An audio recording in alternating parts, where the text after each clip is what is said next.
Dear friends, only full books are published here. Enjoy. Chapter 1: The Message She Wasn't Meant to See. At 11:30, the city had already softened into that quiet hour when windows became moons and streetlights floated in shallow gold pools over the pavement. Alice stood at her kitchen sink with her sleeves pushed to her elbows, rinsing the last porcelain cup from the evening. The water ran warm over her fingers. Outside, rain traced delicate silver lines down the dark glass, not storming, not rushing, only drifting with the kind of patience that made the world feel far away and smaller than usual. From the apartment above came the faintest sound of footsteps, then silence again. Somewhere in the building, a pipe sighed. She liked nights like this. They made ordinary things feel protected. Her apartment was on the 4th floor of an old building with worn stone steps and a brass rail polished by years of hands. The rooms were narrow but graceful, with high ceilings and pale walls that turned honey-colored in lamplight. Books lined the shelves in loose, uneven rows. A wool blanket had slipped halfway from the sofa onto the floor. A candle she had forgotten to blow out in the sitting room gave off a scent of cedar and orange peel. On the little round table near the window, a vase held 3 white tulips beginning to open. Everything in the apartment carried some version of her, quiet, tidy in theory, slightly untidy in practice, full of unfinished books and folded notes and small objects that meant more than they should. A smooth stone from a beach she'd visited once in winter. A postcard from Prague tucked into a mirror frame. A silver lighter she didn't use but liked to hold when she thought. And, on the arm of the sofa, Daniel's coat. He had left it there an hour ago when he stepped out to take a call. "I won't be long," he had said, brushing her cheek with his fingers as if the touch were a habit older than either of them. "Just downstairs. It's work." He had smiled in that calm, easy way of his, the smile that always seemed to begin in his eyes before it reached his mouth. Then he had taken his phone and disappeared into the hall. That had been an hour ago. Alice dried the cup and set it upside down on the towel. Daniel was not usually late returning from anything. Not from calls. Not from errands. Not even from the corner shop, where he would sometimes stand too long deciding between olive bread and rye, then come back apologizing as if time were something fragile he had accidentally bent. He was careful with time. Careful with words, too. Careful with silences. That had been one of the first things she noticed about him. Not his height, though he was tall. Not his hands, though she had noticed those too, steady hands, thoughtful hands, the sort that opened doors without flourish and brushed stray hair from her shoulder with almost old-fashioned restraint. No. It was the way he paused before saying anything important. As though language mattered too much to waste. She had met him 9 months earlier on a Tuesday evening in late autumn, in a bookshop cafe where the windows fogged over by 6 and the tables were always slightly too close together. She had been reading. He had been standing in the poetry aisle holding a copy of Rilke as if unsure whether he was buying it or returning it to the shelf. She noticed him only because he asked, with gentle seriousness, if she knew whether the cafe served tea strong enough to fix a ruined day. She had laughed before she meant to. He looked at her then, properly, and something subtle shifted. After that, it had happened in the slow way the best things sometimes do. A conversation that lasted until closing. A walk under trees nearly bare of leaves. Another meeting, planned this time. Then another. He never rushed. He never pressed. He learned the shape of her moods the way a careful person learns the rooms of a dark house, by touch, by patience, by memory. He remembered that she hated lilies but loved tulips, that she slept badly before rain, that she collected old editions of novels she already owned in paperback, that she sometimes stood at the window with a cup of tea and forgot it was there until it went cold. He noticed everything. At first she found that flattering. Later she found it intimate. Only much later, though not yet, not fully, would she wonder what else a man who noticed everything might have been seeing. The kettle clicked softly behind her. She had forgotten she'd turned it on again. Alice moved to the counter and made fresh tea, more for comfort than thirst. Chamomile tonight. She spooned honey into the mug and watched it dissolve into amber currents. The sound of rain deepened for a moment, then thinned again.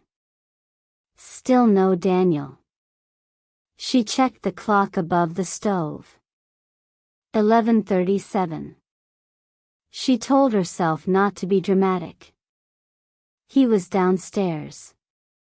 He'd run into a neighbor, perhaps. Or the work call had become longer. Or maybe he had stepped outside onto the street because the reception in the hall was poor. There were explanations. There were always explanations before there were reasons. Carrying the mug into the sitting room, she paused beside the sofa. His coat was still there, charcoal wool, still damp at the shoulders from the earlier rain.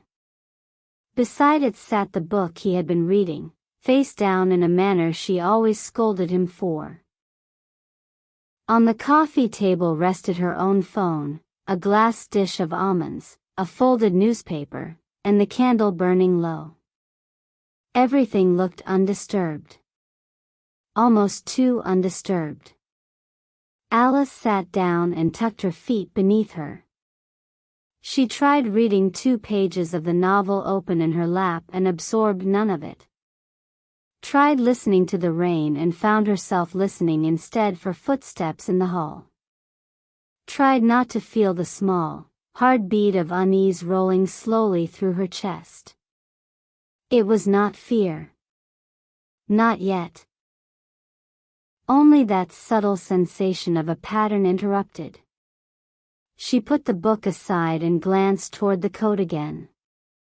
That was when she heard it. A faint vibration. Not from her own phone. That lay still on the table. The sound came again, muffled, brief. Daniel's coat. Alice didn't move at first. The third buzz was stronger, insistent enough to shift the fabric slightly where the phone must have rested in an inner pocket. She stared at it. Daniel always took his phone with him. Always. In the months she had known him, she had never seen him forget it. He checked it often, though discreetly. Not nervously, not secretively, at least not in any way she had named as secretive. More as if he were tethered to responsibilities he preferred not to explain in detail. His job, when he spoke of it, seemed both specific and strangely without edges. Risk analysis for a private firm. Travel sometimes. Confidential clients. Long hours during certain weeks, then lazy afternoons that belonged wholly to her. She had accepted that without pressing. People could be private without being false. The phone buzzed again. And now, sitting motionless with warm tea between her palms, Alice felt that first small chill. He had not taken it. He had gone to answer a call and left the phone behind. Which meant one of two things. Either he had not gone to answer a call at all, or he had gone to meet something else. She set the mug down carefully, very carefully, as if a sudden movement might break the room open. Another vibration. A blue-white glow flickered faintly from the coat pocket, then faded. Alice stood. She crossed the rug and stopped beside the sofa, looking down at the dark wool folded in its casual shape. Rain tapped the window. In the apartment next door, someone laughed once, then shut a door. The world remained entirely ordinary. Which, she would later think, was perhaps the strangest part. How normal betrayal can look before it becomes visible. She reached toward the coat, then stopped with her fingers hovering. She was not someone who went through other people's things. That mattered to her. Privacy mattered. Trust mattered. The decision not to know mattered too, sometimes. For one suspended second, she almost stepped back. Almost returned to her tea and novel and chosen ignorance. She could have done it. She could have let the phone buzz itself into silence and never known what might have been waiting there. There would have been another evening. Another dinner. Another kiss in the hallway with his hand at the back of her neck. Another week, perhaps, or month, lived in the shelter of what she believed. But the phone buzzed once more. And this time the screen lit clearly enough through the opening of the pocket for her to see that it was a message. Just one line of brightness. Just enough to make retreat impossible. Alice drew the phone out. It was warm from being buried in the coat. A slim black device, heavier than she expected. The screen, waking beneath her touch, showed the lock screen first, the hour, the battery icon, the blurred monochrome photograph he used as wallpaper, a shoreline at dusk, or perhaps just fog over water. And beneath it, the new message. She did not mean to read it in full. Her eyes fell there before her conscience could intervene. Did you tell her yet? Asterisk asterisk. No name. Only a number. The words stood on the screen with a stillness that seemed louder than any sound in the room. Alice froze. The rain went on tapping. Somewhere downstairs, the building's front door opened and shut.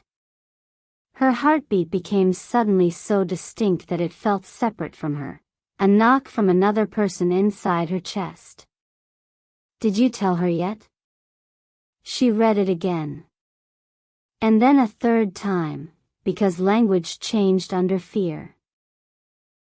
Because sometimes the mind hoped that the arrangement of words might shift if looked at long enough from different angles. But it did not change.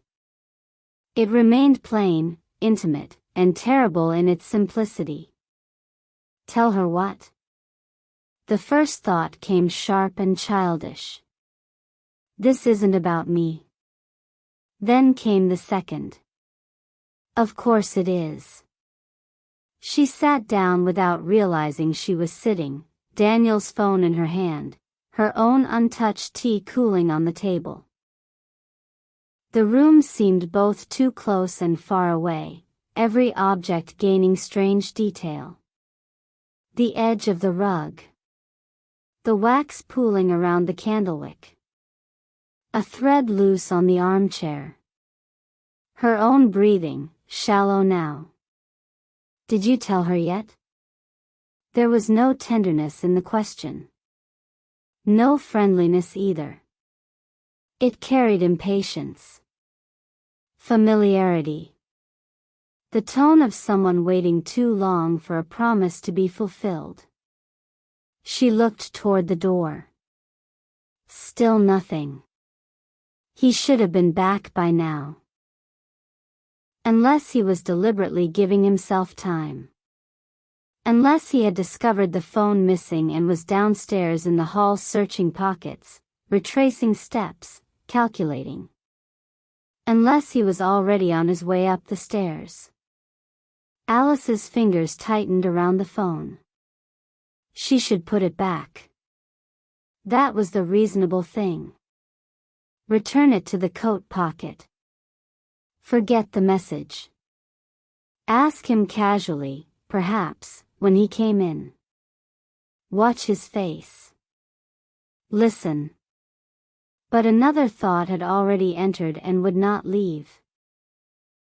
If there is one message, there are others. The screen dimmed. She touched it again.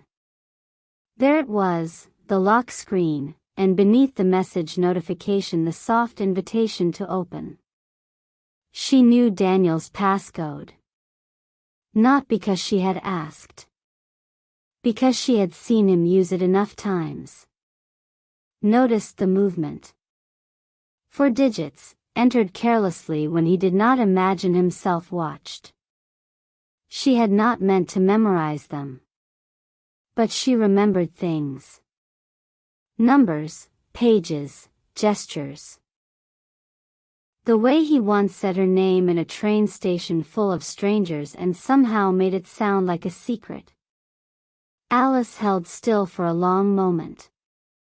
Then, with a strange calm that did not feel like her own, she entered the code. The phone unlocked. For an instant she almost wished it hadn't.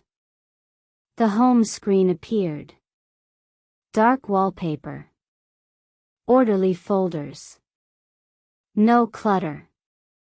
No game apps, no unnecessary noise. His habits translated perfectly into glass and icon. At the top of the screen, the message banner remained. She touched it. The conversation opened. Only 6 messages were visible without scrolling. The newest one, "Did you tell her yet?" sat at the bottom. Above it, from Daniel, 31 minutes earlier. "Not tonight, asterisk asterisk." Above that. "You said that last week, asterisk asterisk." Then. "I know, asterisk asterisk." Then. "She deserves the truth before this goes any further, asterisk asterisk." And finally, farther up, from the previous afternoon. "I'm serious, Daniel. You can't keep pretending with her just because it became inconvenient to stop, asterisk asterisk." Alice stopped breathing. Not because she chose to. Because her body had become some ancient thing whose first instinct was stillness. The room did not move. The rain did not move. Time did not move. Only the words. They moved through her slowly, precisely, like cold water under a door. You can't keep pretending with her. With her. She deserves the truth. Not tonight. Alice stared at the thread until the letters blurred. Then sharpened. Then blurred again. Pretending. The relationship was a lie. The sentence did not arrive fully formed. It gathered itself out of fragments, out of tone, out of implication, out of all the places where explanation was impossible. Not tonight. She deserves the truth. Keep pretending. There were other possibilities, she knew. Explanations she could not yet see. Context hidden farther up in the messages. Yet even before she found more, something in her had already understood. The life she was living was not the life she thought she was living. She scrolled upward. Her thumb shook once, then steadied. The messages extended back farther than she expected, days, then weeks. Not constant, but regular enough to suggest an ongoing argument. The number remained unsaved. That unsettled her more than a name might have. She read. You said it was temporary, asterisk asterisk. It was supposed to be, asterisk asterisk. Then why are you still there every weekend, asterisk asterisk? Because leaving now would hurt her, asterisk asterisk. And later won't, asterisk asterisk. A gap of 3 days. Then. You're too deep in this, asterisk asterisk. I know, asterisk asterisk. Do you love her, asterisk asterisk? No answer visible beneath. She scrolled. Hours later, his reply. That's not the point, asterisk asterisk. Alice stared at those 5 words until her eyes burned. Not the point. The cruelty of them was almost accidental, and perhaps that made them worse. Not a denial. Not a confession. Only deflection. Do you love her? That's not the point. She lowered the phone into her lap and pressed the heel of one hand against her sternum. Suddenly she could remember everything about tonight with impossible clarity. How he had arrived with rain in his hair and kissed her in the doorway. How he had brought figs because he knew she liked them in autumn even though it was far too early in the season. How he had stood in this very room, loosening his tie, listening while she told him about a woman at the gallery who had bought 2 prints and talked for 20 minutes about frames. How he had laughed, gently, warmly, when she imitated the woman's dramatic voice. None of it had looked false. None of it had felt false. That was what frightened her. She had been lied to before, in the ordinary ways people are lied to. Delays disguised as indecision. Distance disguised as busyness. Apologies offered too easily to mean anything at all. She knew the usual architecture of dishonesty. This was different. Because there had been tenderness in it. Real tenderness. Unless that, too, could be manufactured with enough skill. Alice swallowed. The apartment seemed colder. She stood and crossed to the window, Daniel's phone still in her hand. Below, the street shone darkly with rain. A taxi glided through the intersection, yellow roof light blurring in the wet. Across from her building, a woman in a blue robe closed her curtains. No sign of Daniel. She leaned her forehead lightly against the glass. Tell her yet. Tell her what? That he had another life? Another woman? Another name? Or only that he had entered hers under false pretenses for reasons she couldn't yet imagine? The worst part of uncertainty was not that it concealed the truth. It was that it allowed every possible truth to exist at once. She turned back to the room. The tea on the table had gone untouched long enough to form a skin of reflected lamplight over its surface. The candle had nearly collapsed into wax. Daniel's book remained face down where he had left it, as if he were due back any minute to resume reading. Alice looked again at the phone. She should stop. She knew that. Every next message would hurt more than the last. And still she needed to know enough to survive the moment when he returned. Needed shape, outline, language. Something firmer than shock. She sat again and scrolled higher. The argument with the unknown number stretched back nearly 2 months. Some messages were practical. Others angry. A few almost pleading. Then, 10 days earlier, one line from the unknown sender caught and held her. This stopped being an assignment weeks ago, and you know it, ***. Assignment. Alice's skin turned cold. She read the line again, then the one beneath it, from Daniel. Keep your voice down, even in text, ***. She scrolled further.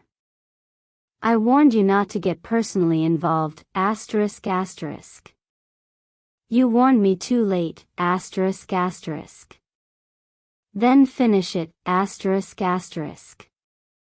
I'm trying, ***. The screen trembled in her hand. Assignment. Personally involved. Finish it. The words pulled at one another, forming not answers but darker questions. What assignment? Who was instructing whom? Why her?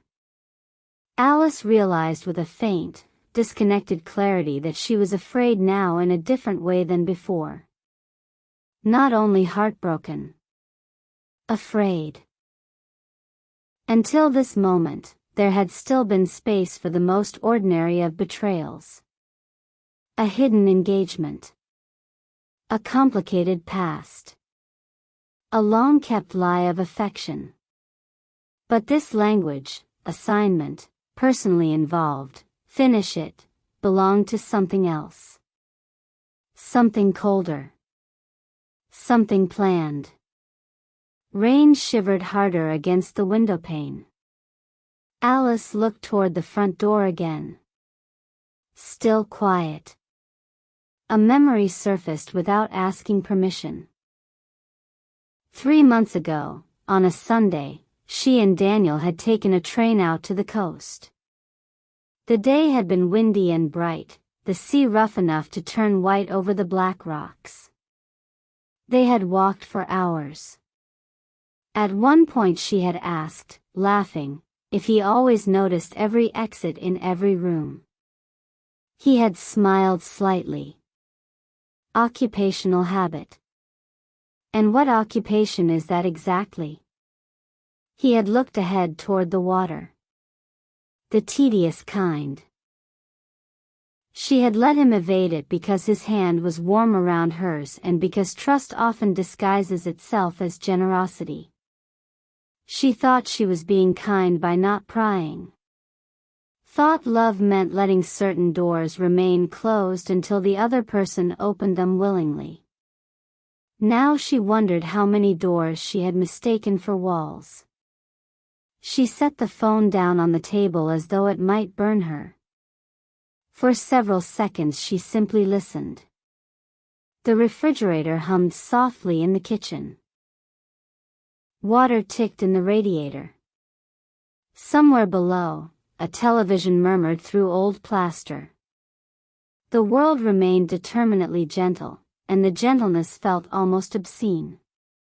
Alice folded her arms tightly around herself. Maybe she should leave before he came back. The thought arrived whole. Take her bag, her keys. Put the phone back. Go to Clara's apartment across town. Lock the door. Think there. Yet she didn't move. Part of her, larger than she wanted to admit, still needed to see his face. Needed the collision between the man she loved and the truth in his messages. Because love, despite everything, had not vanished. It had cracked, yes. Fallen through a sudden trapdoor into dread. But it lived. That was the unbearable thing. Even now, with her pulse unsteady and her trust splitting open, she could not summon simple hatred. Her body still remembered the shape of comfort in him. The way he tucked blankets around her feet when she fell asleep on the sofa. The way his thumb traced absent circles along her wrist when he read beside her. The way he listened, really listened, when she spoke about things other people dismissed as small. If it had all been a performance, it was a mercifully detailed one. And if it had not, then what was this? Her gaze fell to the phone again. She picked it up one more time. This time she opened his recent calls. Several names she didn't know. 2 labeled only with initials. A missed call from M. A number without identification that appeared often, late at night. No immediate answer there. She opened his notes app. Nothing personal. Lists. Meeting times. Fragments of addresses. A reminder to buy light bulbs. Another to pick up the repaired watch from somewhere in Clerkenwell. So ordinary it was almost funny. Then his email. Protected by Face ID. She exhaled shakily and closed it. The messages were enough for now. More than enough.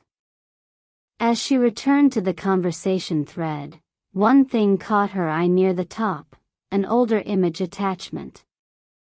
Her mouth went dry. She tapped it. A photograph opened. Not of another woman. Not of a document. Of her. Alice on the pavement outside her gallery 6 weeks ago, locking the door at dusk. Her profile turned slightly away from the camera, scarf loose around her neck, one hand raised to gather her hair from the wind. She had no memory of the photograph being taken.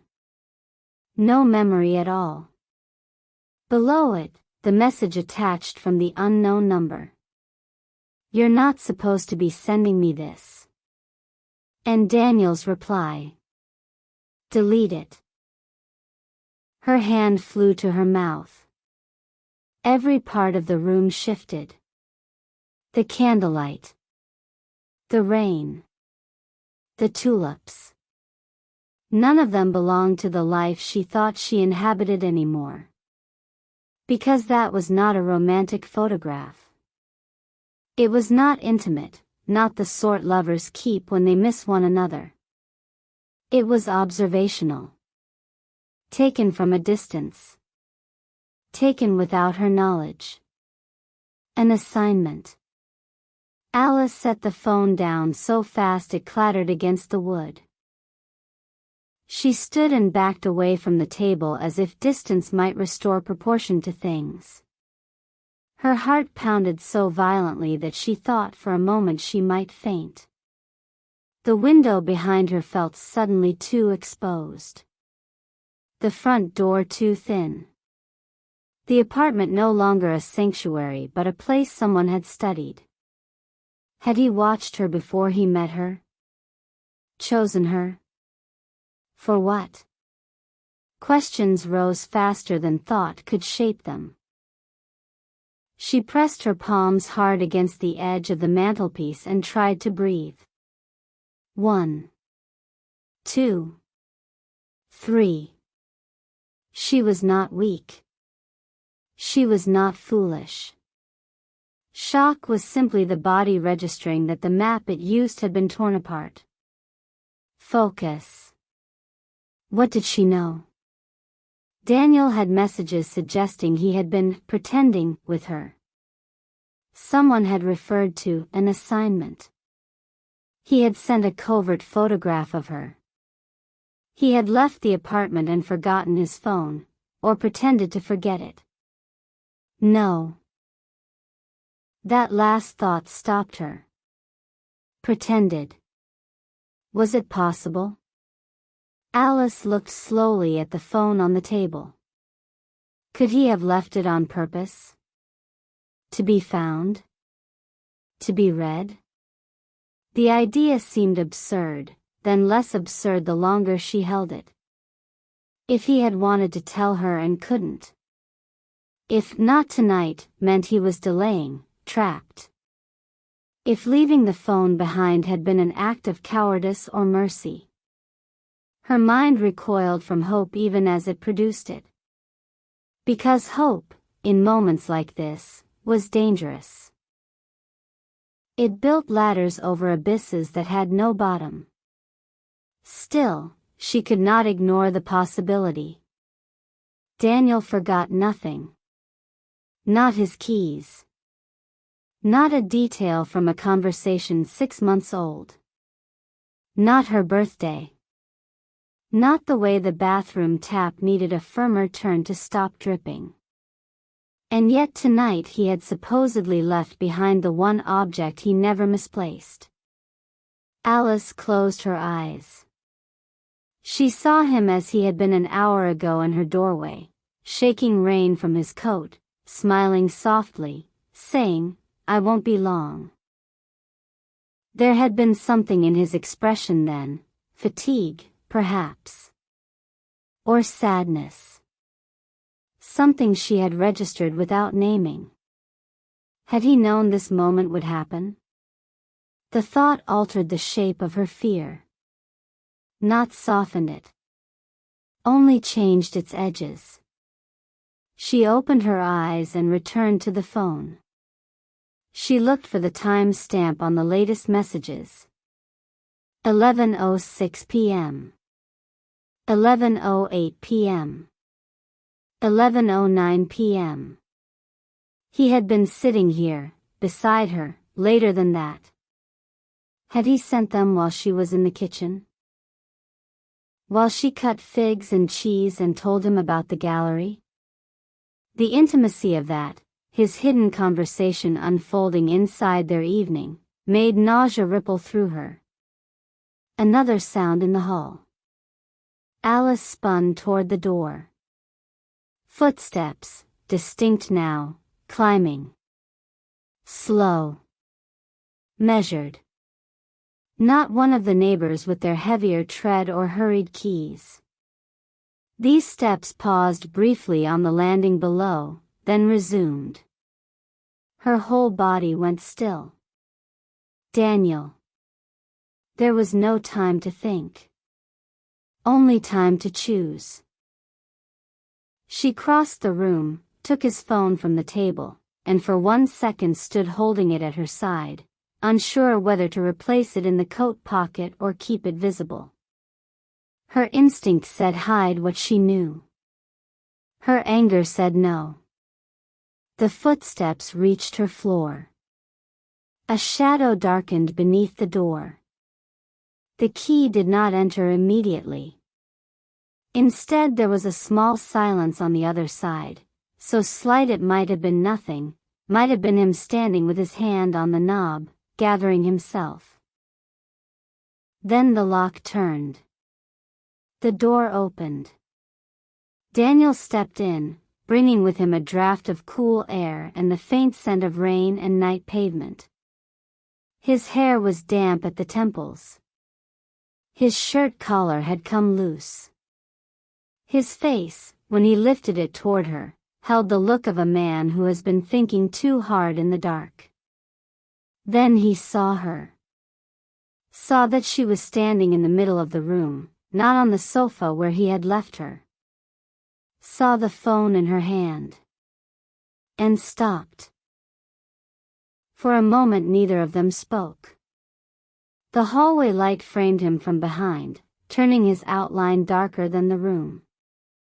Water shone on one shoulder of his coatless shirt. His breathing was slightly uneven, as if he had come up the stairs faster than usual after all. Alice watched his face as comprehension arrived. Not surprise first. Recognition. Then something far more painful. A kind of quiet devastation. That was what unnerved her most. If he had been merely guilty, She thought she might have survived the sight of him more easily. But he looked like a man who had dreaded this exact moment and found it anyway. He closed the door behind him with care. "Alice," he said. Her name and his voice nearly undid her. Low, steady, familiar. Tender even now. She tightened her grip on the phone so hard her knuckles whitened. "What is this?" she asked. She meant to sound stronger. Colder. Instead her voice came out soft, like something fraying. His gaze dropped once to the screen in her hand and returned to her face. "How much did you read?" The question sliced through her. Not denial. Not explanation. "How much did you read?" "Enough," she thought wildly, "to know I don't know anything at all." "Enough," she said. Rain whispered at the windows. Daniel did not move closer. That, too, was deliberate. As if he understood that one more step from him might feel like an intrusion now. Or as if he no longer trusted himself to approach her without reaching. "I was coming back to tell you," he said quietly. "You left your phone." "Yes." The word fell between them. She stared at him. "You left it on purpose." He did not answer immediately, which was answer enough. Alice laughed once under her breath, a sound with no humor in it. Her pulse had become strangely calm now, as if it had risen past panic into some colder register of shock. "So that's how you planned it?" she asked. "You couldn't say it to my face, so you left clues in your coat pocket?"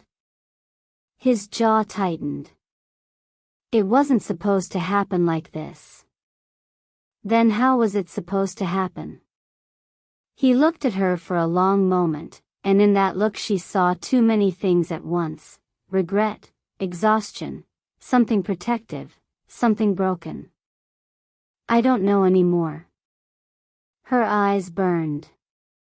That almost hurt more than the messages. Because it sounded true. She lifted the phone slightly. "Were you pretending?" His silence was brief but visible. "At first," he said. The room swayed.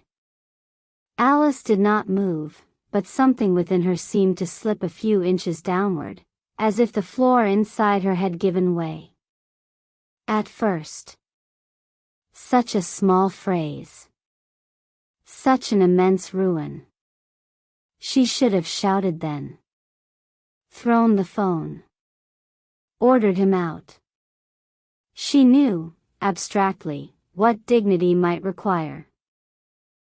But she was too deep in the strangeness of it, too overtaken by the sheer impossible fact that he was standing there answering her with the same gentleness he had used to ask whether she took sugar in her tea. "At first," she repeated.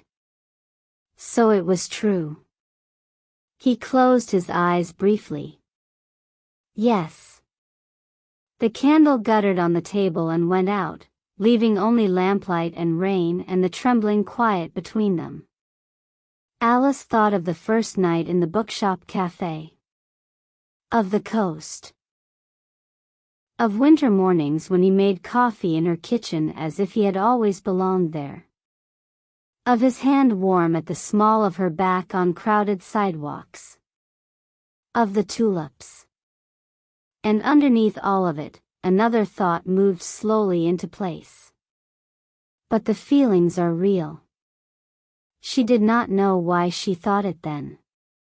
Perhaps because of the devastation on his face. Perhaps because some stubborn instinct in her refused to believe that tenderness, repeated often enough with care, could remain wholly false. That frightened her too. Because if he had lied and still loved her, the story had become more dangerous, not less.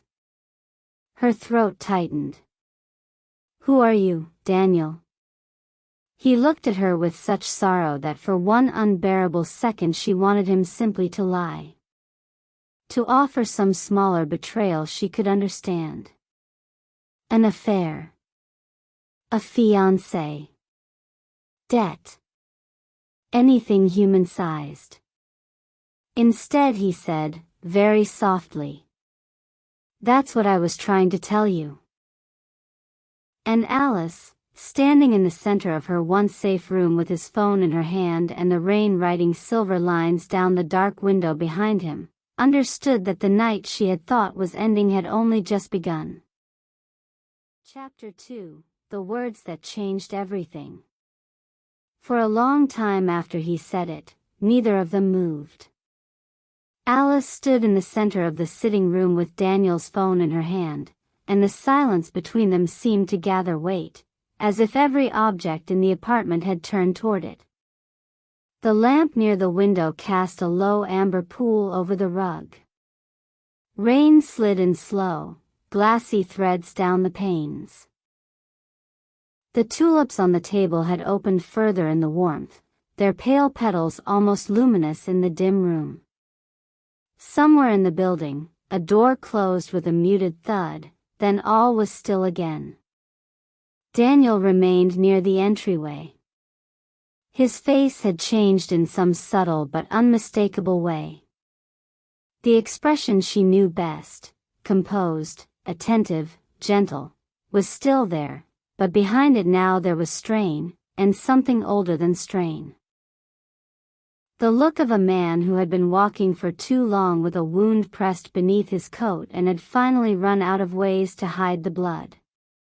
"That's what I was trying to tell you." The words stayed suspended between them. Alice stared at him as though the meaning might still rearrange itself into something less impossible. But it did not. It settled deeper instead. Not only because of what he had admitted, but because of what his tone carried with it. Not triumph, not manipulation, not even defense. Weariness. Regret. And beneath both, something that frightened her more because she wanted so badly not to believe it. Love. She swallowed against the tightness in her throat. "No," she said quietly. "Don't do that." His brow shifted faintly. "Do what?" "Say things in that voice as if this is some conversation we were always meant to have. As if you didn't." She stopped, because the sentence had too many endings and none of them felt sufficient. "As if you didn't choose this. As if you didn't walk into my life under false pretenses. As if you didn't let me trust you." She drew a shallow breath. "As if you didn't lie to me from the beginning." Daniel lowered his gaze for a moment. Not in shame exactly, though there was shame in it. More in acknowledgement. Like a man accepting a verdict he had known was coming. "I did," he said. The simple honesty of it struck her almost harder than denial would have. Alice set the phone down on the table with more care than she felt. She did not want to hold it anymore. Did not want his secrets warming her hand. But she also did not trust herself not to throw it if she kept it. The tea beside it had gone cold. A skin of pale gold had formed across the surface, delicate and still. "How much of my life was real?" she asked. He looked up at once. "All of it that mattered to me." Her laugh came out sharp this time. "That is not an answer. It's the only honest one I have." She took one step backward, then another, until the edge of the armchair brushed the backs of her legs. She did not sit. She needed the distance, even if it was only a few feet, even if the room still felt too small to contain what had just opened inside it. Then start with the part that happened before me, she said. Start with the truth, Daniel. All of it. Or whatever version of the truth you think I'm entitled to. For a moment he did not reply. His gaze moved once around the room, the sofa, the table, the dark window, as if orienting himself in a place that had ceased to belong to him. Then he loosened a breath. My name is Daniel, he said first. The absurdity of that nearly made her flinch. I don't know whether that's supposed to reassure me. It's not. It's just where I can begin.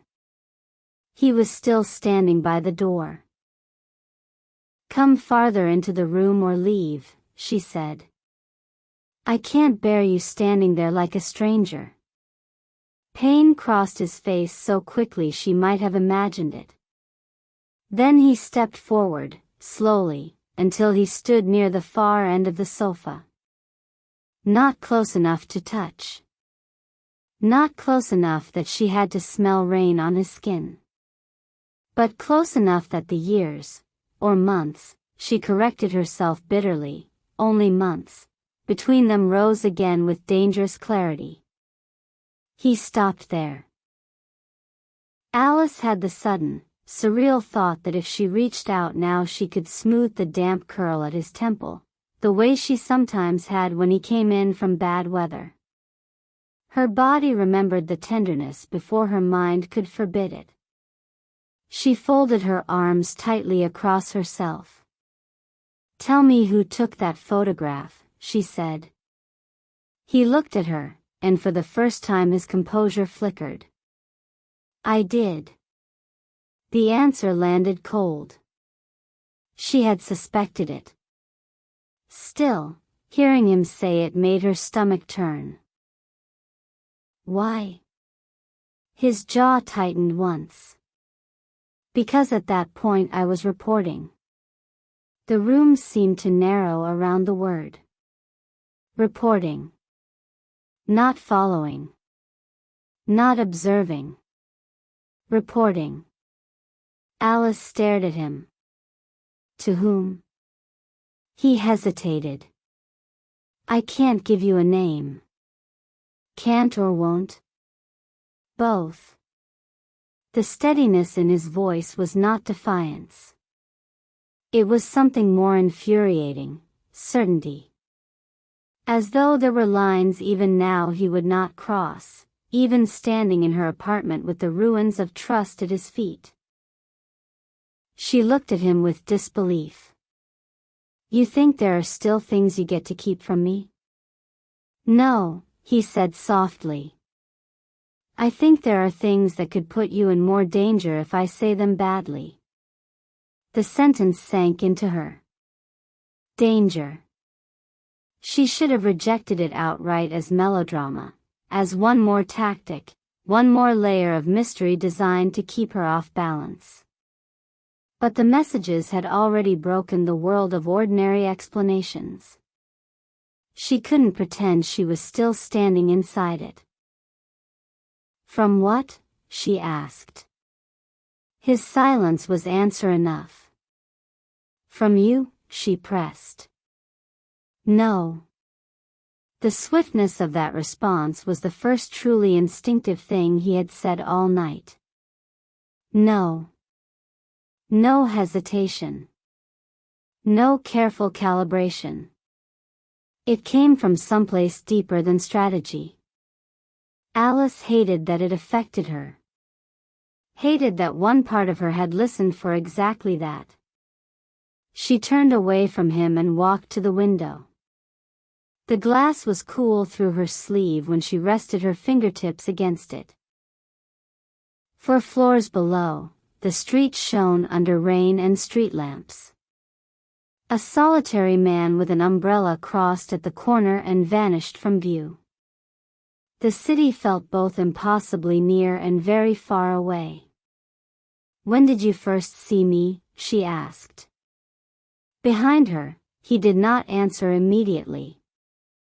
And because he did not answer immediately, she knew before he spoke that the truth would hurt.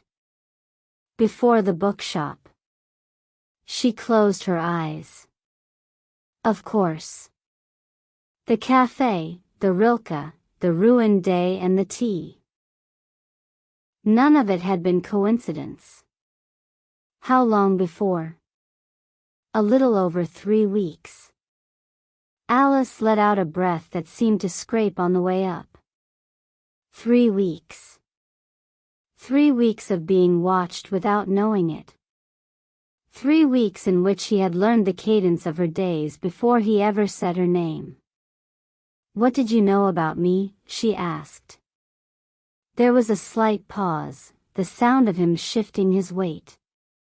"What I was given," he said. "Your name. Where you worked. That you lived alone. Some of your routine. A few financial details. Your former relationship. Your father's name." Alice turned sharply. "My father?" His expression closed for a fraction of a second, too late to conceal that he regretted mentioning it. "Yes." She stared. The apartment around her faded to outline. The mention of her father changed something. Until this point, however terrible the betrayal, there had still been a shape to it she might have mistaken for some private investigation, some corporate entanglement, some problem of identity she had wandered into unknowingly. But her father belonged to another chamber of her life entirely. A sealed one. A difficult one. One she almost never opened. "What does my father have to do with this?" Daniel looked at her with a terrible caution. "That's part of what I need to explain." "Then explain it." His eyes held hers. "I was hired to get close to you." There it was. Not implied now. Not hidden in messages. Not softened by uncertainty. Spoken aloud in the room where he had kissed her only hours earlier. Alice felt the words enter her and keep going. "Hired to get close to you." She gripped the curtain lightly between her fingers because something in her needed an object to keep the world steady. "By whom?" "I can't say yet." She laughed again, but the sound broke in the middle. "You really don't understand. There is no yet. You don't get mysterious timing anymore. You do not get to ration the truth to me like medicine. I know how that sounds." "How it sounds," she repeated. "It sounds insane." "It is." At that, she turned fully. He had not raised his voice. But something had sharpened in it, an exhausted edge, as if even he had lost patience with the shape of what he was trying to tell her. "It is insane," he said again, quieter now. "And if there were a safer, cleaner version to hand you, I would." "There isn't." Alice searched his face. Rain tapped the glass behind her. A low draft moved through the room from somewhere in the old frame of the window, lifting one of the papers on the table. For one detached second she noticed the domesticity of that, paper shifting, flowers opening, a cold cup of tea. And thought how strange it was that catastrophe arrived in rooms where laundry still waited to be folded. "Hired for what?" she asked. He was silent long enough that she thought he might refuse. "Then, to find something." She looked at him blankly. "Something connected to me?" "To your father." She felt the floor vanish again. Her father had been dead for nearly 11 years. Not a dramatic death. Not a public one. A stroke in late winter, after years of careful reserve and a life that had never fully belonged to anyone else. He had been a man difficult to know and more difficult to mourn cleanly. Charming in company, distant in private, full of little acts of refinement that never quite added up to intimacy. She had inherited his eyes and none of his ease. When he died, he left behind a watch, a box of papers, a house already half sold, and a silence in the family no one knew how to name.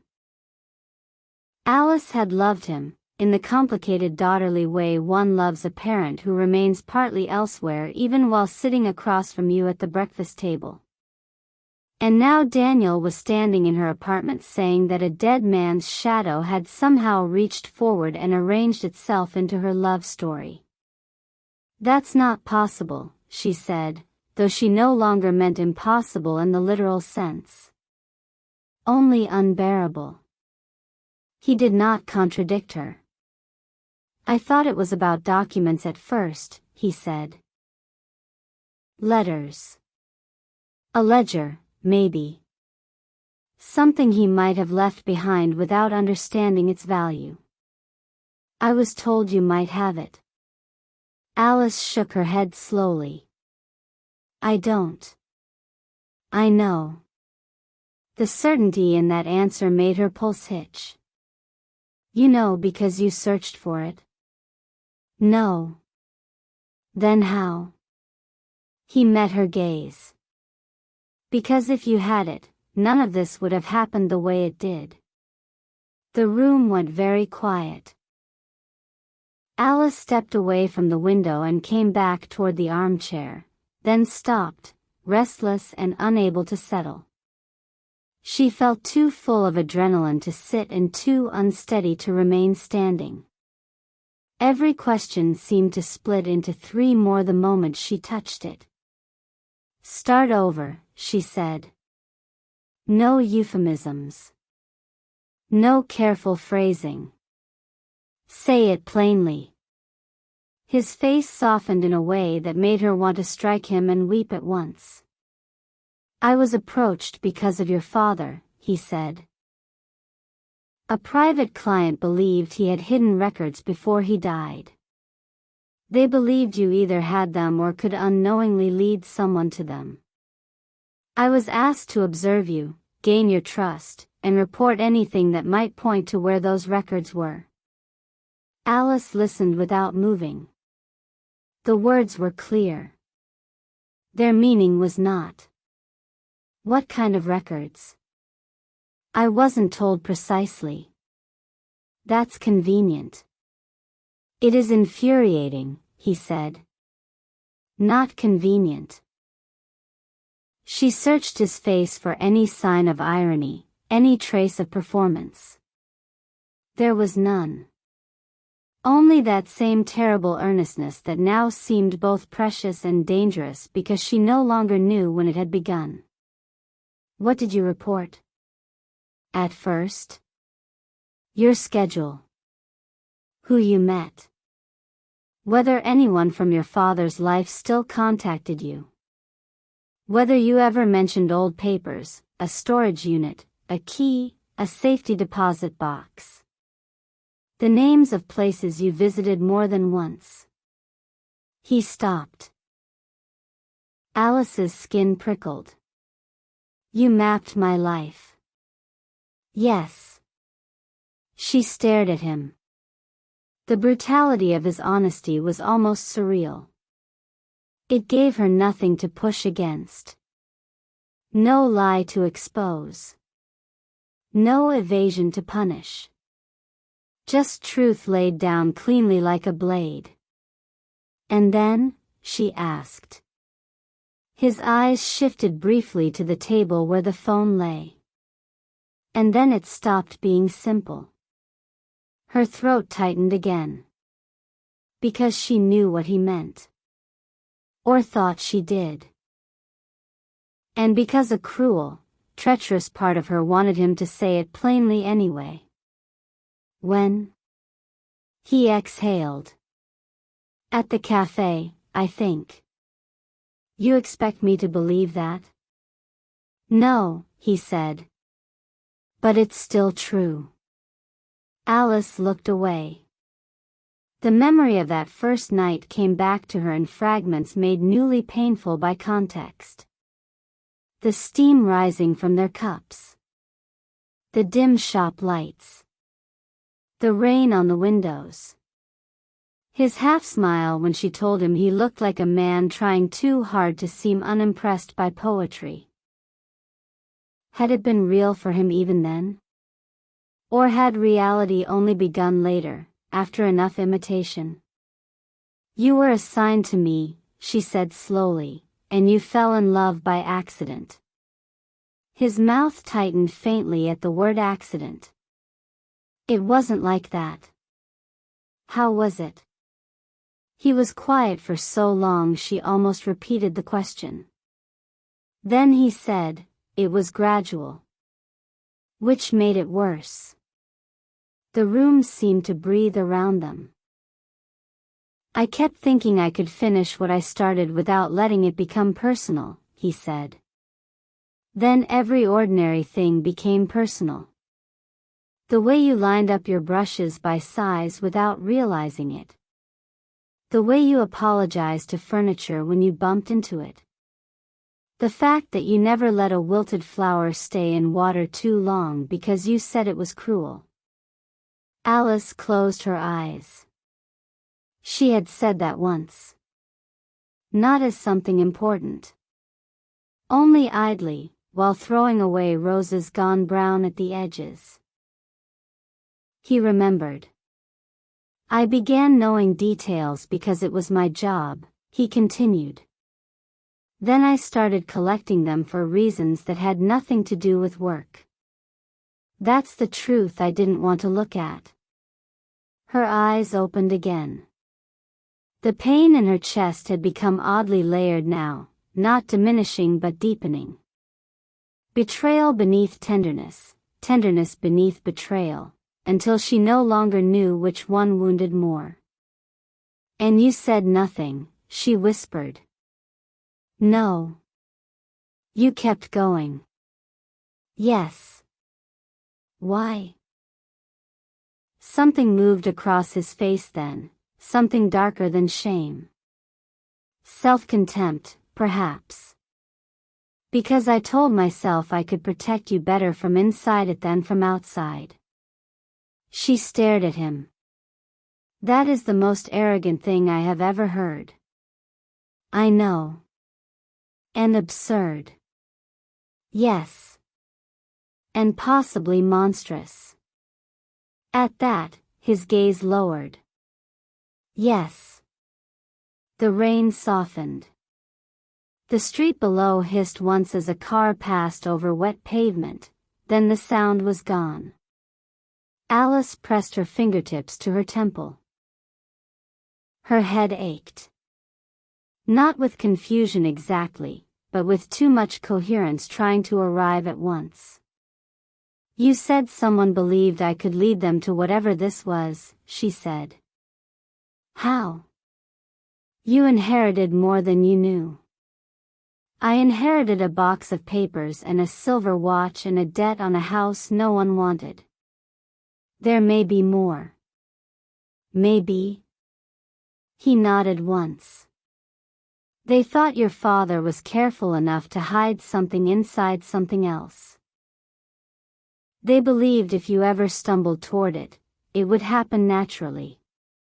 Through memory, through grief, through sorting his things, through some place associated with him. Alice was silent. She thought of the box in her hall cupboard. The one she had carried through 3 apartments and opened only twice in 11 years because every item inside seemed faintly heavy with unfinished conversation. Old correspondence. Photographs. Bills. A railway timetable from a trip she barely remembered. The watch wrapped in handkerchief cloth.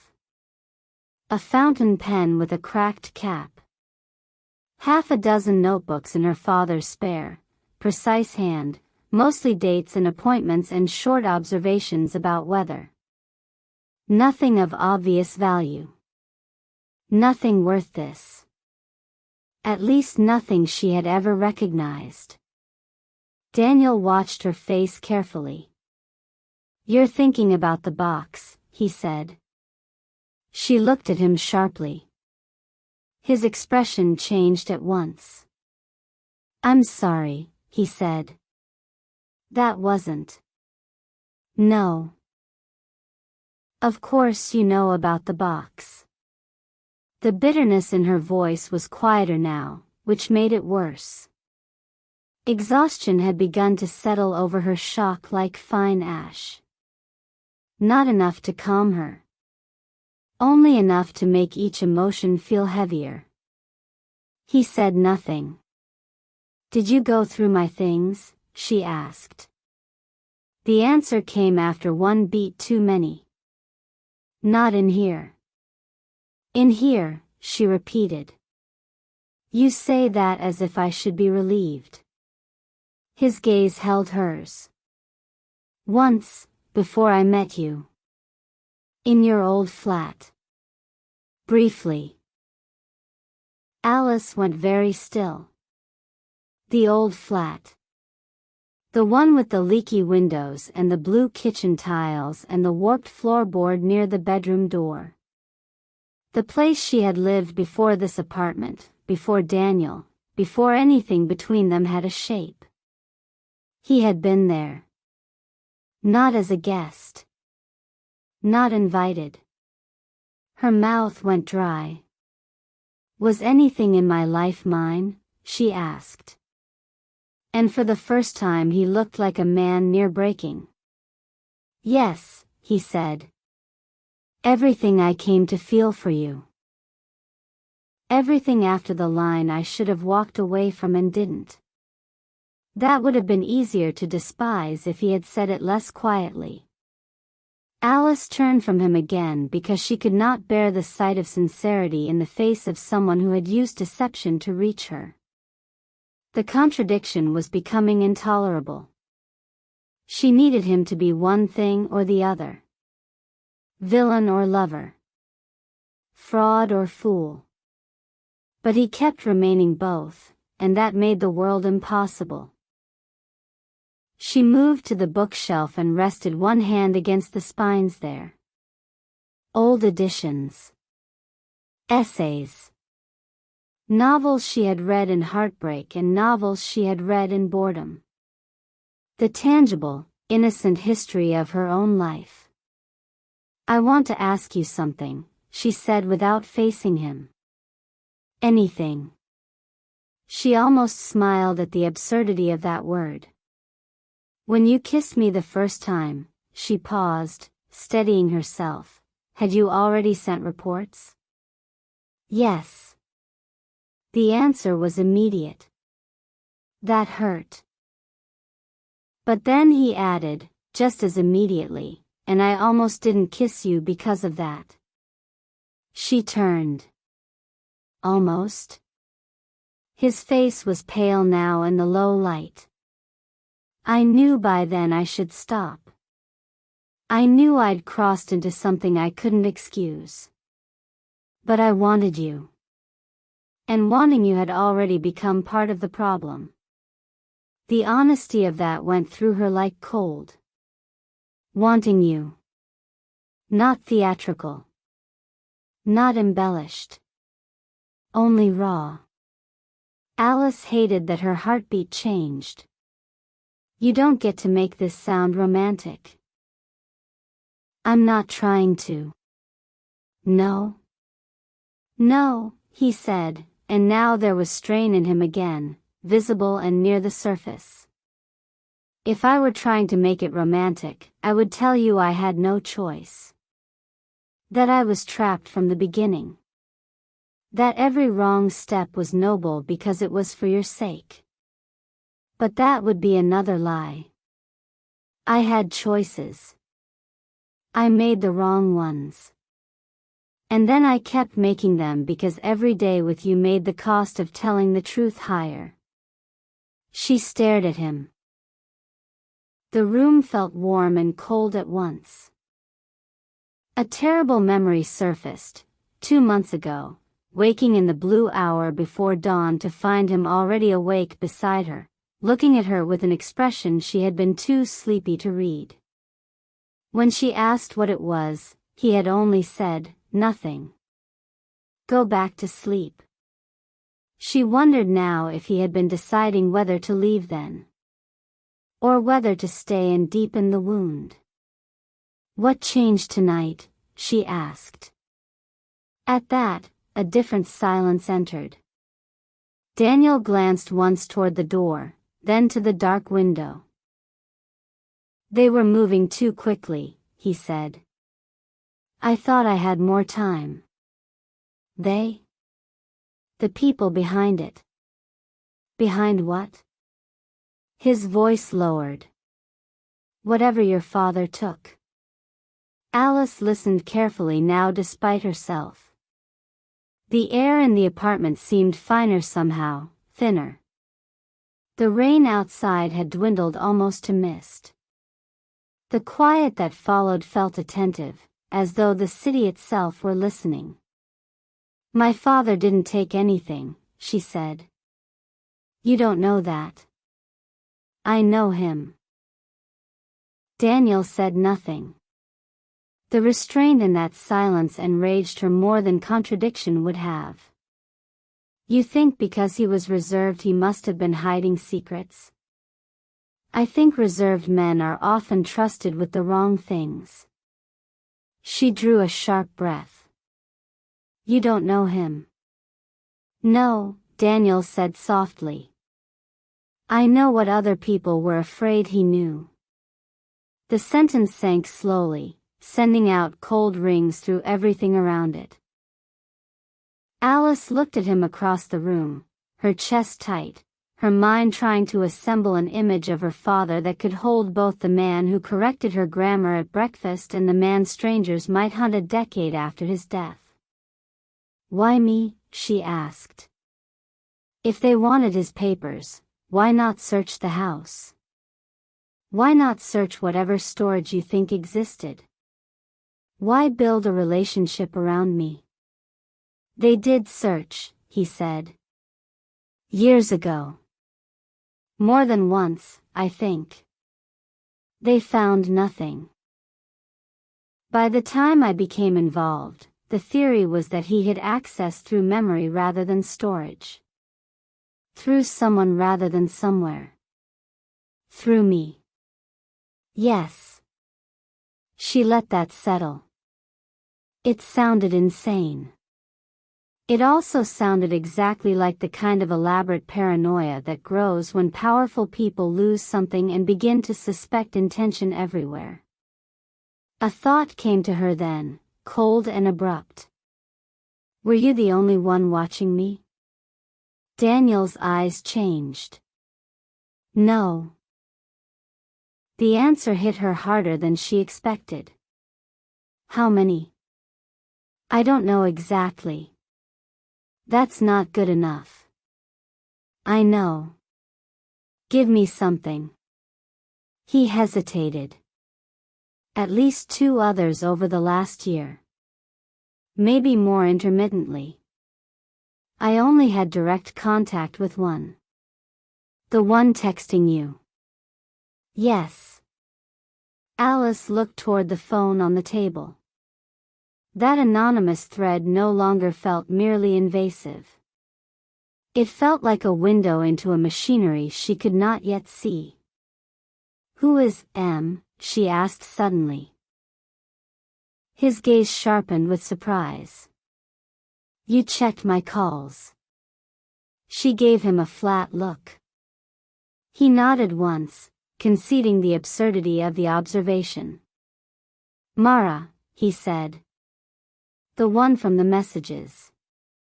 Something about hearing a name made the situation feel both more real and more dreamlike. Mara. A person now, not just a number. A colleague? Something like that. A friend? His expression clouded. Once. Alice read the answer beneath the answer. Were you lovers? The question came from somewhere she hadn't meant to touch. Small, human jealousy surfacing through larger terror. He did not flinch from it. A long time ago. The room darkened by a shade in her mind. And she knew about me. Yes. She told you to tell me the truth. Yes. Alice looked away. That, strangely, hurt in a new direction. The idea of another woman somewhere in the shadows of this story seeing her more clearly than the man in front of her had allowed himself to. He told himself he was protecting her, Alice said quietly, more to the room than to him. Daniel closed his eyes briefly. Yes. The old clock on the mantel clicked over to midnight. A new day. It felt obscene that time could continue in neat little minutes while her life rearranged itself into something unrecognizable. Alice rubbed her palms against her sleeves. She had begun to shiver without noticing. The apartment, once warm, had gone cool around the edges. Or perhaps it was only the aftershock working through her. Daniel saw it. Without thinking, he took half a step toward her. She stiffened. He stopped instantly. The restraint in that stop nearly hurt more than the movement. I'm not going to touch you unless you ask me to, he said. She nodded once, unable to speak for a moment. He had always been careful with her. Even now. Even here. And the fact that his care remained consistent made the betrayal feel more intimate, not less. As though even his kindness had become a kind of evidence. Alice sank slowly into the armchair at last, less because she wanted to than because her knees had begun to weaken. The upholstery sighed beneath her. She stared at the pattern in the rug while trying to decide which question would keep her safest. There were so many wrong ones. If you were going to tell me tonight, she said, why tonight? Daniel remained standing. Because this afternoon I confirmed something. She looked up. What? That they were no longer content to observe. They want action now. The phrase chilled her. What kind of action? He was quiet. Daniel.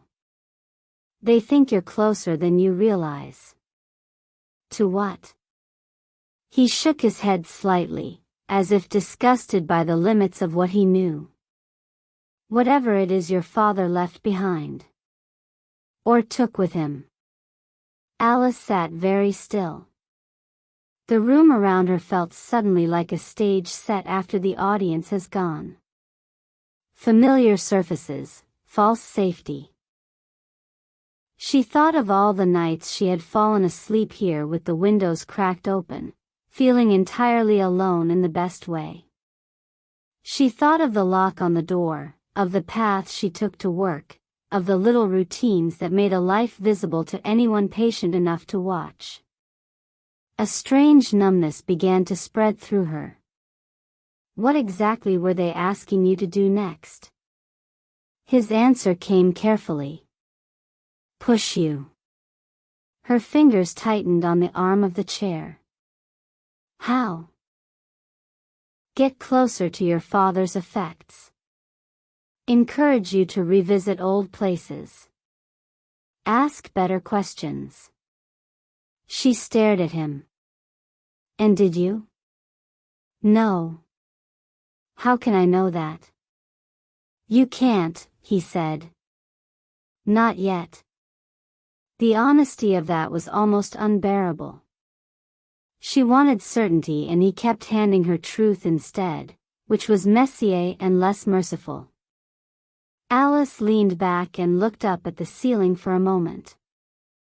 The plaster there was cracked in one corner from old settling. She had meant to tell the landlord. She had forgotten.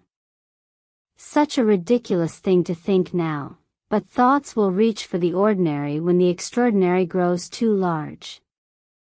"Tell me something true that has nothing to do with this," she said suddenly.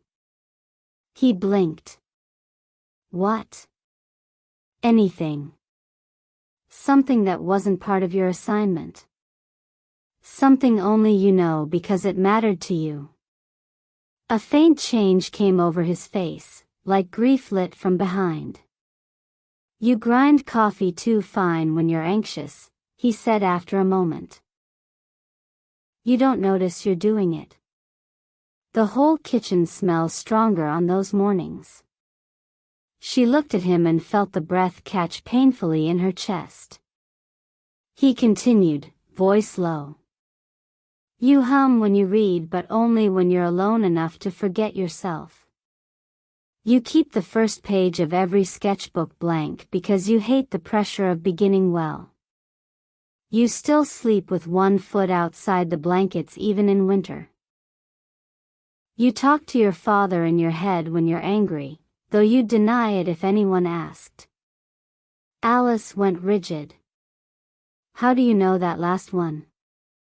"Because once, in January, you said aloud, you were impossible, you know that, when you thought I was asleep." Silence settled heavily after that. She remembered the night. Wind at the windows. His breathing slow beside her. The sharp, sudden ache of missing someone she had never finished understanding. She had thought herself alone inside that sentence. Tears pricked unexpectedly behind her eyes. She fought them at once, furious at the timing, furious at him for being the person standing closest to her when they came. "How dare you make me feel known right now," she whispered. His face changed. For the first time that night, something like helplessness showed plainly there. "Alice." "No," she lifted a hand. "No.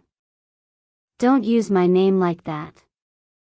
Not until I know whether it belongs to you at all." He fell silent. The tears did not spill, but remained bright and hot, making the room shimmer at the edges.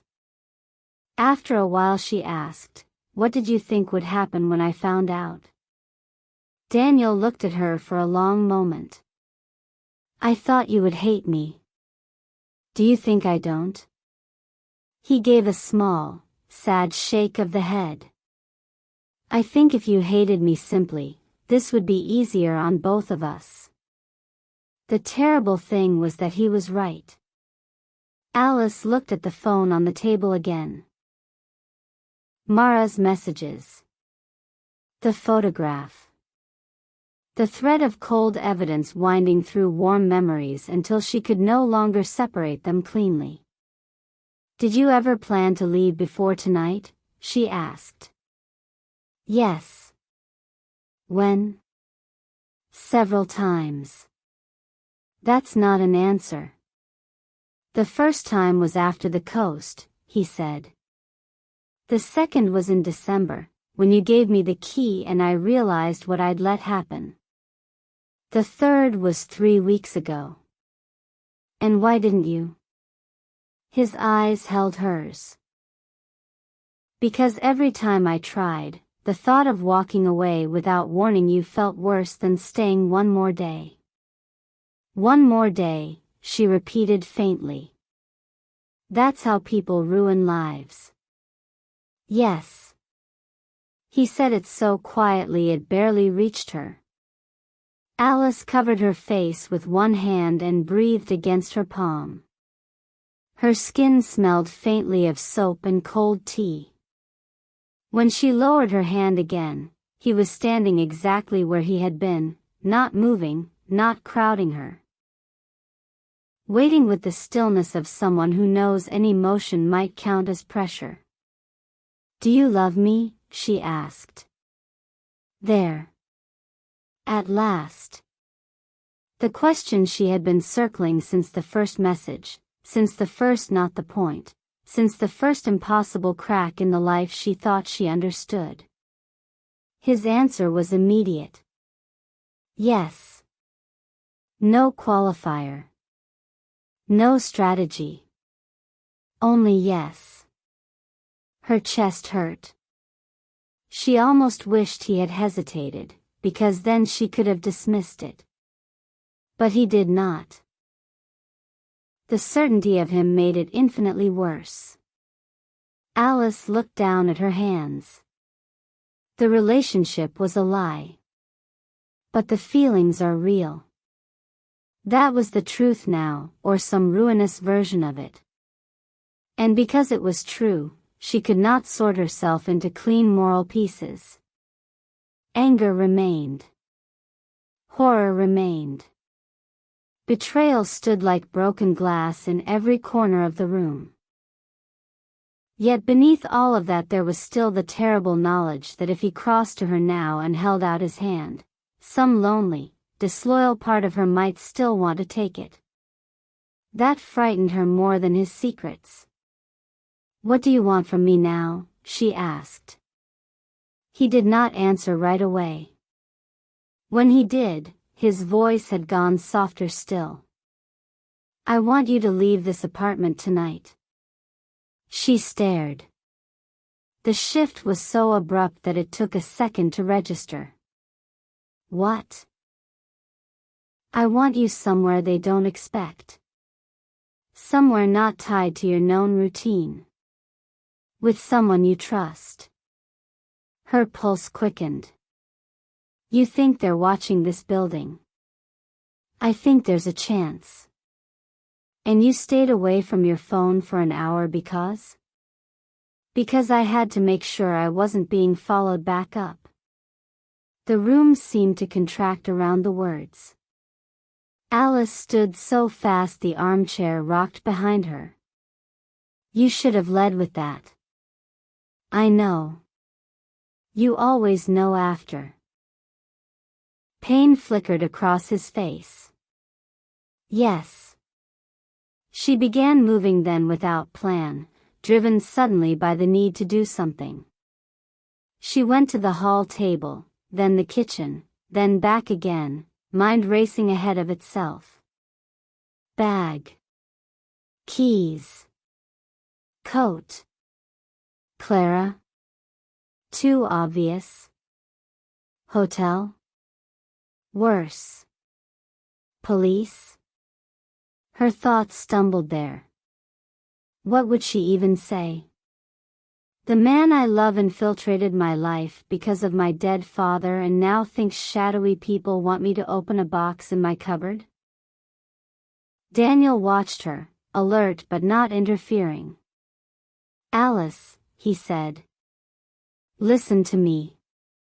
She rounded on him. "No. You listen. If I walk out of here with you standing in this room, I am doing it because some part of me believes you despite every reason not to. Do you understand that?" His expression altered with something like anguish. "Yes." "Good." She grabbed her coat from the hook by the door and then stopped.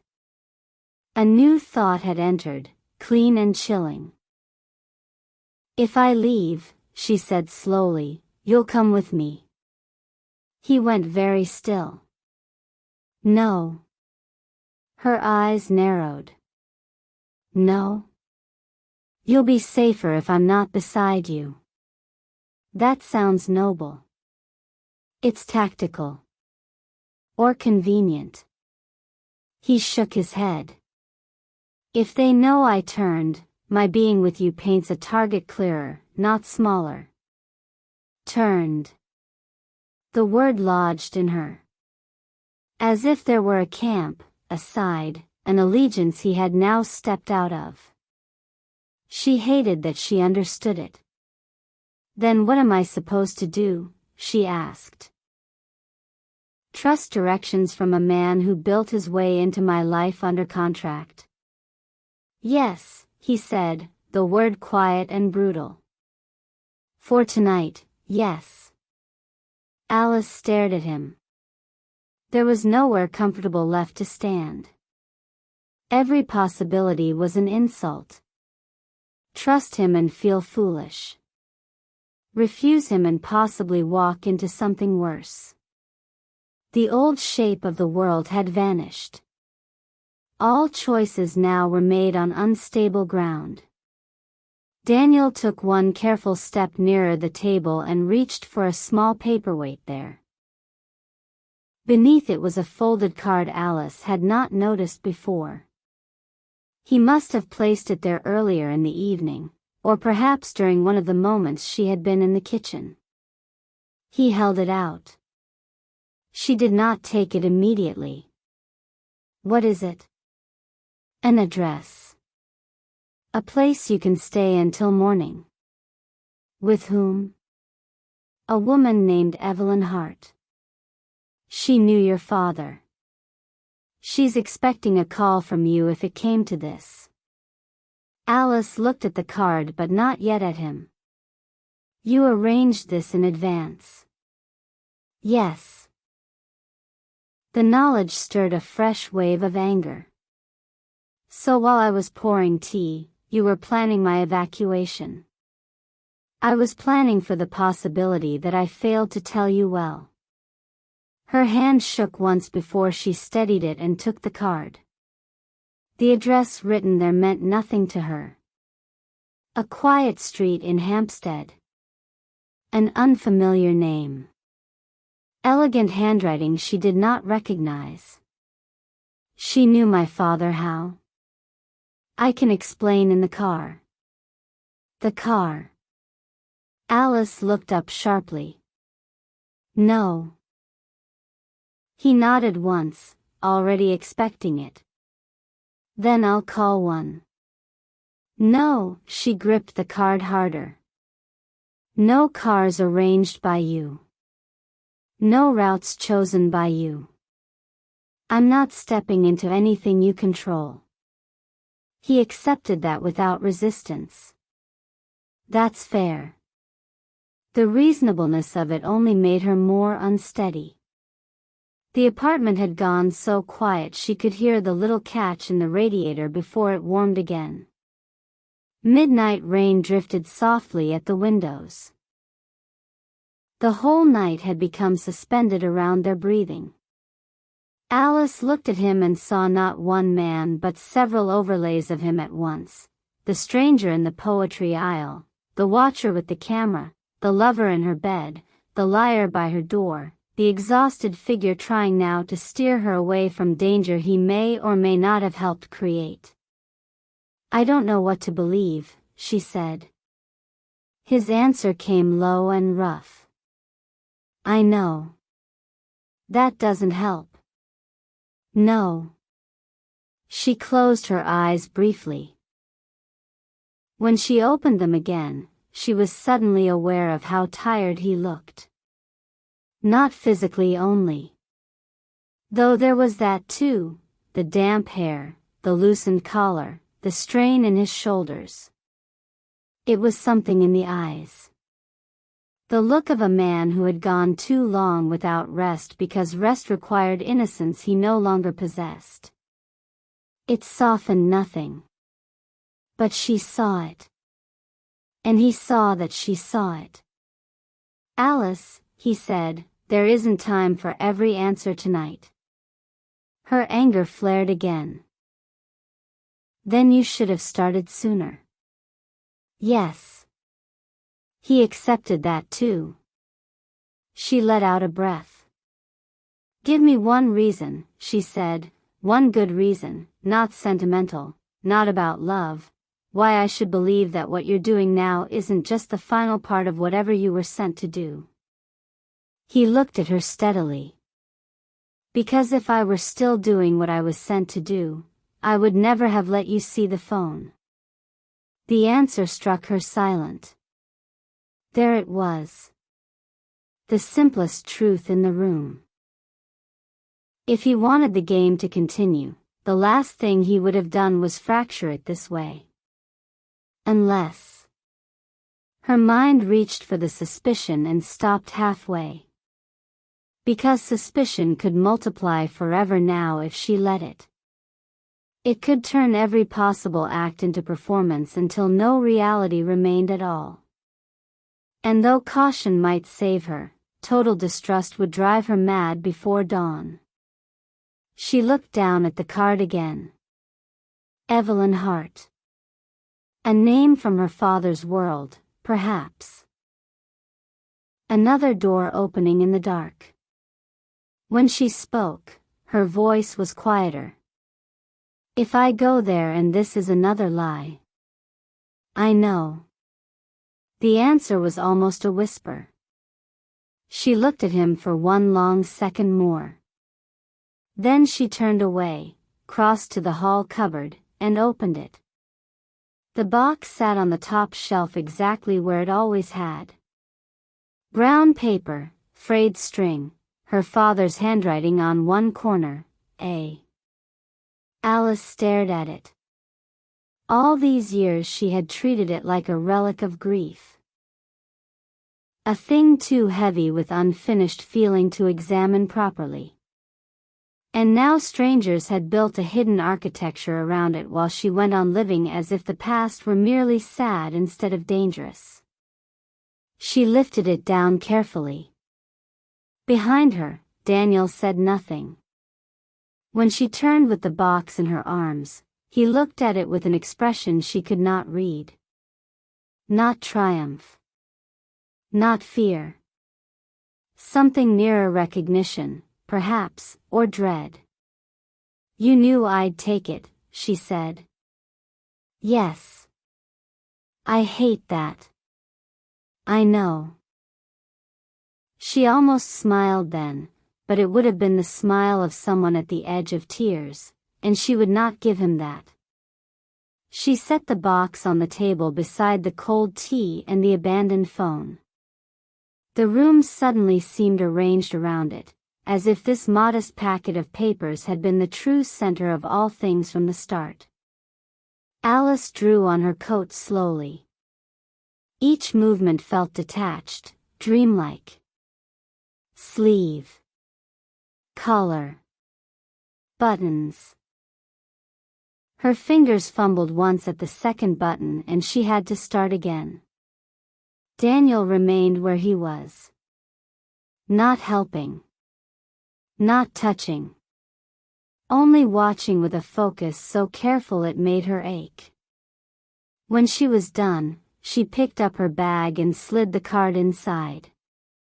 Then, after a moment's hesitation, she picked up his phone too. He looked at it, then at her. You don't trust me with it, he said. It was not a question. No. A strange shadow of relief crossed his face.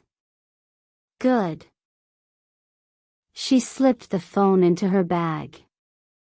The gesture felt absurdly intimate, as if stealing some final part of him. Or perhaps simply practical. She no longer knew where the line lay. They stood in silence one last moment. Outside, the rain had nearly stopped. The city was entering that deeper phase of night when even traffic grows sparse and windows go blind one by one. The hour for secrets. The hour for departures. The hour when choices made in trembling rooms become the shape of everything that follows. Alice put one hand on the doorknob. Then she turned back. There was one thing left, and she could not leave without asking it. When you met me in that bookshop, she said, did you already know exactly what to say? Daniel looked at her. The answer, when it came, was very soft. I knew I had to begin a conversation. He paused. I didn't know it would become the only honest thing in my life. The words went through her with a terrible gentleness. For a second neither of them breathed. Then Alice opened the door. The hallway beyond was dim and cool, smelling faintly of dust and wet stone. A single bulb burned over the landing. The stairwell fell away into shadow below. It looked ordinary. Safe, even. Which meant nothing now. She stepped into it with her bag over one shoulder and the box held close. Behind her, Daniel did not follow. She felt his presence remain in the apartment like warmth after a lamp is extinguished. "Alice," he said. She stopped but did not turn around. "If anyone asks, you never saw me tonight." The sentence settled over the stairwell like a final chill. She turned then. He stood in the doorway, one hand on the frame, face half in shadow. The look in his eyes was one she would remember long after other details blurred. Not command, not distance, but a kind of grave devotion sharpened by fear. "For once," he said quietly, "I need you to let me disappear." Alice looked at him across the narrow hall and understood that the words that changed everything were not only the ones already spoken in her sitting room. They were these too. Let me disappear. Because hidden inside them was the shape of what came next. Not an ending, but a vanishing. Not a confession, but a threshold. Not the clean break betrayal should have brought, but a deepening mystery dressed in the voice of the man she still, impossibly, loved. And that was the cruelest truth of all. She did not answer. She turned, descended the stairs into the dark, and carried with her the box, the phone, the address, and the knowledge that by morning, nothing in her life would remain untouched. Chapter 3: The Lie She Lived In. The stairwell smelled of wet stone, old paint, and the faint metallic chill that old buildings carried after midnight. Alice descended slowly, one hand sliding along the polished rail, her bag heavy on her shoulder, the box from the hall cupboard pressed close against her ribs. Below her, the shadows pooled softly around each landing. The bulb on the second floor had burned out days ago, so the turn in the stairs disappeared into a dimness she knew well and had never before thought to fear. Tonight every shadow seemed deliberate. Every quiet place looked as if it had been waiting. She did not look back. Not because she did not want to. Because she knew that if she turned and saw Daniel still standing in the doorway above her, outlined by the amber light of her apartment, something inside her might fracture past use. And if he had already stepped back out of sight, that might be worse. So she kept moving. At the first floor landing she paused long enough to listen. The building held itself in that deep, intimate silence of sleeping places. A radiator knocked once in somebody's flat. Farther away, plumbing sighed through old walls. Nothing else. No footsteps. No voices. No rustle of someone waiting below. She descended the last flight and reached the front hall.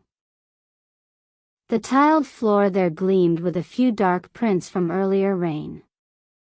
The narrow mirror by the letterboxes reflected a pale, uncertain woman in a dark coat holding a box like a child she did not know how to comfort. Alice barely recognized herself. Her hair had loosened around her face. Her mouth was colorless. Her eyes seemed too large, sharpened by shock into something watchful and older than they had been an hour ago. She stared at her reflection for only a second. Then she opened the front door and stepped out into the night. The rain had dwindled to mist. The street shone black and silver beneath the lamps, every stone slick with light. A bus moved at the far end of the block, empty-looking and gold inside, then turned away. Somewhere beyond the rooftops, the city hummed very faintly, distant traffic, late trains, the soft machinery of a sleepless place continuing to breathe. Alice pulled her coat tighter and stood still on the pavement. For one strange moment, the world looked exactly the same as it always had. The bakery on the corner was dark. The newsagent's sign, cracked at one edge, still glowed weakly blue. The narrow alley opposite still held the same metal bins and tangled drainpipe. Her street was still her street. Her building still her building. And yet the knowledge she carried had made everything feel staged, as though a painted backdrop had shifted half an inch and revealed depth where there should only have been wall. She drew one slow breath and turned left. Not right toward the main road where taxis waited after midnight. Not directly toward the station. Left first, as though going nowhere in particular. Daniel had said not to follow the usual pattern, and the fact that she was obeying him while distrusting him so completely made her stomach knot. She told herself the route was her own now. At the next corner she stopped beneath an awning and took out her phone. Her fingers shook only once this time. She opened a ride app, then closed it. Opened it again. Closed it again. She could not bring herself to let any route connected to her account become part of whatever invisible map might already exist around her. The reasoning might have been paranoid. Tonight paranoia no longer seemed a category she could afford to dismiss. She looked instead at the folded card in her palm. Evelyn Hart. An address in Hampstead. The name stirred nothing. Yet there had been something in Daniel's face when he gave it to her. Not confidence exactly. Certainly not peace. More the strange certainty of a man placing his last useful thing in someone else's hands and praying it would hold. Alice slipped the card back into her bag. Then she did the most ordinary thing possible. She began to walk. There was comfort in motion. In the small practical facts of crossing one street, then another. In feeling the pavement solid beneath her boots. In choosing one turn and then the next. She kept to quieter roads, away from the bright stretch of shops and bars farther south where people still laughed beneath umbrellas and taxis idled in loose rows. She wanted the city dimmer. Less observed. Or perhaps she wanted to believe in dimness, even if observation had already taught her how false privacy could be. The box grew heavy in her arms. After 3 blocks she shifted it and nearly dropped her bag. Daniel's phone thudded against the leather inside, a hard rectangular reminder of everything she wished she could cast into the nearest storm drain. Instead she tightened her grip and kept going. At a crossing near the park railings she stopped under a lamp and looked behind her. No one obvious. A man in a tan coat smoked beneath a shop canopy and never lifted his gaze. A cyclist passed. A black car rolled by slowly and continued on. The street returned to stillness. You are doing exactly what frightened people do, she thought. Looking behind you, reading danger into ordinary bodies, assigning meaning to parked cars and half-lit windows. This is how fear claims territory. It moves into the common world and rents every room. But then she thought of the photograph on Daniel's phone. And she knew fear had not invented everything tonight. By the time she reached the main road, the mist had thickened again into a soft, nearly invisible drizzle that silvered her coat and dampened her hair. She raised one arm and hailed a taxi the old-fashioned way, with none of the quiet electronic trace her thoughts now mistrusted. The driver, a tired man with a red scarf and music playing too softly to recognize, pulled over without question. Alice gave him a street 2 neighborhoods away. Not the Hampstead address. Not yet. She slid into the back seat and set the box beside her, both hands resting on it as if someone might try to take it through the glass. The taxi moved. London unspooled around her in reflections and dim wet light. Closed florists. Pubs shedding their final patrons. Apartment windows lit like aquariums above quiet streets. On a bridge, the black water below carried blurred ribbons of gold from the lamps along the embankment. Everything looked impossibly peaceful. The kind of night one could once have loved. Alice leaned her head back against the seat. Only then, enclosed in the moving darkness of the car, did her mind begin to turn from immediate survival toward memory. Not the clean memory of chronology. The other kind. Associative. Treacherous. Tender. The lie she lived in had not begun tonight. It had only become visible tonight.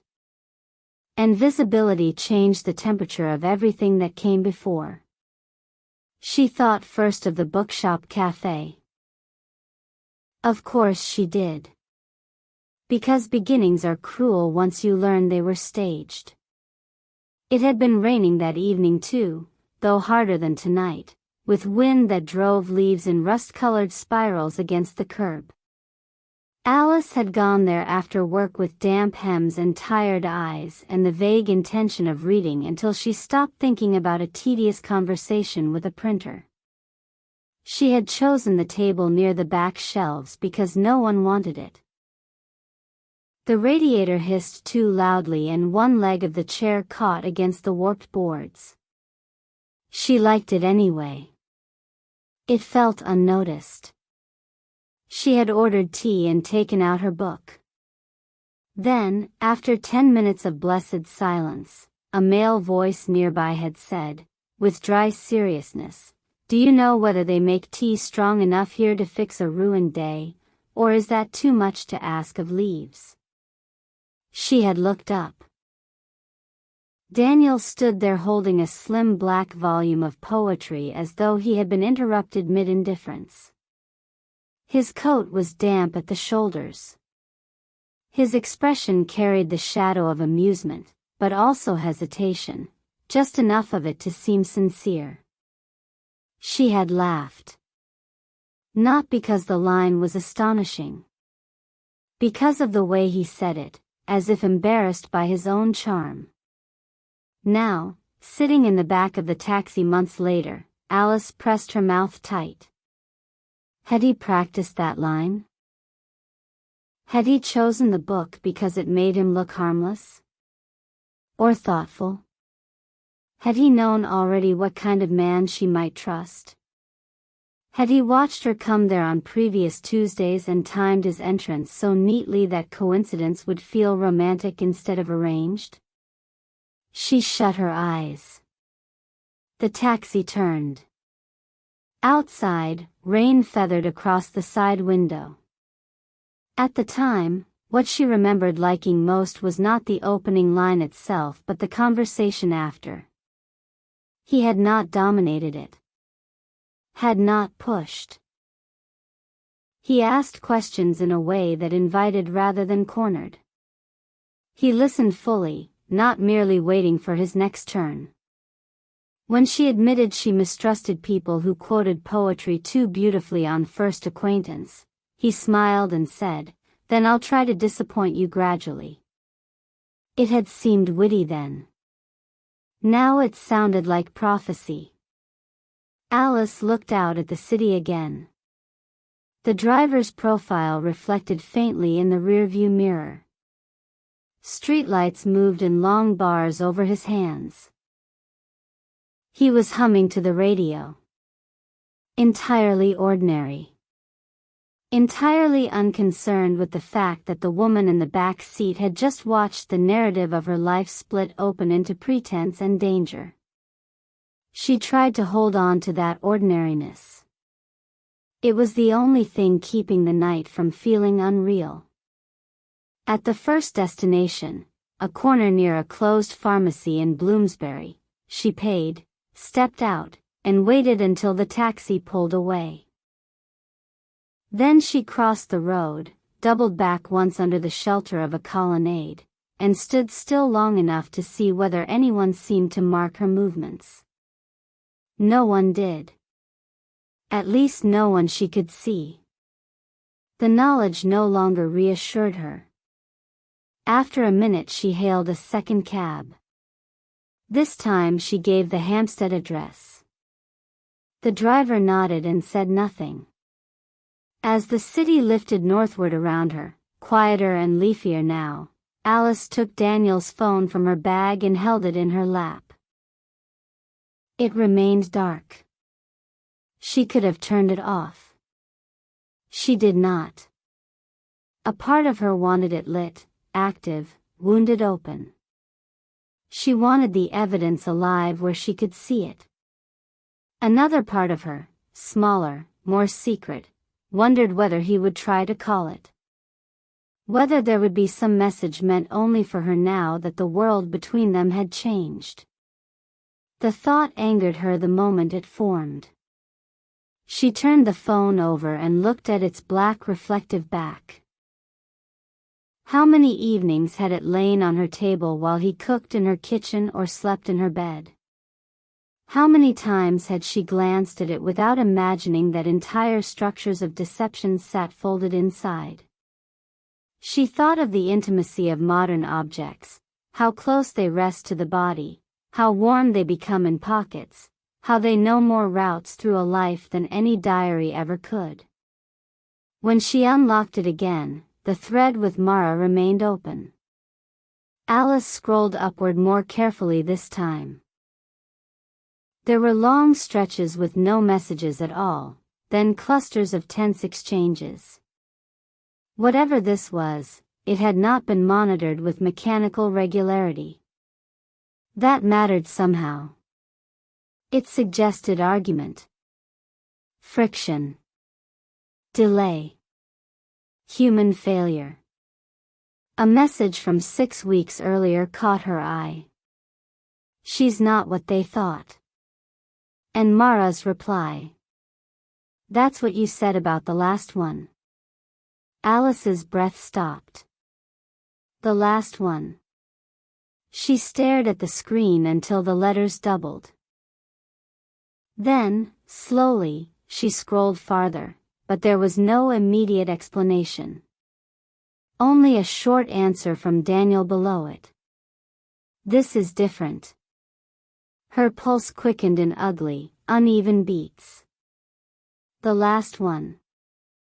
Another woman? Another assignment? Another ruined life? Or was Mara using the phrase differently? Another case.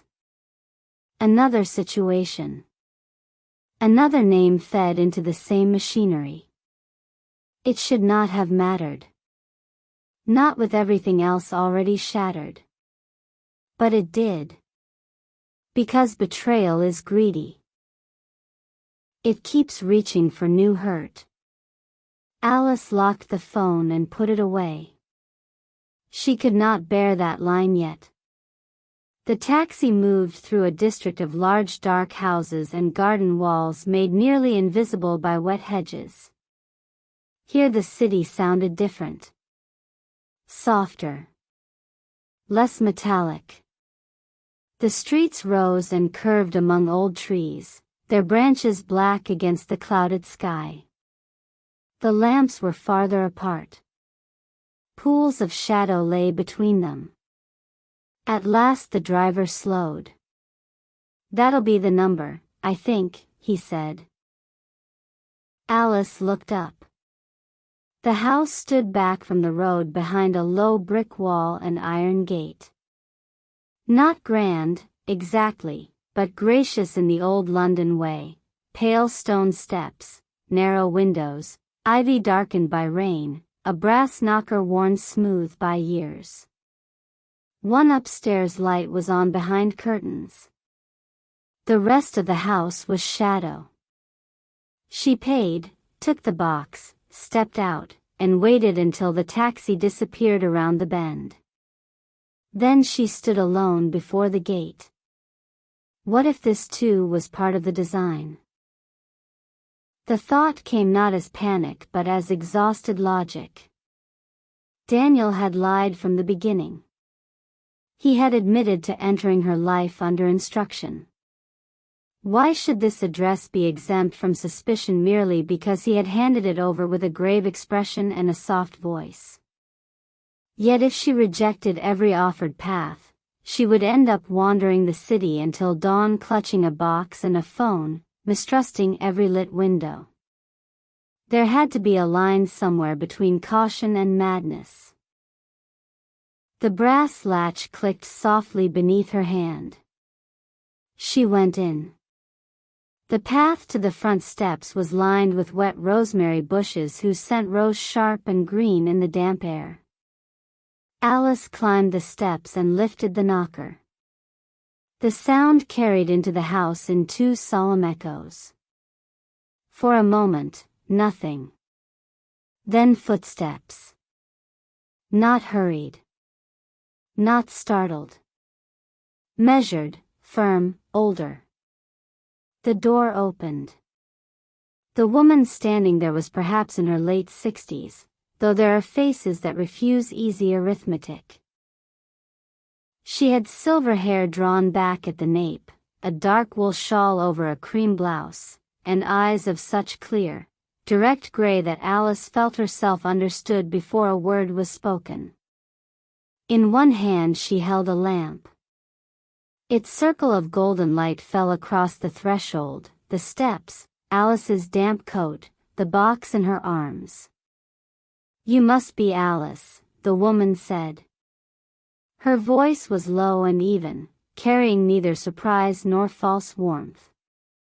Only readiness. Alice stood motionless. The woman's gaze shifted once, briefly, to the box. Then back to her face. "Come in," she said. "You're colder than you know." It was such an old-fashioned sentence that for a second Alice almost laughed. Instead she stepped inside. The house smelled faintly of beeswax, books, and something simmered with time. The entrance hall was narrow but elegant, lined with framed prints and a long Persian runner softened by years. An umbrella stand by the door held two walking sticks and a black umbrella with a carved wooden handle. Somewhere deeper in the house, a clock chimed the quarter hour. The woman closed the door, slid the chain across, and took Alice's coat without asking twice. Her movements were economical and unhurried. The sort that made space itself calm around them. "I'm Evelyn Hart," she said. "You can call me Evelyn, unless you're angry enough with the evening to insist on formality." Alice looked at her. The faintest corner of the older woman's mouth lifted. It was not a joke exactly. More an offering of proportion. "I haven't decided yet," Alice said. "Good. Decisions made after midnight are rarely elegant." Evelyn led her into a sitting room at the back of the house. It was warm there, firelit, with shelves from floor to ceiling and armchairs upholstered in faded green velvet. A coal fire burned softly in the grate. On a side table stood a tray with a teapot, 2 cups, and a plate of thin butter biscuits as though it had been set out some time ago. Heavy curtains framed the dark garden beyond, where rain shone on the stone path like spilled mercury.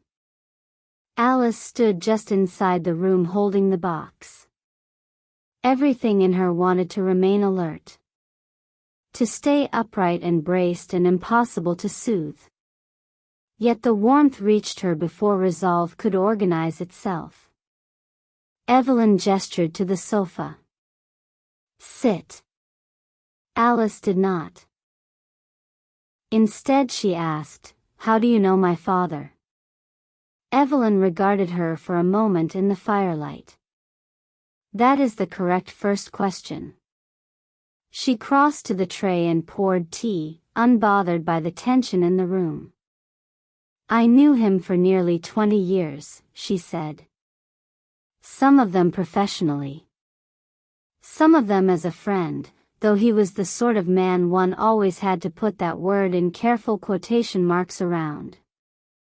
Alice's heart gave a small, uneasy turn. That sounded right. Too right. "Professionally how?" Evelyn handed her a cup. Alice took it after the briefest hesitation. It was hot enough to make her fingers sting. "I restored manuscripts and private archives," Evelyn said. "Your father was occasionally involved with collections that passed through unusual hands." Alice said nothing. The older woman sat in one of the armchairs and folded her own hands in her lap. "He was not an easy man," she added, "but he was often a loyal one." "That is a combination likely to make enemies." Alice looked at the steam rising from the tea. The room was quiet except for the fire's soft settling sounds. Finally she sat on the edge of the sofa, cup untouched in one hand, the box placed beside her. "Daniel sent me," she said. "Yes." "You were expecting me." "Yes." "How long have you been in contact with him?" Evelyn considered. "Intermittently, for several months. More urgently in the last week." Alice's grip tightened around the cup. "So you're part of this?" Evelyn did not flinch. "I'm part of the attempt to prevent it becoming worse." "That's not an answer either." "No," she agreed.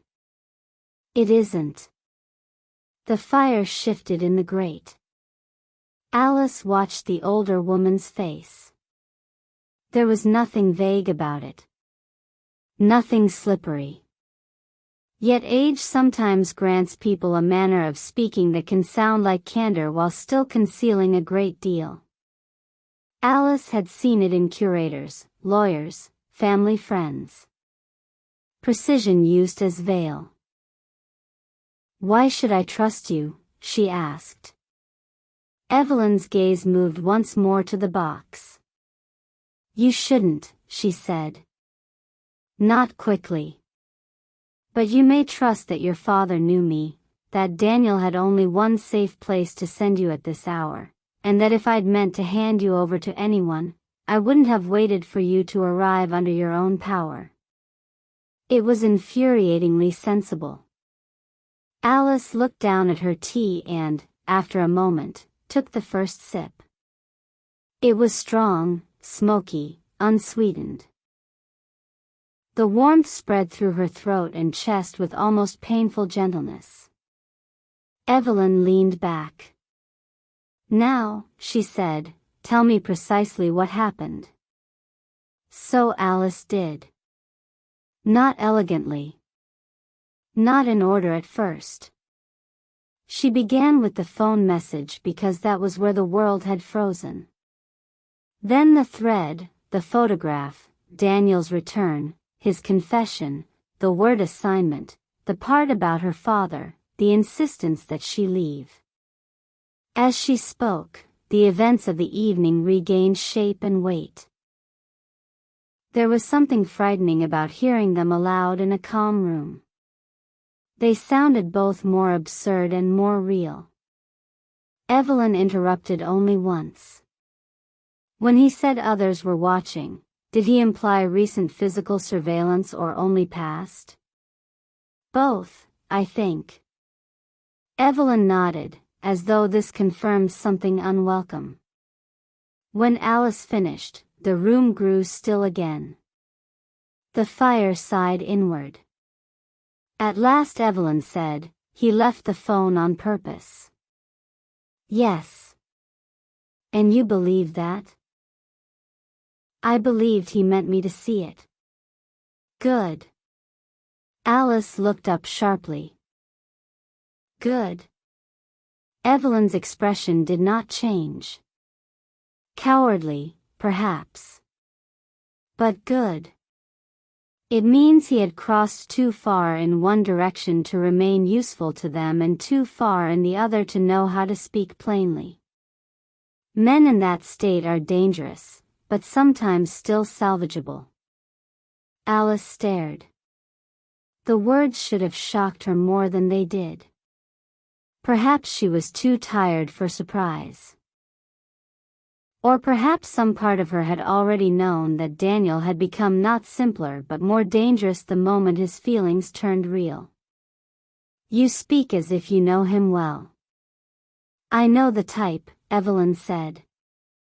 "And I know what divided loyalties do to the soul." A fragile silence followed. Alice placed the cup carefully on the table. "He said my father took something." Evelyn's gaze settled on the fire. "He may have." The answer hit with a dull force. "So it's true." "It may be true," Evelyn corrected. "Truth and proof are not always neighbors." Alice felt her exhaustion sharpen into irritation. "Please don't talk to me like I'm a child in a drawing room." The older woman's eyes lifted to hers at once. "Then don't ask for certainty where only fragments exist." The directness of it snapped the room taut. For a moment neither spoke. Then, to Alice's astonishment, Evelyn inclined her head slightly. "You're right," she said. "I'm sorry. Tonight has already required too much patience from you." That softened Alice by a fraction against her will. She looked at the box. "What did he take?" Evelyn was quiet for several seconds. "When your father was still moving among certain circles," she said at last, "a private archive disappeared." Alice frowned. "An archive of what?" "Correspondence. Financial records. Letters. Memoranda. The sort of papers that become very expensive once enough powerful people have reason to fear them." Alice absorbed that slowly. The room seemed suddenly smaller around the box beside her. "You think he stole it?" "I think he removed at least part of it from people who should not have had sole claim to it." "That's a careful distinction." "Yes." "Why?" Evelyn looked directly at her. "Because theft and rescue are sometimes the same motion viewed from different windows." Alice sat very still. Those were the sorts of sentences that could conceal entire moral disasters. Yet they could also be true. "My father was not a rescuer," she said. Evelyn's gaze softened unexpectedly. Daughters almost never know the shape of their fathers beyond the rooms in which they were fathered. The sentence landed with a strange ache. Not because it was certainly true, but because it might be. Alice remembered her father at the breakfast table, reading with half-moon glasses low on his nose. Her father in the garden, clipping dead roses with too much force. Her father once, unexpectedly, showing her how to hold a fountain pen properly because ink forgives less than pencil. So much ordinary distance. So little revelation. He never told me anything, Alice said. No. Would he have hidden something with me in mind? Evelyn considered. He might have hidden something with bloodline in mind, she said. That is not quite the same thing. Alice looked again at the box.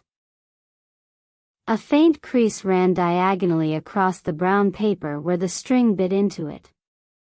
She had seen it dozens of times without noticing. Now every mark felt coded. Evelyn followed her gaze. That box has not been opened tonight, she said. It was not a question. No. Good. Alice's eyes narrowed. Why good? Because whatever is in it should be looked at when you're less exhausted and less likely to miss the difference between grief and evidence. There was sense in that too, annoyingly. Alice leaned back against the sofa for the first time and felt the day's fatigue move up through her body like dark water. Shock had carried her this far. Now that she had arrived somewhere warm and temporarily still, she could feel how close to shaking she remained. Evelyn seemed to notice. There's a room prepared upstairs, she said. You need sleep, even if it comes badly. Alice gave a short, disbelieving breath. Sleep? Eventually. I'm not sleeping in a stranger's house with half of my life turning out to be false. No, Evelyn said. You're sleeping in the house of a woman who knew your father, while the falseness of your life rearranges itself into a shape that may, with luck, be more honest than the one you just lost. Alice stared at her. Then, despite herself, she laughed once, small, sharp, incredulous. Evelyn's mouth softened. There you are, she said. Still alive enough to dislike my phrasing. It was such a dry, impossible thing to say that Alice nearly laughed again and hated the relief of it. The older woman stood. I'll show you the room. Bring the box. Leave your coat here to dry. Alice rose more slowly. The tea had loosened something in her muscles, enough that movement now felt heavier rather than easier. She picked up the box and followed Evelyn out into the hall. The staircase curved upward beneath framed black and white photographs of cities and harbors and one portrait of a young woman in a white dress whose serious eyes resembled Evelyn's. At the first landing a grandfather clock watched them pass. On the second floor the air smelled faintly of lavender and old paper. The room Evelyn led her to overlooked the garden. It held a narrow brass bed dressed in white linen, a writing desk by the window, a wardrobe, a small lamp, and little else. The simplicity of it was almost monastic. Yet every detail had been thought through: a carafe of water, clean towels folded on a chair, a small dish with safety pins and matches, a book left face down on the bedside table as though someone had just set it aside and might return. This was my sister's room, Evelyn said. You're welcome to it. Alice set the box on the chair by the bed. Thank you. The words felt strange in her mouth, but true. Evelyn moved to the door, then paused. One thing, she said. If Daniel contacts that phone during the night, don't answer immediately. Alice felt a fresh pulse of tension. You think he will? I think men who have just detonated their own lives often mistake urgency for clarity. The accuracy of it almost hurt. And if he doesn't? Alice asked. Evelyn's face grew harder in a way that transformed it. Then we assumed the night worsened after you left. A silence followed. Alice looked toward the chair where the box sat. I don't know what to do with any of this. No, Evelyn said gently. But tomorrow is more useful than tonight. Remember that. She left then, closing the door softly behind her. Alice stood motionless in the middle of the room. The house held a new kind of silence from her apartments. There, silence had felt intimate because it belonged to her routines. Here, it felt layered. Old. Held in trust by walls that had overheard too much for too many years.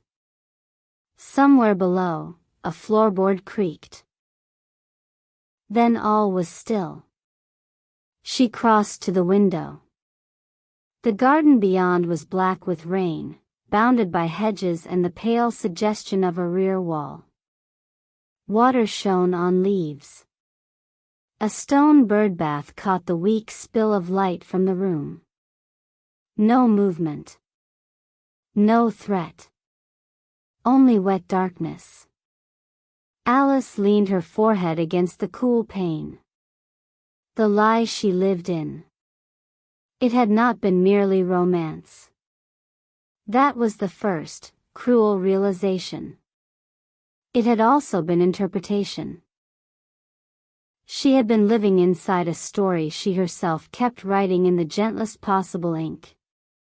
Daniel's privacy became depth. His absences became work. His alertness became attentiveness. His careful questions became intimacy. Even his sadness, because yes, there had often been sadness in him, became something she thought love might heal rather than something darker, already in motion before her. She closed her eyes. Memory rose again, patient and unstoppable. A Sunday in December. Snow threatening but never falling. Daniel in her kitchen making coffee while she sat on the counter in thick socks, reading him a foolish review from the newspaper. He had looked up only once, smiling, and said, "You always save your best outrage for breakfast." Then he had crossed to her, set the mugs down, and kissed the inside of her wrist with absent affection. That had not looked like performance. Could performance learn that kind of ease? Could deceit settle into domestic gestures so naturally that even the body forgot it was lying? Another memory. An evening at the cinema when the projector broke 20 minutes before the end and everyone groaned. She had whispered that perhaps fate was protecting them from the final act, and Daniel leaned close enough that his breath warmed her ear before saying, "Or sparing us the disappointment of explanation." She had smiled then, thinking it one of those casual lines that reveal intelligence. Now it seemed loaded with a sorrow she had not understood. And another. A week ago. He had stood in her hallway with his coat half on, looking at her for a second too long before leaving. She had asked what was wrong. "Nothing," he said. But it had not been nothing. It had been the accumulating pressure of truth behind his ribs. Alice turned from the window and sat on the bed. The mattress dipped softly beneath her, almost too gentle. She took off her shoes and tucked her feet up under her, then reached for the box. The string was old but not brittle. Her father had tied it neatly, twice around, not tucked flat. For a long time she only looked. She had opened it before, years ago, and then again after moving. Not thoroughly. More with the reverent impatience of grief, touching objects, confirming their existence, retreating before they asked too much. Tonight the box had changed categories. It was no longer inheritance. It was evidence, or bait, or memory with a hidden door. She untied the string. The paper fell open. Inside lay exactly what she remembered, and yet not exactly, because attention alters things. The watch, wrapped in a handkerchief. The fountain pen. A packet of letters tied with blue ribbon. 3 photographs in envelopes. 2 small notebooks in her father's hand. A cracked leather wallet containing old membership cards and 1 folded receipt. And beneath all of it, a flat wooden case she did not remember seeing before. Alice froze. The case was thin, the size of a document folder, made of dark wood with brass corners worn green at the edges. No lock. No label. It sat beneath the papers as though it had always been there, though she would have sworn the box held no such thing the last time she looked. Unless she had simply not lifted everything out. Which, suddenly, felt entirely possible. Her pulse quickened. She set the other items aside carefully and lifted the case free. It was surprisingly heavy. Not for paper alone. The room seemed to hold its breath with her. She opened it. Inside, on black velvet faded nearly brown with age, lay a key. Nothing else. Not ornate. Not antique-looking in any theatrical way. Just a long brass key with a squared head and a narrow shaft, polished by use, attached to a small oval tag of ivory-colored bone or old plastic. On the tag, in her father's hand, 1 word. Dove. Alice stared. The fire-lit room downstairs, Daniel's messages, Evelyn's grave composure, the photograph, the assignment, everything contracted toward this simple object. A key. A name. Dove. Her mouth went dry. She lifted the tag lightly between finger and thumb. The handwriting was unmistakable. Her father's meticulous script, slightly right-leaning, spare and elegant even on so small a surface. Dove. What did it mean? A place? A safety deposit box? A code? The name of a property? A boat? Her father had never owned a boat. At least she thought not. The idea was ridiculous. But tonight she no longer trusted the borders of what she knew. She sat motionless for a long time with the key in her lap. Then, suddenly, she remembered something. Not the key itself. A word. When she was perhaps 12, maybe 13, she had once wandered into her father's study while he was on the phone. He had covered the mouthpiece and said, sharply for him, "Not now, Alice." She had lingered anyway because children do. There had been rain on the windows that day too. And as she turned to go she heard him say into the receiver, in that low controlled voice that adults use when they think danger can be reduced by volume, "No. Not Dove. Anything but that." She had forgotten it immediately after. Or rather, memory had filed it away among unimportant adult fragments. Now it returned whole. Alice felt a chill move through her. She looked toward the door, half tempted to take the key downstairs at once to Evelyn. But some instinct said wait. Not because Evelyn could not be trusted exactly. Only because every new person in this story seemed to already know something she did not, and she wanted one fact to remain hers for more than 10 seconds. She placed the key back in the case but did not close it fully. Then she reached for the notebooks. The first was ordinary in the maddening way of old personal papers, appointments, phone numbers, terse notes about meetings, occasional weather remarks. Rain, 6 p.m., train delayed. Called re-folio damage. Lunch with Mercer impossible. Fragments of a life, useful only if one knew where to place them. The second notebook was stranger. The entries were sparse and irregular, months apart. Some pages blank. Some filled with single lines. Do not leave copies where copies can become motive.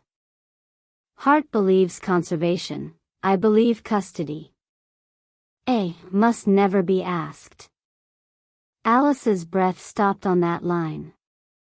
A. Her initial. Or some other A. But no, her father had never known many people he referred to by single letters. He had preferred full names, even in annoyance. She read the line again. A. Must never be asked. Must never be asked what? About the papers? The archive? The key? Her throat tightened. A wave of grief came then, sudden and piercing, not for the father she had lost 11 years ago, but for the father she was still losing now, piece by secretive piece, becoming a new man under her hands long after his death. Alice placed the notebook down very carefully. The room had become too warm. Or she had. She rose, crossed to the door, opened it, and listened. Quiet. The house slept, or pretended to. She nearly called for Evelyn. Instead she closed the door again and returned to the bed. Her mind was too alert now for rest. Too full. The lie she had lived in was no longer only Daniel's. It extended backward into inheritance and memory. It touched her father, the dead, old choices, unnamed people who might still be watching. It reached under her ordinary days and found roots there she had never seen. And yet beneath all that, absurdly, relentlessly, lay the human wound. Daniel. The man who had entered her life under instruction and stayed for reasons neither of them had known how to survive. She should have wanted him gone from her thoughts. Instead, memory kept returning with its own law. The first time he stayed overnight, he had slept on his side facing away from the window, one hand under the pillow, as if even in rest some part of him remained braced. At dawn she woke and found him watching the pale light on the wall, eyes open, expression unreadable. When she asked what he was thinking, he said, "That I should leave before you wake up enough to regret me." She had laughed and pulled him back under the blanket. At the time, she thought it was flirtation edged with self-protection. Now she wondered whether it had been the plainest truth he had ever spoken. Her eyes stung. She sat at the desk by the window and placed the notebooks beside the wooden case. The lamp there made a small pool of gold over the wood. Outside, droplets gathered and slid down the glass one by one. Without quite deciding to, she took Daniel's phone from her bag again. Still dark. Still silent. She unlocked it and, instead of returning to Mara's messages, opened the photo gallery. The first images were unsurprising. Buildings. Street corners. A ferry terminal at dusk. 2 photographs of documents too blurred in thumbnail form to make out. Then, farther down, ordinary things began to appear. A cafe window in winter. A dog asleep beneath a table. Half a page of a book with a sentence underlined. And then, like a blow, her. Alice on a park bench reading. Alice reaching up to pin wet hair back outside a greengrocer's. Alice laughing with Clara on a sidewalk, face turned half away. Alice at her own window, seen from across the street in evening lamplight. Not many, but enough. All taken before the bookshop. All taken without her knowing. She set the phone down with a gasp and pressed her hand flat against the desk. The ugliness of it was not only in the act. It was in the eye. In knowing he had looked at her before he knew her and framed those moments not as memory but as material. The photographs were not cruel. That was somehow worse. They were careful. They made her look solitary, thoughtful, luminous in the thoughtless way accidental portraits can. Which meant he had already been seeing her as someone particular while lying to himself about why. Alice forced herself to pick up the phone again. No more photographs after the first week of meeting. That mattered. Or seemed to. After that, the gallery shifted toward practical images. Addresses. Receipts. Train schedules. One picture of a blue ceramic bowl she recognized from her own kitchen, taken close enough that the glaze pattern looked like sea depth. Why would he photograph that? The answer came at once and hurt, because by then he loved details for their own sake. She closed the gallery. A new thought came to her then, so obvious she nearly hated herself for not seeing it earlier. Search history. She opened the browser. It had been cleared. Of course. Yet one tab remained open in the background, a map view of a cemetery in Surrey, zoomed close on one quadrant. No search term. Just the place marked in waiting. Alice stared. Her father was not buried in Surrey. What did it mean? Another false lead? A saved location? A rendezvous point? The possibilities opened and multiplied at once. She closed the browser and set the phone aside again. Her own breathing sounded loud in the room. Sleep was impossible now. The hours before dawn stretched before her like a dark lake she would have to cross awake. She rose and went back to the bed, gathering the letters next. The ribbon around them had faded to gray-blue. Most were addressed to her father, some in business hands, some personal, one in Evelyn's unmistakably elegant script. Alice hesitated over that one but did not open it first. Instead she chose the most recent by postmark. 7 months before his death. Inside was a short note from a man named Julian Mercer. You cannot keep both silence and leverage forever. One always consumes the other. If heart is still involved, then God help all of us, because she was the only one among us who ever understood the moral cost. Burn this. No signature beyond JM. Alice lowered the page. Hart. Evelyn Hart. Still involved. A pulse of mistrust moved through her again, not sharp, but necessary. She opened the letter from Evelyn next. The paper was older, the tone precise. If you insist on retaining custody, then at minimum separate the index from the rest. You are not as invisible as you believe yourself to be, and the child must remain outside it, whatever you decide. I will not help you disappear records only to discover you have made her the hinge of them. No signature needed. The child. Alice. Her hands trembled. Make her the hinge of them. That was exactly what had happened anyway, one way or another. Whether by design or consequence, she had become the hinge through which the past now swung open. She sat very still with the letter in hand. Downstairs a floorboard creaked again. Evelyn, perhaps, not sleeping either.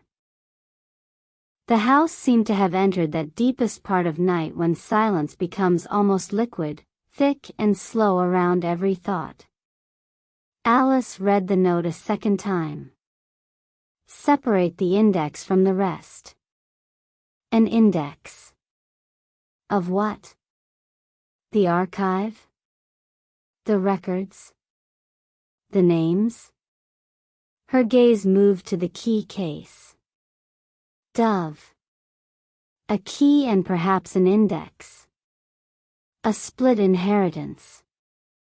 Her father had hidden them apart, or meant to. Maybe the box had always contained enough to start a search, never enough to finish it. Maybe he trusted that if anyone came looking, they would still need more than one door opened. A terrible admiration stirred in her then, brief and involuntary. If he had done this knowingly, he had been far cleverer than she'd ever understood. And perhaps far crueler. Because he had built part of the mechanism around her without asking permission. A soft knock sounded at the door. Alice flinched. Then Evelyn's voice, low through the wood, "You're awake." It was not a question. Alice crossed the room and opened the door halfway.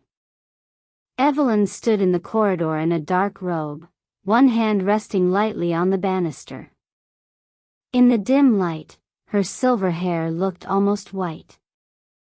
"I found something," Alice said. Evelyn's gaze sharpened at once. "May I come in?" Alice stepped back. The older woman entered and stopped when she saw the open box, the wooden case, the papers spread carefully on the bed and desk. Her face did not dramatically change, but a kind of stillness passed through it that was almost more expressive than shock. "You found it tonight," Evelyn said. "The case?" "Yes." Her eyes went to the tag attached to the key. "Dove." Evelyn closed her eyes briefly. "You know it," Alice said. "Yes." "What is it?" Evelyn opened her eyes again and looked at Alice with a gravity that made the room contract. "It was the name of a deposit room," she said, "in a private archive facility no longer supposed to exist." The words settled like dust after a collapse. Alice stared. "No longer supposed to exist?" "It closed officially 9 years ago," Evelyn said. "Unofficially, some compartments may still be intact if the wrong people failed to notice the right things." Alice looked at the key again. "And my father put this in a box in my cupboard." "Yes." "Why?" Evelyn's gaze dropped to the note still in Alice's hand. "Because despite my warning, he made you the hinge." The house was silent around them. The rain had stopped entirely now. The city beyond the garden seemed to be holding itself between breaths. Alice felt suddenly very young and very old at once. "Did Daniel know about this?" she asked. Evelyn considered, then shook her head. Not specifically, I think. He may have suspected a storage mechanism. But not this name, not this key. If he had known, tonight would have unfolded differently. Alice absorbed that. It meant she now held something Daniel did not. Something the Watchers did not, perhaps. A small, hard shift in balance. And yet the knowledge brought no comfort. Only deeper consequence. Evelyn sat on the chair near the desk and looked over the notebooks, the letters, the case. When her gaze returned to Alice, it carried something almost like pity. "You should know this," she said. "Your father didn't hide these things because he trusted the future. He hid them because he mistrusted everyone in the present." Alice sank slowly onto the bed. "That sounds like him." "Yes," Evelyn said softly. "Which is why I grieve him still, despite all the inconvenience." The dry remark, spoken with such old affection, made Alice's throat tighten. Here at last was someone who had known him as an adult, with all his impossible angles included. It felt like standing near a doorway into a room she had been denied all her life. "Tell me who he was," she said. Evelyn looked at the fireless grate of the little upstairs fireplace for a moment before replying. "Your father," she said, "had a gift for custody. People trusted him with things that mattered because he appeared to have no appetite for power himself. That is a quality the powerful often mistake for harmlessness. They hand records to such men. Names. Routes. Ledger copies. Letters never meant for daylight. They think discretion is obedience." Her eyes lifted. "Sometimes they are wrong." Alice listened without moving. "Years before he died," Evelyn went on, "he came into possession of records linking several private figures to transactions that would have ruined reputations and possibly prison walls, had the state cared enough to look. Some of those records intersected with objects moved through wartime channels, family collections passed as charity, money disguised as restoration grants. Dirty things in beautiful rooms. The phrasing was elegant. The reality beneath it less so. And he took them. I believe he removed the index and perhaps selected originals or copies. Enough to prevent burial, not enough to expose everything at once. That was his flaw. He never trusted the bluntness of total revelation." Alice thought of the line in the notebook, "Do not leave copies where copies can become motive." A man trying to control not just truth, but the consequences of truth. "Why hide it instead of publishing it?" she asked. Evelyn smiled without mirth. "Because men like your father often believe they can outthink danger by curating it. Because release destroys as much as concealment does. Because some names on those pages were not only guilty but intertwined with innocent dependents. Because he was vain enough to think custody itself was a moral position." The words were not gentle, but they were not cruel either. They felt earned. Alice looked down at her hands. "And now those people want it back. Or want certainty that no one else can reach it," Evelyn said. A faint sound came from downstairs then. Not the old house settling. Not a creak. A sharp, distinct knock at the front door. Both women went still. The sound came again. Measured. 3 times. In the silence that followed, Alice felt her heartbeat move like ice water through her body. Evelyn rose at once, every trace of softness gone from her face. "No one should be here," she said. Another knock. The room itself seemed to tighten around it. Alice looked at the key, the notes, Daniel's phone on the desk, the open box on the bed.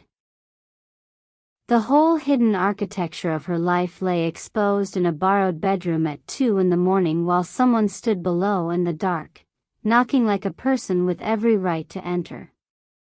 And in that suspended instant, Alice understood that the lie she had lived in was over. Now she was in the truth. And the truth, she realized, was far more dangerous than deceit had ever been. Chapter 4: The Signs She Ignored. The third knock had scarcely finished echoing through the house when Evelyn crossed the room and extinguished the lamp on the desk. Darkness folded inward at once. Only the dim spill from the corridor remained, a thin blade of gold across the carpet. Alice stood motionless beside the bed, one hand resting against the open wooden case as though the brass key inside might somehow anchor the room. Her heartbeat had become a distinct, almost separate presence, hard and insistent in her throat. Below them, the silence after the knocking seemed louder than the sound itself. No voice followed. No name called. Only that waiting stillness on the other side of Evelyn's front door. Evelyn turned her head slightly, listening. In the half-light her face had changed, all warmth drawn away from it, leaving something narrower and older and perfectly alert. She put one finger to her lips. Not dramatically, only practically, and stepped toward the hallway. Alice moved after her before she had time to decide whether she should. The older woman stopped at once and looked back. "No," she mouthed. Alice did not retreat. A refusal rose in her, swift and wordless. She had spent enough of the night being kept just outside the important room, the central conversation, the truth spoken by others and only later handed to her in fragments. She could not bear it again. Perhaps Evelyn understood, because after the briefest pause she gave a single reluctant nod. Together they moved into the corridor. The house had shifted. A place can do that in an instant, reveal a second self under pressure. The staircase that 10 minutes earlier had seemed merely elegant now felt strategic. The framed photographs along the wall became reflective surfaces. The grandfather clock on the landing seemed suddenly too loud, though it had not chimed. Even the smell of beeswax and old paper had sharpened into something more exposed. A house listening to itself. From below came the faint click of metal against wood. Alice stopped breathing. The latch? No. More delicate than that. Perhaps the brass knocker settling back into place. Or someone touching the mail slot. Testing. Evelyn descended the first few steps without sound. Alice followed more cautiously, one hand gliding along the banister. The wood was cool and smooth beneath her palm. At the turn of the stairs they could see into the entrance hall below, the front door in shadow, the tall narrow mirror catching a dim silver outline from the street lamp outside, the umbrella stand by the wall like a cluster of waiting silhouettes. No movement inside. The knocking did not resume. Evelyn descended another step, then another. At the final bend she paused and looked toward a small side table near the front window. Alice realized with a start that on it sat a phone and, beside it, a slim object she had not noticed earlier when entering the house. A revolver. Not displayed. Not theatrical. Merely present, as one might keep a paper knife or torch where it could be reached quickly. Evelyn saw Alice looking. The older woman's face did not change, but she gave a faint, almost apologetic lift of one eyebrow, as if to say, old houses, old habits, unpleasant decades.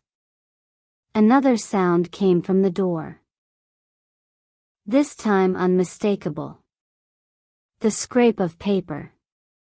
Something slid through the brass letter slot and landed softly on the floor.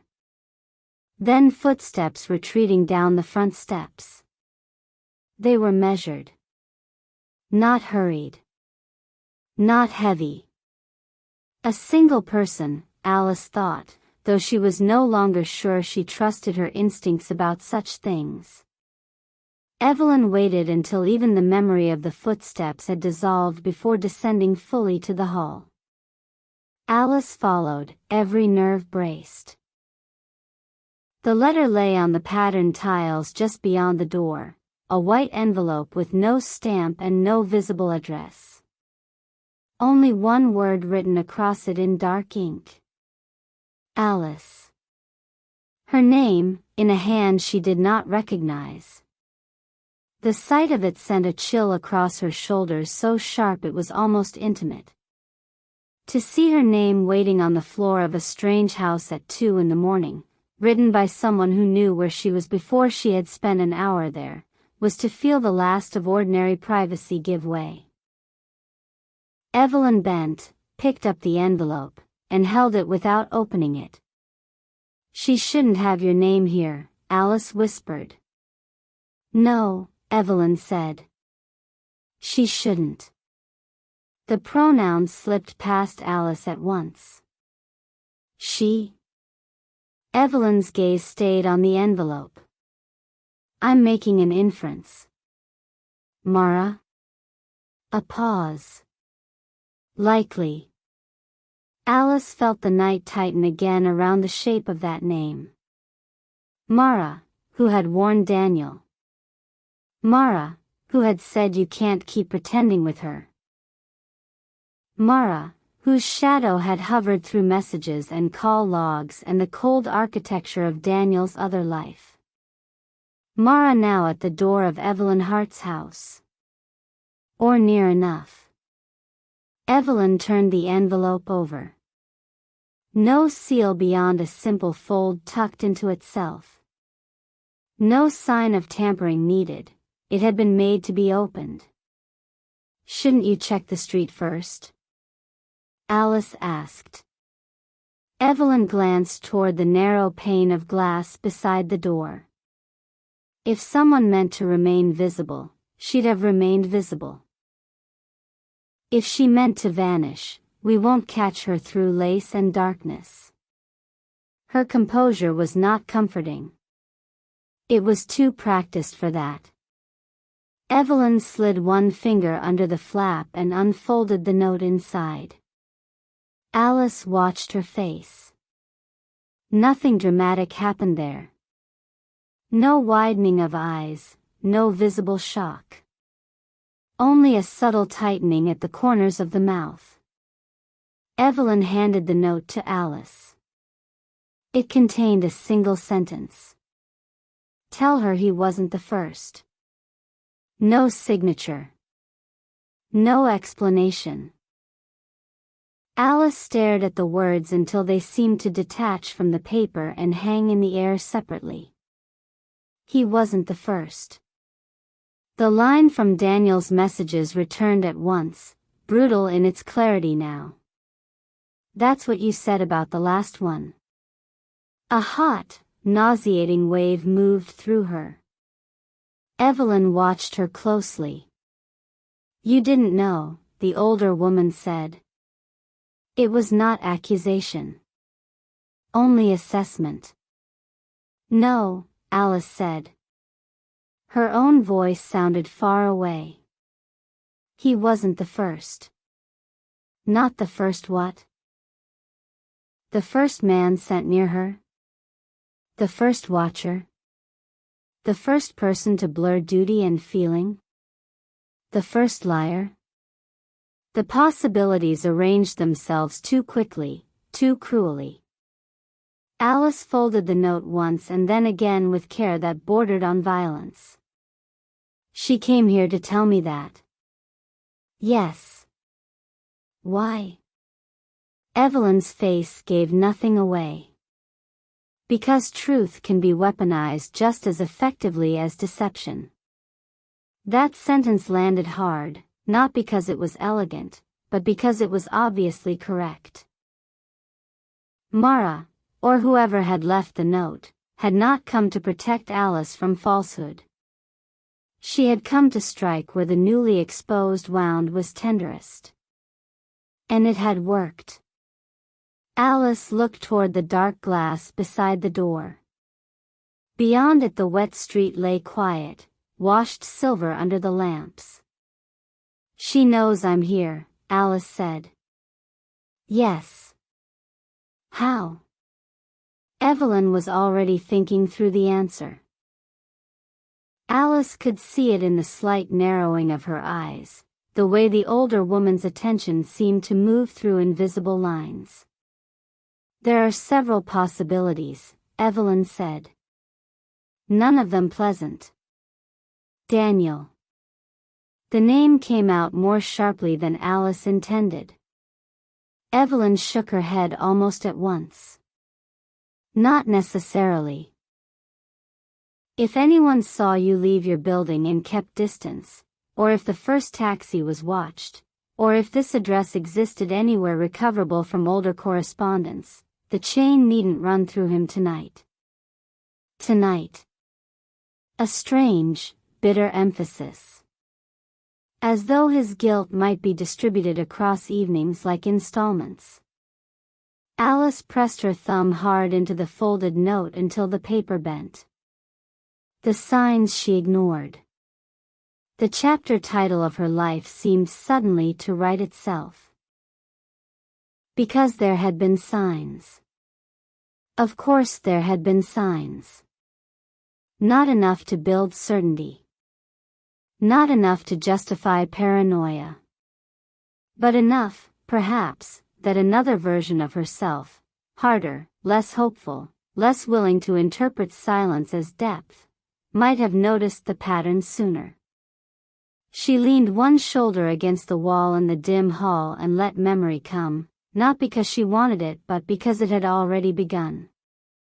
Daniel always arrived without seeming hurried, even when he was late. At the time, Alice thought it graceful, his calm, his contained energy, the way he could step out of a cab or off a train platform as if he had been moving precisely at the speed he intended all along. Now she wondered whether that was the discipline of a man accustomed to surveillance, accustomed to checking whether he was followed before he crossed a threshold. He had known too much about neighborhoods he claimed not to visit often. Once, walking with her through Marylebone, he had taken her down a side street to avoid roadworks before they reached the corner where the roadworks became visible. She had laughed and accused him of secret clairvoyance. He had only shrugged and said he had a good sense for city inconvenience. Another time, in the little Italian restaurant near the river, he had asked for the table at the back with his back to the wall and a clear sightline to the entrance. She had teased him for sounding like an exiled king or a suspicious uncle. He had smiled but not changed seats. And always, that moment upon entering a room. That nearly invisible pause. Not long enough to seem strange unless you were looking for it. Just long enough for the eyes to register windows, exits, other bodies. The signs she ignored. No, more difficult than that. The signs she translated into tenderness because she wanted tenderness more than explanation. Evelyn lit a lamp in the sitting room again and gestured for Alice to follow her back. The fire had burned lower but still held red heat beneath the coals. Shadows moved gently over the bookshelves as the women re-entered. The tray remained on the table, the teapot cooling in its knitted cover, biscuits untouched but for the one Alice had broken absent-mindedly earlier and not eaten. A room could remain peaceful while the meaning of it changed. That was another lesson of the night. Alice sat down slowly on the sofa, the note still in her hand. Evelyn remained standing for a moment at the mantel, one elbow resting lightly on it, eyes on the fire. "He wasn't the first," Alice said at last, tasting each word as though it might alter in her mouth. "Do you know what that means?" "Yes," Evelyn said. The answer made Alice look up sharply. "You do?" "Yes." "Then tell me." Evelyn's gaze stayed on the low flames. "It means that before Daniel, someone else was tasked with approaching you." The room seemed to drop half an inch. Alice felt the sofa beneath her become suddenly unreal, as if she sat in a dream's reproduction of furniture rather than on anything truly solid. "Approaching me how?" Evelyn turned then. "In any way that seemed natural." Alice stared. A faint roaring had begun in her ears. "When?" "2 years ago," Evelyn said. "Perhaps a little more." 2 years. Alice searched her memory at once, wildly, blindly, as if the right recollection might leap out already labeled. Faces passed through her mind. Men from openings, from parties, from chance conversations. The bookseller in Islington who remembered her preferences too quickly. The journalist Clara once tried to set her up with at a New Year's party. A man on the train who borrowed her pen and later appeared again in the cafe at the station. Were any of them real? Had any of them mattered? Or was she now seeing conspiracy where life had merely been messy and full of repeat encounters? She shook her head. "I don't understand." "No," Evelyn said gently. "You wouldn't." "It didn't last." "Why not?" The older woman considered. "Because he became frightened," she said. "Or conscientious. The distinction is not always worth making. He withdrew before significant harm was done." Before significant harm. The phrasing made anger move through Alice like sudden heat. What qualifies as significant? Evelyn accepted the anger without protest. "That depends on the damage one is measuring." Alice looked down at the note again, then at her own hands. They seemed steady now, which was somehow more alarming than shaking. "And Daniel knew?" "Yes." "From Mara?" "Yes." A silence opened between them, full of old decisions and withheld knowledge. Alice asked, "Why didn't anyone tell me? If you knew this was happening. If you knew people were circling me because of my father, why was I allowed to go on living as if nothing was wrong?" Evelyn held her gaze. "Because knowledge without leverage can be another form of exposure. Because at first I believed distance had held. Because by the time I knew Daniel had been placed near you, he had already crossed farther into your life than I could undo with a warning that sounded mad." Alice almost laughed. "And now it doesn't?" "It still does," Evelyn said. Reality's poor manners are unchanged. That might have been funny in another life. Tonight it only made Alice tired.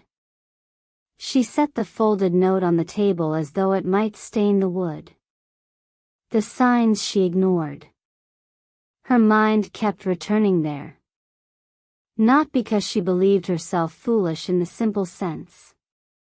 She knew how people fall into false narratives. Not through stupidity, but through pattern, hope, loneliness, timing. Through the quiet seduction of being seen. Daniel had seen her. That remained true even if the origin of his gaze had been contaminated. He had watched the details no one else bothered to watch. He remembered and adjusted and made room. Perhaps those were tools at first. Perhaps attention was part of his trade. But somewhere in the months between assignment and confession, the tools had become habits of care. That was the part that made it impossible to divide him cleanly. She thought of one evening in January when she had come home exhausted and sharp from work, unable to bear conversation. Daniel had said almost nothing. He had taken her coat, put on the kettle, turned on only the small lamp by the sofa, and left her there with tea and silence until she was ready to speak. At the time she had loved him for knowing exactly how to be gentle without being intrusive. Now she saw another possibility too. A man trained to read strain, to anticipate reactions, to modulate himself around vulnerability. Which version was true? Both, perhaps. That was the cruelty. Evelyn resumed her seat across from her. "Tell me about the signs," the older woman said suddenly. Alice blinked. "What?" "The ones you're blaming yourself for ignoring." Alice opened her mouth to deny it and found that she couldn't. Because she was blaming herself, a little. Not rationally, not even fairly, but in the way wounded people do when a narrative breaks. They go back searching for missed hinges and unexamined doors, desperate to prove the world had been decipherable all along. "There were things," she said slowly. "Just things. He asked very little about work but a great deal about my father whenever I happened to mention him. Not directly. Through stories. Through small openings. He once spent 10 minutes looking at a photograph on my shelf and asked where it had been taken. I didn't even know which one he meant until he pointed to my father in front of a building I've never been able to identify." Evelyn listened without interruption. "He'd remember offhand details," Alice continued. "Names I'd mentioned once. Places. He once asked whether I'd ever been to Surrey with my father when I was young, and I thought it was because we were planning a day trip and he'd seen a sign somewhere. But I hadn't said Surrey. I said countryside. He supplied the county." Her own voice altered slightly as she spoke, gaining an incredulous edge. "Another sign. Another thread. And there were absences," she said. "Not suspicious exactly. Only, padded. Times when he said work and I believed work because the explanation fit his face. He looked tired in a way I read as burden, not concealment." Evelyn's eyes did not leave her. "That is how the best lies survive," she said. "They borrow the shape of something already plausible." Alice looked at the fire. She remembered the night 3 months ago when Daniel had arrived late and apologetic with a cut on his knuckles he explained away as a stupid accident with a taxi door. She had kissed the bruise and gone to fetch ointment while he stood in her kitchen watching her with an expression she now wished she understood. At the time she thought he was moved by being cared for. Perhaps he had been. Perhaps he had also been wondering whether the tenderness he was receiving was something he had forfeited the right to long before. Another sign. Another fracture. And beneath all that, still, the simpler wound, she missed him. The realization came so abruptly it made her angry all over again. He had not been gone 3 hours. He had detonated the trust between them, admitted to entering her life under false pretenses, mapped her routine, lied to her face, photographed her before they met, and perhaps placed her in danger no matter what he felt. And she missed him. Not because she forgave him.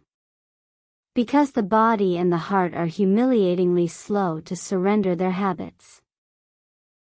Some part of her still expected the sound of his step in the hall, the warmth of him settling onto the sofa, the low voice asking whether she was awake. Love, when interrupted, does not leave cleanly.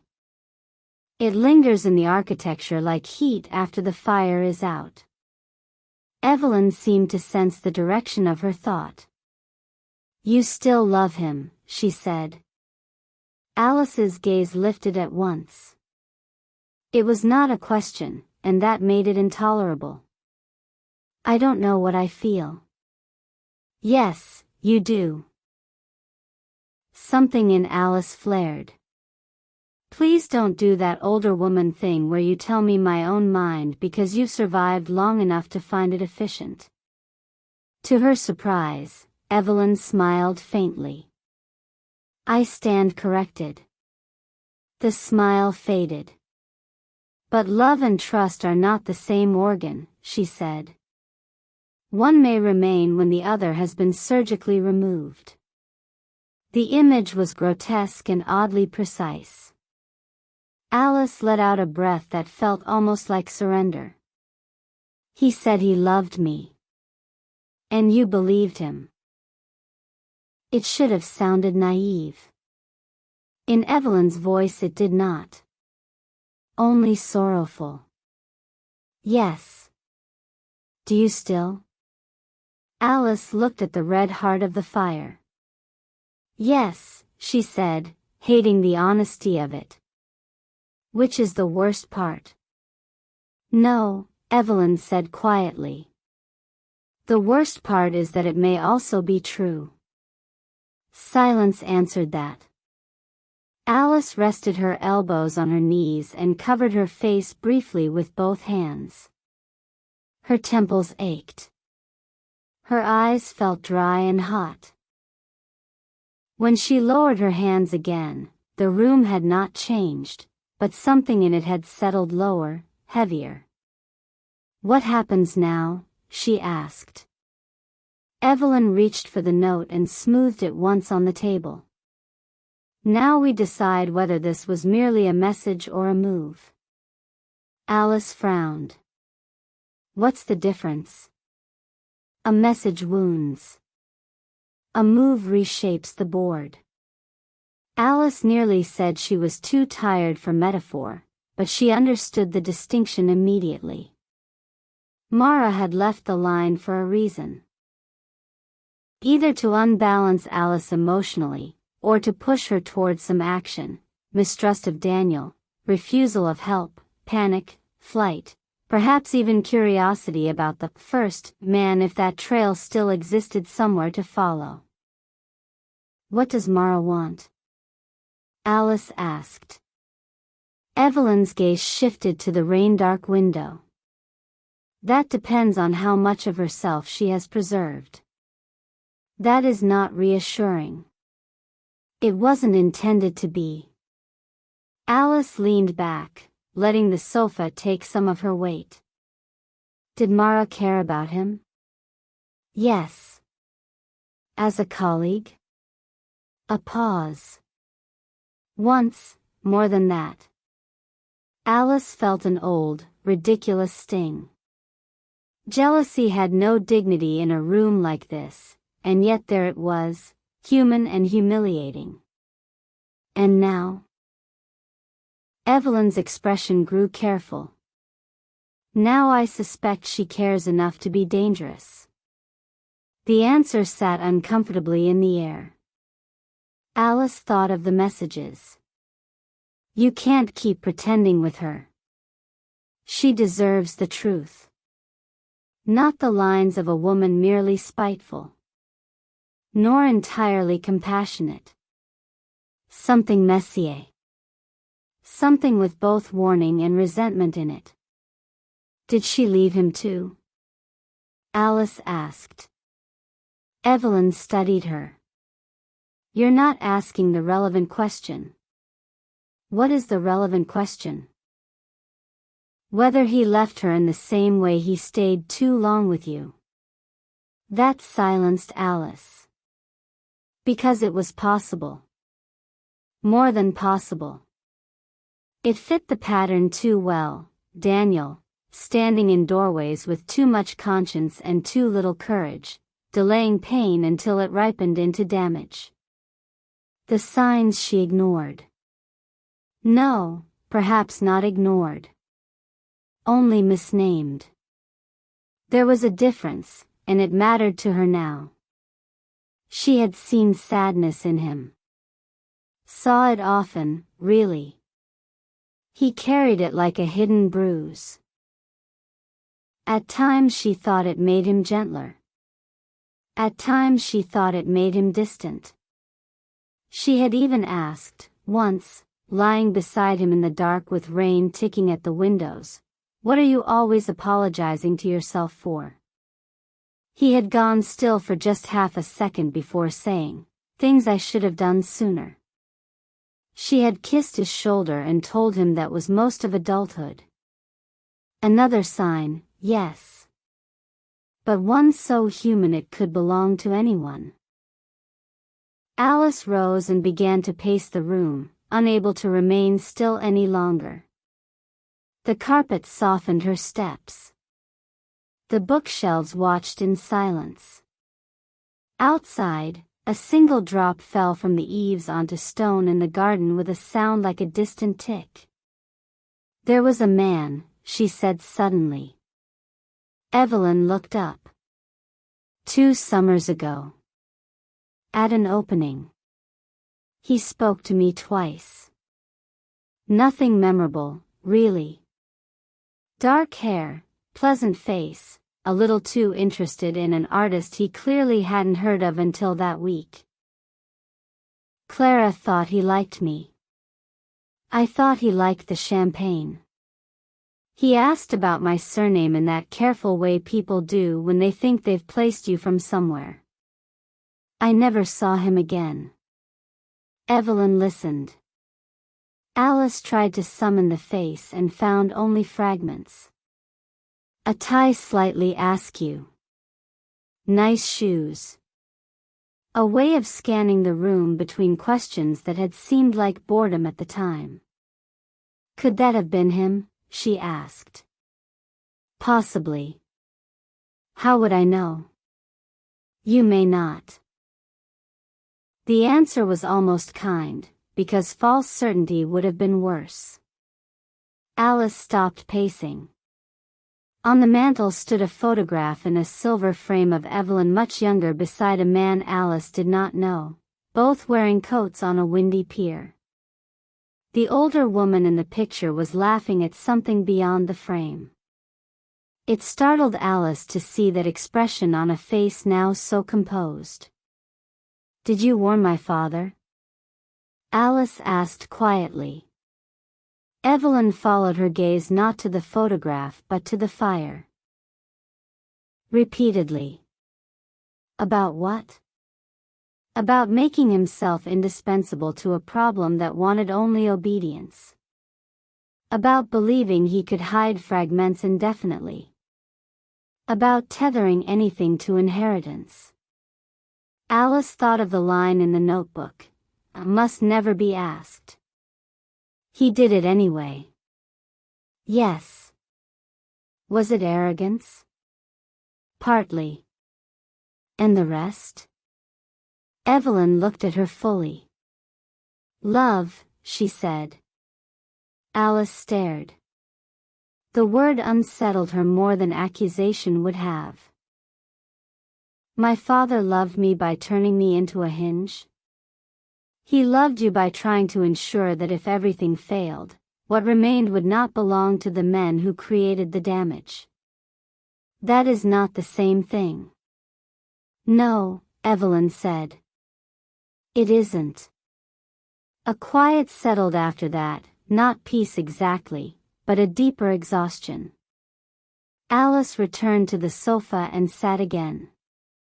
Her limbs felt heavy now, as though the body had at last understood how far shock had carried it and begun to demand payment. Evelyn poured fresh tea, though both knew neither needed caffeine or ritual so much as occupation. As the liquid struck porcelain, Alice found another memory rising. This one so small she almost dismissed it. A Tuesday evening in February. She had been at Daniel's flat for the first and perhaps only time. It was sparse, beautifully kept, almost impersonal except for books and a record player and one badly mended lamp he refused to replace. She had wandered to the shelves while he opened wine and found, tucked flat in a travel guide, an old train ticket to Surrey. She held it up and said, teasing, "Secret country life?" From the kitchen he had answered too quickly, "Hardly." When he came into the room and saw the ticket in her hand, something unreadable crossed his face before he smiled and took it back. "Work," he said. "Nothing romantic." She had believed him because there were 1,000 reasons a man might travel to Surrey. Because no one lives by suspecting every misplaced ticket stub. Because the atmosphere of a room matters as much as the facts inside it, and Daniel had already filled his rooms with trust. Surrey. The cemetery tab on his phone. The question about whether her father had taken her there as a child. Signs. All of them now arranged into a pattern only visible in retrospect, like a constellation once someone else has drawn the lines. Evelyn handed her tea. "You're pale," the older woman said. "I think I've lived 3 lives since dinner." "Only 3? Excellent restraint." Alice managed a thin, unwilling smile. Then, because the night had already gone past the point where pride could do much for her, she asked, "Do you think he was telling me the truth at the end?" Evelyn did not ask who he was. "About loving you?" "Yes." "Yes," Evelyn said. The answer came with infuriating certainty. Alice looked at her over the rim of the cup. "You can't know that." "No," Evelyn agreed. "But I know what it costs a man like him to sabotage his own usefulness at the precise point success would have become easier." He left the phone. "He sent you here." Those are not the actions of a man still serving the original purpose. A man can defect for selfish reasons. Of course. And still love badly. Most people do. Alice stared into her tea. Love badly. Yes. That was perhaps the truest phrase spoken all night. Daniel loved badly. Her father, perhaps, had loved badly too. Even Mara, wherever she was in the wet dark beyond this house, might be loving badly in the only register she had left, warning and wounding in the same movement. Alice set down the cup. What if the first man still exists somewhere in this story, she asked. What if Mara left the note because she wants me to look for him? Evelyn considered. Then she either wants to widen the fracture or offer you a path Daniel can't control. Possibly both. Would you know his name? A pause.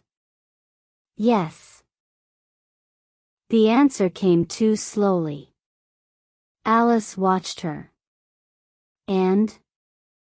Evelyn sighed, not theatrically, only with the fatigue of someone approaching a line long delayed. His name was Adrian Vale. The name meant nothing. Or almost nothing. Something in it tugged faintly at memory and failed to resolve. He approached you through the art world, Evelyn said. Briefly. He was competent and, unlike Daniel, retained enough self-interest to retreat before attachment complicated the assignment. Unlike Daniel, Alice repeated. Yes. There was something almost merciful in Evelyn's bluntness now. Where is he? I don't know. Alive? Yes. You're sure? As sure as one can be of men who change cities when conscience becomes inconvenient. Alice leaned back slowly. Adrian Vale. A face half remembered at an opening. Maybe. Maybe not. Another invisible orbit she had lived inside without knowing. The house gave a small settling sigh somewhere overhead. The hour had deepened. It felt nearer morning in the way only the darkest part of night can, not brighter, but more exhausted. Alice rubbed at the inside of her wrist, a habit she had when thinking too hard. Daniel used to notice it and, without remark, take her hand and still it with his thumb. The recollection came like a blade turned gently. She dropped her hand. You see, she said, almost to herself. Even now he's everywhere in my body. In the places where I start to do something and expect him to know why. Evelyn's expression softened. That will last a while. I don't want it to. Want has very little jurisdiction at this stage. Alice let out a breath that trembled at the end. The room had become strangely intimate despite everything. Not comforting, exactly, but honest in a way her own apartment no longer felt in memory. Here, at least, every dangerous thing had entered the room openly. She glanced toward the desk in the corner where Daniel's phone lay dark. What if he calls? She asked. Evelyn looked at the phone. Then you decide whether hearing his voice would clarify anything or merely rearrange the pain. Alice thought of his face in the doorway. The rain on his hair. The grave devotion in his eyes when he said, for once, I need you to let me disappear. It had been a terrible request. Possibly a necessary one. And still she did not know whether honoring it was wisdom or just another way of letting him choose the terms of rupture. He always wanted to protect me without asking whether I wanted that kind of protection, she said. Evelyn nodded. Yes. Men who traffic in secrets often mistake control for care. Alice looked at the low fire. And women? Evelyn's mouth curved faintly. Women usually call it by its proper name sooner. They sat in silence after that. Alice's thoughts moved more slowly now, fatigue finally lowering its hand over the fever of revelation. But the slowness brought no peace. It only made each memory rise more distinctly. Daniel at the flower market, rejecting lilies without being told a second time. Daniel noticing when she changed perfume and saying, "This one smells like weather before rain." Daniel reading in bed with one ankle crossed over the other, glasses low on his nose, looking up every few pages not because he was distracted but because he was checking that she was still there. Daniel pausing once by her bookshelf and asking, too carefully casual, "Did your father ever collect ledgers? Old account books, I mean." At the time she had laughed and said, no, only grudges. He had smiled, but not fully. A sign. So many small signs. Yet none of them, taken alone, would justify what she now knew. That was the trap. Betrayal rarely announces itself in single blazing clues.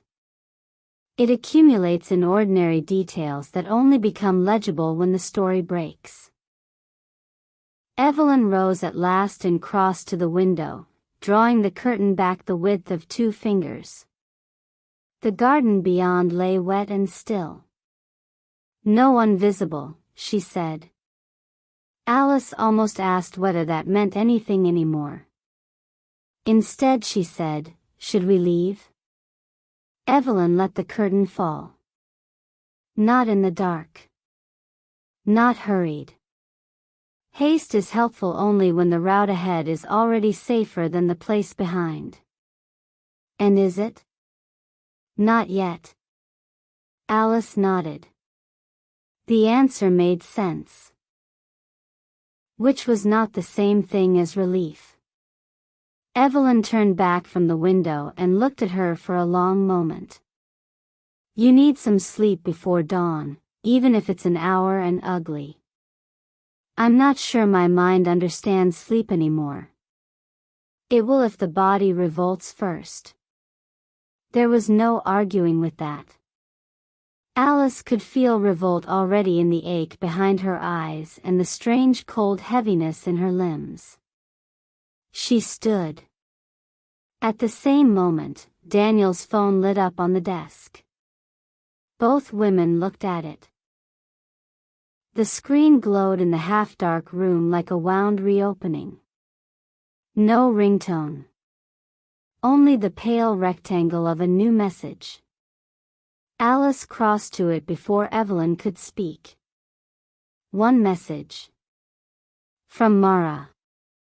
Ask him about Surrey. Alice stared. Then another message appeared beneath it, almost instantly. And ask why he kept the photograph after he fell in love with you. The room went very still. Alice could hear the faint hiss of the fire, the old clock somewhere in the hall, her own breathing.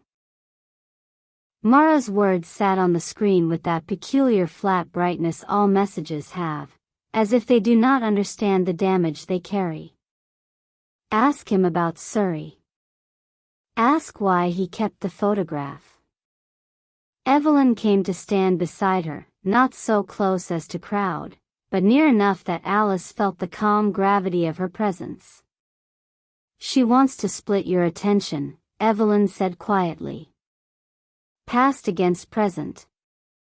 Motive against feeling. She's succeeding. Yes.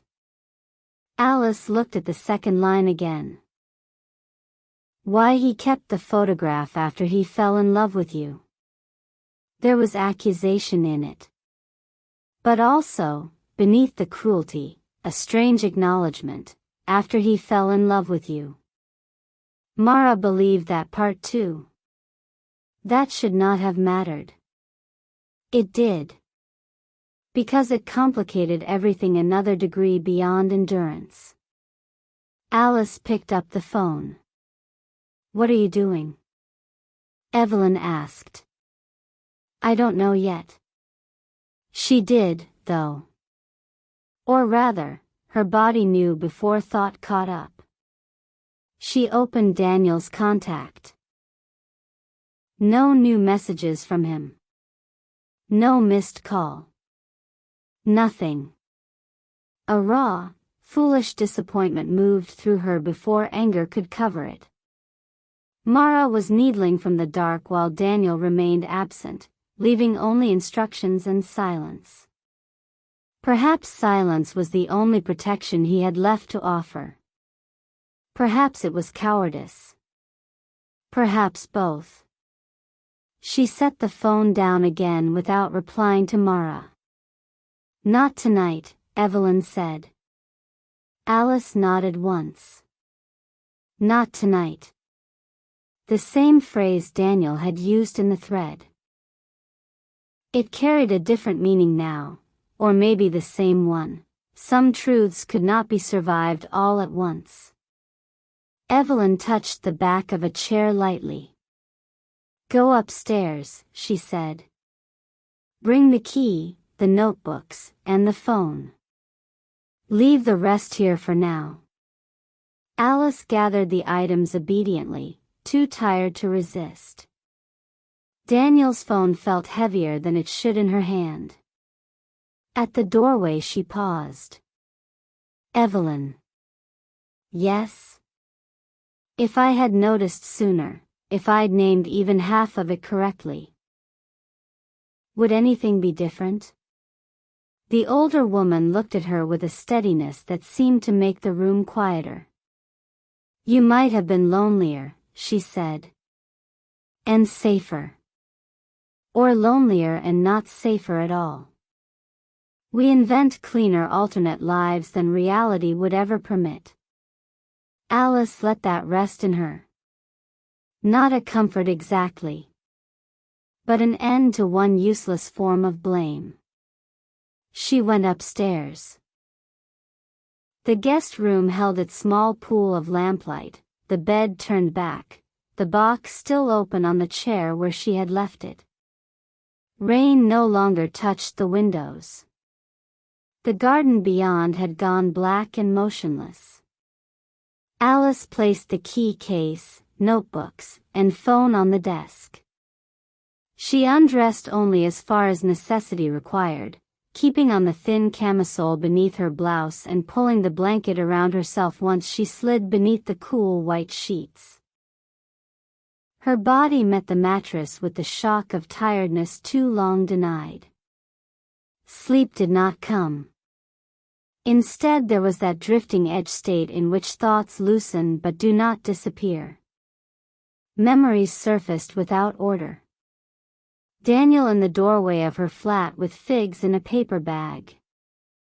Daniel saying, "You always look most like yourself in bad weather."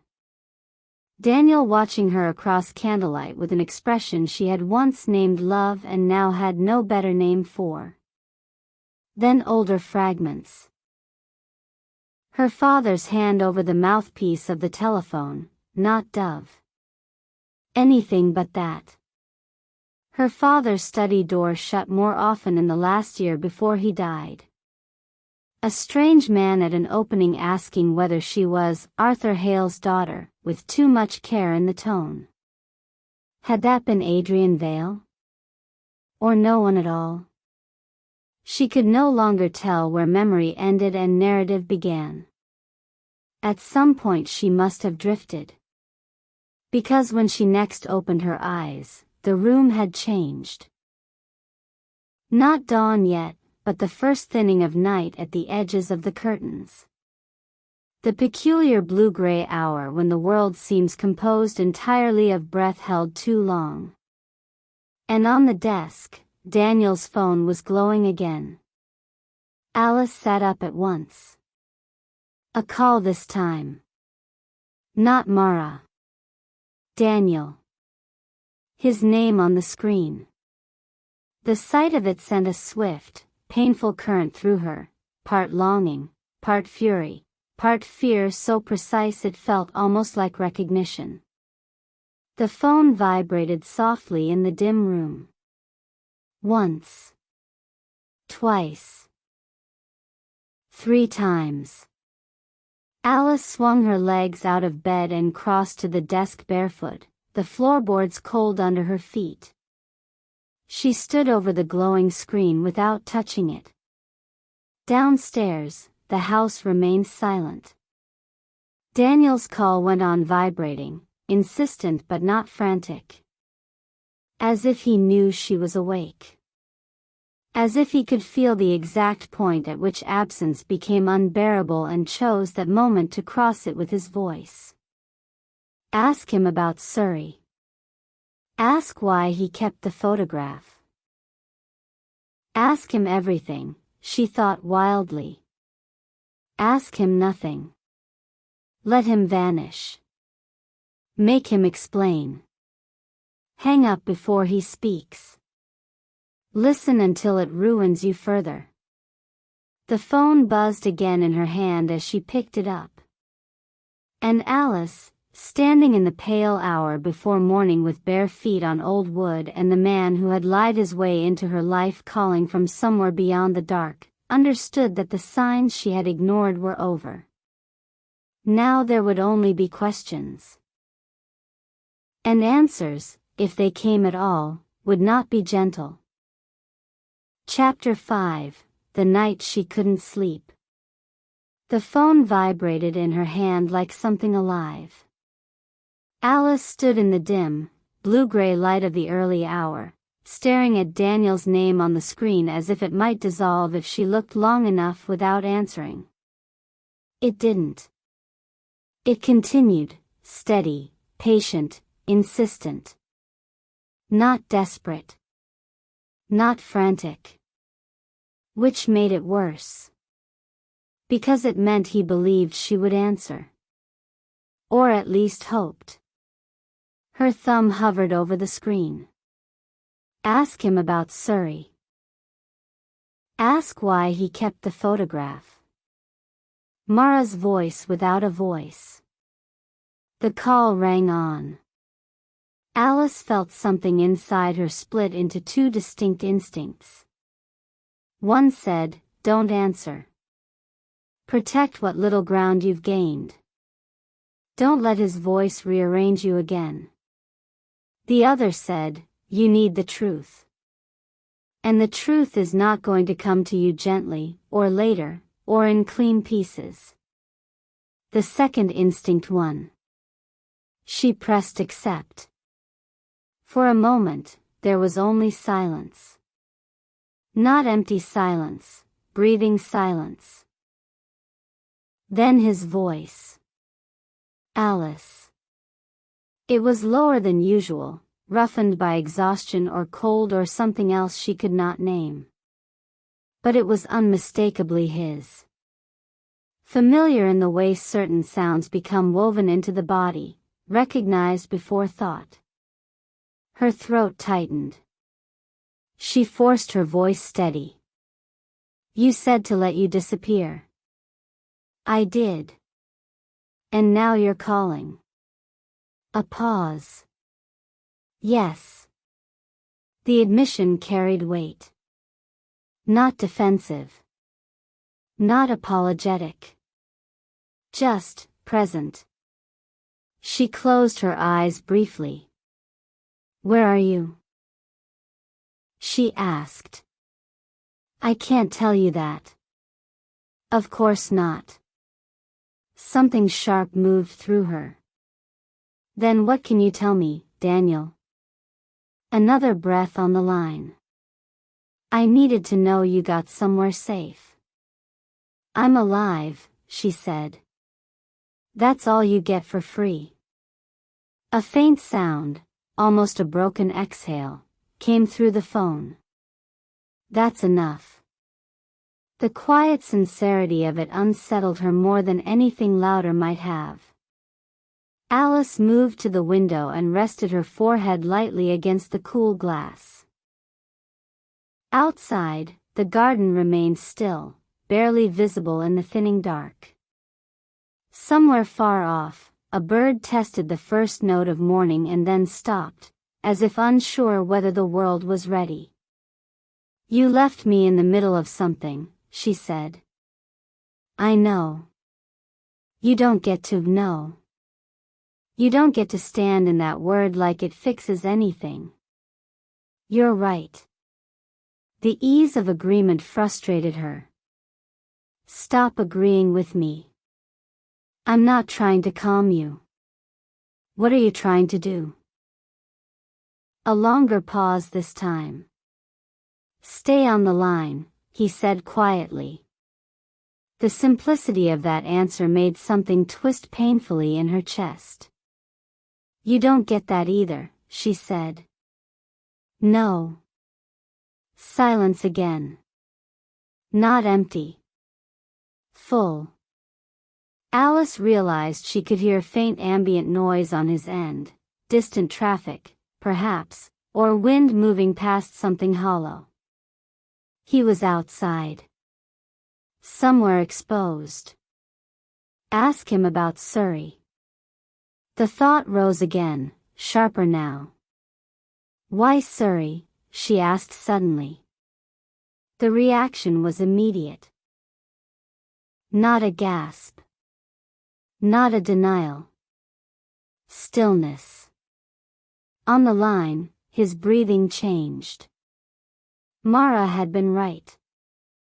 Alice felt something cold settle into place. You knew I'd ask that, she said. I hoped you wouldn't ask it like that. How should I ask it? A beat. Later. Too late for that. Another silence. Then, carefully, what do you know about Surrey? She almost laughed. You don't get to ask questions back. I'm trying to understand what's been exposed. Everything feels exposed. I know. There it is again. He let that pass. Alice tightened her grip on the phone. I found something, she said. That shifted him. What? A key. The words seemed to land on him with weight. Alice. No, she cut in. You don't interrupt me anymore. Not now. A pause. Then, quietly, all right. It was in my father's things. In a case I don't remember seeing before. There's a tag. Her voice slowed despite herself. Dove. This time the silence on his end was different. Not controlled. Not careful. Heavy. Alice, he said again, but now there was something else in it. Something closer to urgency than anything she had heard from him before. Now you care about details. That key was hidden in a box in my cupboard for 11 years, she finished. Yes, I gathered that part. You don't understand what that means. Then explain it. A long exhale. I didn't know the name, he said.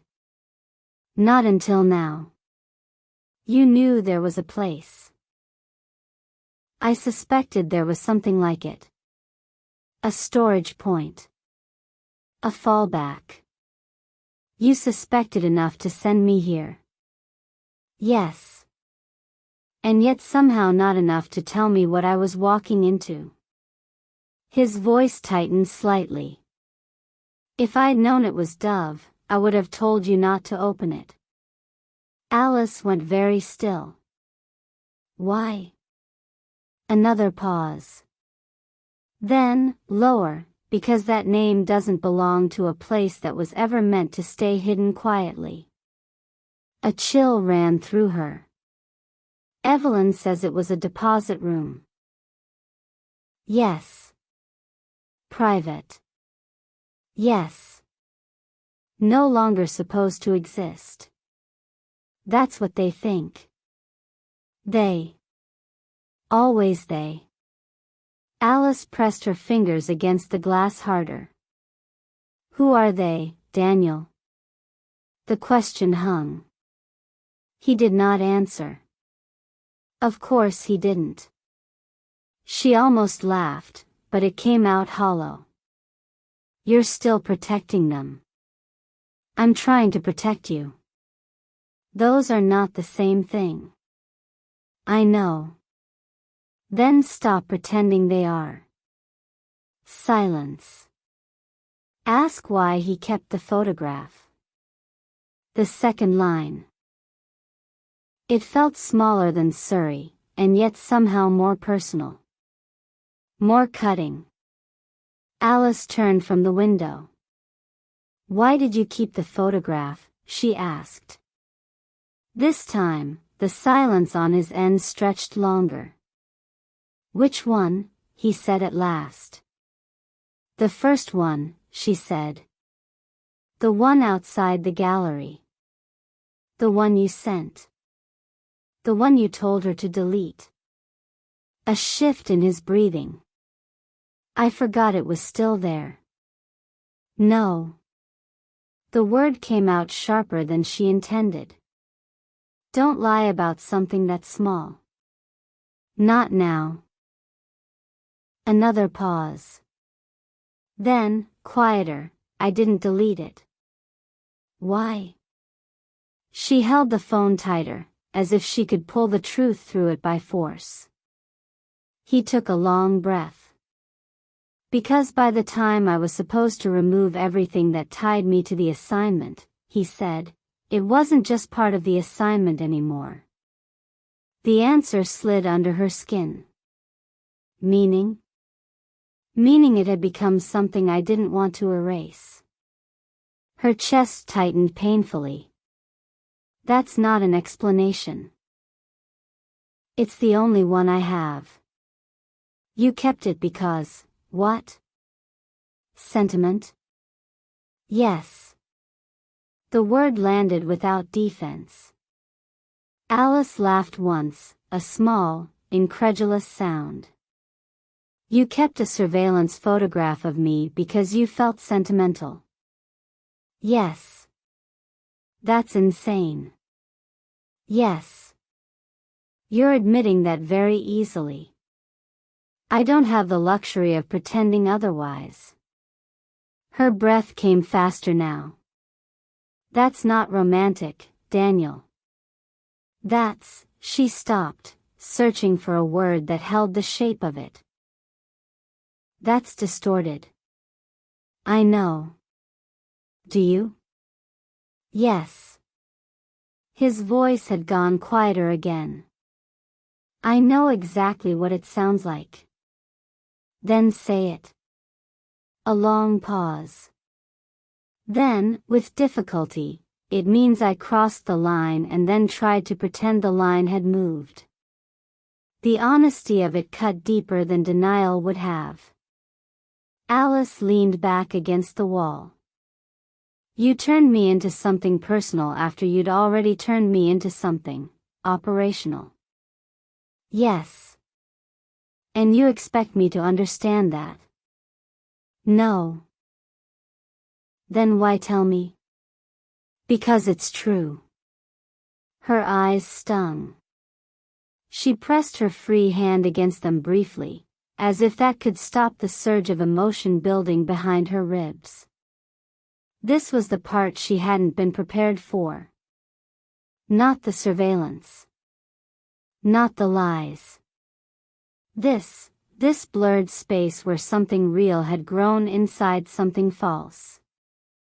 It was easier to hate a clean betrayal. This was something else. What about the others? She asked. His voice sharpened slightly. What others? Don't do that. I'm not. You know exactly what I mean. She pushed the words out before she could soften them. You weren't the first. Silence. Thick. Immediate. Who told you that? A note. Someone came to the door. His breath caught, barely, but she heard it. Mara. Yes. Another pause. Longer this time. When he spoke again, his voice had changed. Not softer. More controlled. What did she say? Alice swallowed. Tell her he wasn't the first. The line hung between them like something sharp suspended in air. Daniel didn't speak. The silence stretched so long she thought the call had dropped. Daniel? I'm here. But something in him had shifted. You knew, she said. Yes. About the first one. Yes. And you didn't tell me. No. Why? A breath. Because it would have sounded exactly like it sounds now. That's not a reason. It's the truth. She closed her eyes. Who was he? Another hesitation. Then. Adrian Vale. The name landed without familiarity. I might have met him, she said slowly. At an opening. I'm not even sure. You probably did. You sound very certain. He was careful, Daniel said. Careful enough to leave before he became visible. Before he became, you. A pause. Yes. Alice felt something twist inside her. And you stayed. Yes. Why? This time, he didn't answer immediately. When he did, it came out almost like a confession. Because leaving became harder than staying. That's not a justification. I'm not offering it as one. Then what are you offering? A breath. The truth. She almost laughed again. That's becoming your favorite word. It's the only thing I have left to give you. The quiet of it hurt. Alice pressed her lips together. For a moment neither of them spoke. The first real light of dawn had begun to edge the curtains now, turning the room from gray to something faintly silver. The world outside was waking whether she wanted it to or not. Daniel, she said at last. Yes. If I hadn't found the phone. He didn't let her finish. I would have told you. When? Soon. That's not a time. I know. You keep saying that. Yes. She turned away from the window and sat on the edge of the bed again. You said they were going to move faster. Yes. What does that mean? Another pause. It means they're no longer satisfied with watching. And if they believe you're connected to whatever your father left behind, they'll start applying pressure. Her stomach tightened. What kind of pressure? His silence answered too clearly. Daniel. They'll try to make you lead them to it, he said. How? They'll find ways to narrow your options. The phrasing was too vague. Give me something real. A breath. Work. Friends. Routine. Anything that can be disrupted. A cold understanding settled over her. You mean they'll start taking things away? Yes. The word felt heavy. Alice looked at the door. At the quiet house around her. At the fragile safety that now felt temporary. And you expect me to just, what? Follow your instructions? I expect you to stay somewhere unpredictable and not open that box again until we understand more. We. The word slipped out before she could stop it. He caught it. I'm not asking you to trust me blindly. You already did that once. Yes. And look where it got me. I know. Silence again. Then, more quietly, I'm asking you to stay alive long enough to hate me properly. The line hit harder than anything else he'd said. Alice's throat tightened. That's not funny. It wasn't meant to be. She looked down at her hands. They were steady now. Too steady. A kind of cold clarity had replaced the earlier shock. "You don't get to decide how I feel about you," she said. "No. You don't get to protect me without my permission." "I know. You don't get to disappear and then call like nothing changed." "I know." The repetition broke something. "Then stop saying it," she snapped. "Stop saying you know. Knowing doesn't fix anything." He went quiet. For a long moment, neither of them spoke. Then, softly, "What do you need me to say?" The question caught her off guard. Alice opened her mouth. Closed it. Because the truth was, she didn't know. An apology would be insufficient. An explanation incomplete. A promise impossible. "I don't know," she said. "Okay." That was all. No pressure. No attempt to fill the silence. And somehow, that made it worse. Because it was the version of him she knew best. The one who didn't force, didn't rush, didn't crowd her into answers she didn't have yet. The version she had loved. The version that had been real. Or at least, real enough. She felt the tears then. Not dramatic. Not breaking. Just quiet, hot, unwelcome. "I hate this," she said. "I know." She almost threw the phone. Instead she held it tighter. "I hate that I still," she stopped. He didn't finish the sentence for her. He didn't say the word. He let it remain unfinished. That, more than anything, told her he understood. Because saying it would have made it easier. And easier was not what this was.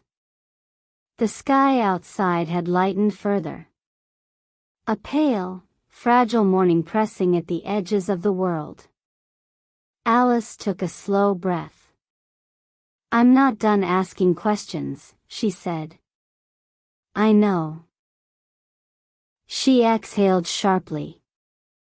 "And I'm not done being angry." "You shouldn't be. And I don't trust you." "I understand. And I still." She stopped again. Silence. Then, very quietly, he said, "I know." This time, she didn't tell him to stop. Because this time, it wasn't an answer. It was simply the truth. And the truth, she was beginning to understand, didn't fix anything. It just stayed. Chapter 6, His Secrets Unfold. The call did not end right away. Neither of them seemed willing to be the one to sever it. Alice sat on the edge of the bed, Daniel's phone pressed to her ear, the pale morning gathering slowly beyond the window. The room had softened from night into that fragile in-between hour where objects begin to regain edges but still belong partly to shadow. The key lay on the desk beside the notebooks, its brass surface catching the faintest thread of light. On the line, Daniel's breathing was steady now. Controlled again. Whatever had shaken him earlier, Surrey, the key, Mara's note, he had already folded it inward, placed it somewhere behind the part of himself that spoke calmly. Alice hated that. And understood it.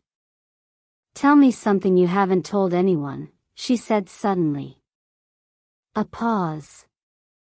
That's a dangerous request. "So is everything else happening right now?" Silence. She pressed on. "You keep saying you're telling me the truth. But you're still choosing which parts of it I get. I can hear it. That's because there are parts that don't belong to me alone. That's convenient. It's not. Then make it inconvenient. The words came sharper than she intended. On the other end, she heard him shift slightly, fabric brushing, a change in position. He was thinking. Calculating. Or deciding what he could afford to lose. Daniel, she said, quieter now. If you want me to believe anything you say from this point forward, then you have to give me something that costs you. The silence that followed was different. Longer. Heavier. When he spoke again, his voice had changed, not in volume, but in texture. Less measured. Less careful. All right, he said. Alice's pulse ticked upward. He exhaled slowly. I wasn't hired through the usual channels. She frowned. What does that mean? It means I didn't take this job the way I take most assignments. And how do you usually take them? Through intermediaries. Layers. Distance. And this time? Another pause. This time it came directly. Alice straightened slightly. From who? I still can't give you a name. Daniel. But I can tell you this, he cut in, more firmly than before. It wasn't a firm. It wasn't a company. It was an individual.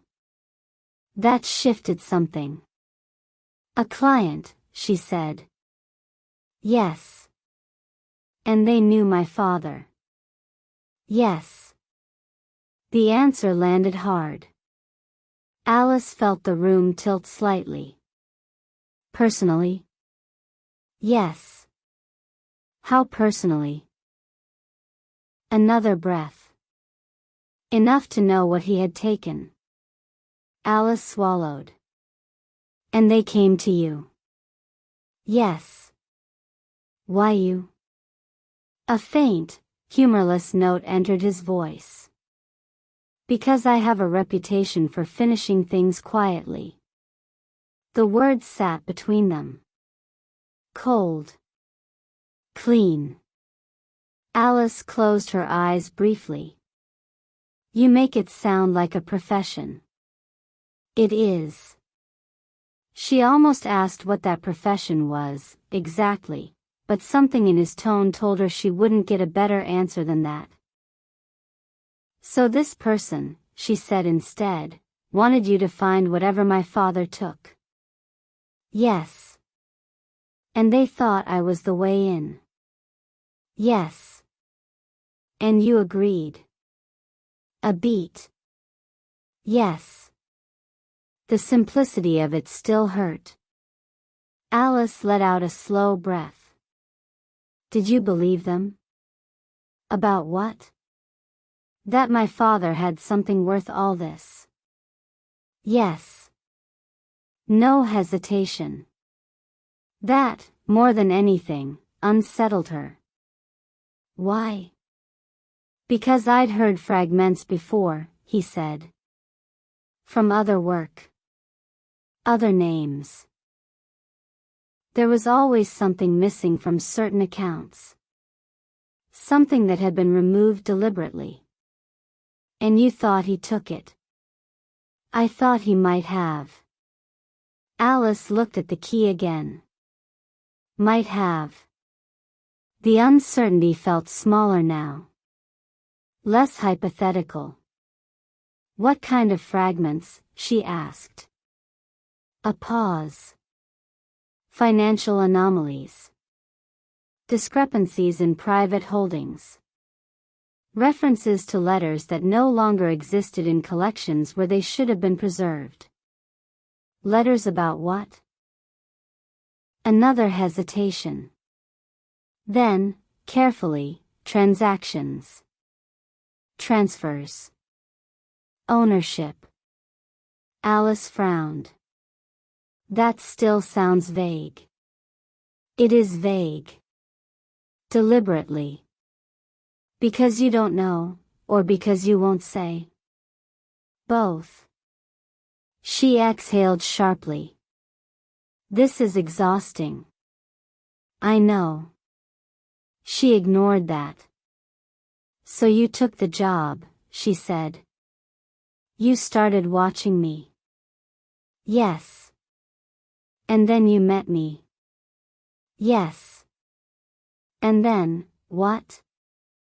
The question hung. Alice could feel him choosing his words again. This time, she waited. I adjusted the scope, he said finally. She almost laughed. That's a very clean way to say, I changed the rules because it got complicated. Yes. And who did you tell about that? No one. Not even Mara? A pause. Not at first. So she figured it out. Yes. How? She's good at reading patterns. Alice's mouth tightened. Better than I am, apparently. He didn't respond to that. Which told her enough.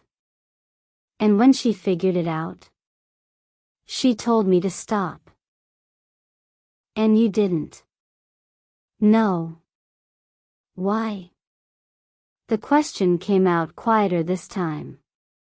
Less sharp. More tired. He answered just as quietly. Because by then, stopping meant hurting you. Alice let out a breath that trembled at the edges. You keep saying that like staying didn't hurt me more. I know it did. Then why? A long pause. Then, simply, because I was selfish. The honesty hit harder than anything else he'd said. No justification. No framing. Just selfish. Alice looked down at her hands. That's the first answer tonight that actually makes sense, she said. Yes. Silence. The morning light had grown stronger now, filtering softly through the curtains. The room was no longer gray but pale, washed with early color. The world was becoming visible again, whether she wanted it to or not. Tell me about Mara, she said. Another shift. She was part of the same network, he said. That's not what I meant. I know. A pause. We worked together before, he continued. On other cases. And we were close. Alice felt that familiar, unwelcome flicker of jealousy again. How close? Another breath. We were together. There it was. Clean. Direct. Alice nodded slightly, even though he couldn't see it. And then? We stopped. Why? Silence. Longer this time. Alice waited. Finally, he said, because I stayed too long in something that was supposed to end. The words settled heavily. A pattern. Not new. Not unique to her. Alice swallowed. So I'm not special, she said, before she could stop herself. The line came out sharper than she intended. Immediate regret followed. But it was too late. On the other end, Daniel didn't respond right away. When he did, his voice was quieter than before. You are, he said. She almost laughed. That's exactly what someone like you would say. I know. Then don't. A pause. I'm not saying it to reassure you. Then why? Because it's true. The words landed, but she didn't let them settle. Stop trying to make this about feelings, she said. It doesn't fix what you did. I'm not trying to fix it. Then what are you doing? Another breath. Trying to make sure you have enough of the truth to survive what comes next. That pulled her back. The larger shape of the situation reasserting itself. The danger. The key. Her father. The watchers. What comes next? She asked. A pause. They'll escalate. How? They'll test your boundaries. That's still vague. Yes. Give me something real. A longer silence. Then, you may notice changes. What kind of changes? Small things at first. Alice frowned. Like what? Access, he said. She went still. Access to what? Work. Accounts. Places you expect to move freely. Her stomach tightened. You think they'll interfere with my job? Yes. How? They won't make it obvious. Not at first. Just friction. The word felt strange. Friction? Yes. Delays. Errors. Missed communications. Things that make you feel like the world is slightly out of alignment. Alice thought of how easily that could be dismissed as ordinary inconvenience. How long it might take her to notice a pattern. They're going to make me feel like I'm losing control, she said. Yes. And then? Then they'll offer a way to fix it. Her breath caught. And that's when they want me to lead them somewhere. Yes. The clarity of it settled like cold water. Alice looked at the key again. Dove. The hinge. Daniel, she said quietly. Yes. If they already know I'm connected to this, why haven't they just taken it? A pause. Because they don't know where it is. And they think I do. Yes. But I didn't. No. Until now. Another pause. Yes. The weight of that pressed down on her. She had just moved from being a possibility to being a certainty. And they would know it. Somehow. The thought made her chest tighten. What if I get rid of it? She asked suddenly. The key. Silence. Then, firmly, don't. Why not? Because if it disappears, they'll assume you've already used it. And that's worse? Yes. How? They'll stop waiting. The words chilled her. Alice exhaled slowly. So I keep it. Yes. And do nothing. For now. She nodded faintly. The strategy felt thin. Fragile. But it was something. A pause settled between them again. Then, quieter, she said, I found something else. What? A notebook. What kind? My father's. Another shift. What does it say? Not much. But there's a line. She hesitated. A must never be asked. Silence. Long. Heavy. Alice, he said slowly. Are you sure that's what it says? Yes. And the A is probably me, she finished. Another breath on his end. That changes things. How? It means he was aware of the risk. And still used me as part of it. Yes. The word felt like a confirmation of something she hadn't wanted to fully accept. Alice sat back against the wall. He tried to protect me, she said. And failed. Yes.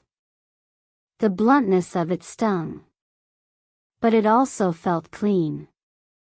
No illusions left. No soft edges. Just the shape of it. For a moment, neither of them spoke. The morning had fully arrived now, pale and quiet. The world outside was waking, but slowly, as if reluctant to disturb the fragile balance of the hour. Alice looked at the phone in her hand. At his name. At the connection that still existed, thin and invisible, between two places she couldn't see. You said I should let you disappear, she said. Yes.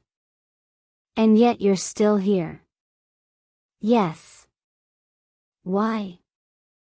A pause. Then, very quietly, because I couldn't not call. The simplicity of it hit her harder than anything else. No strategy. No justification. Just that. She closed her eyes.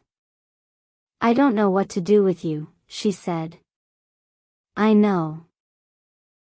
And I don't know what to do with this. You don't have to decide everything today. That's easy for you to say. Yes. Silence again. Then, softer, Alice. She didn't answer right away. What? She said finally. If anything changes, anything at all, you call me. A bitter laugh escaped her. Now you want me to trust you with that? I want you to have an option. I already have one. What?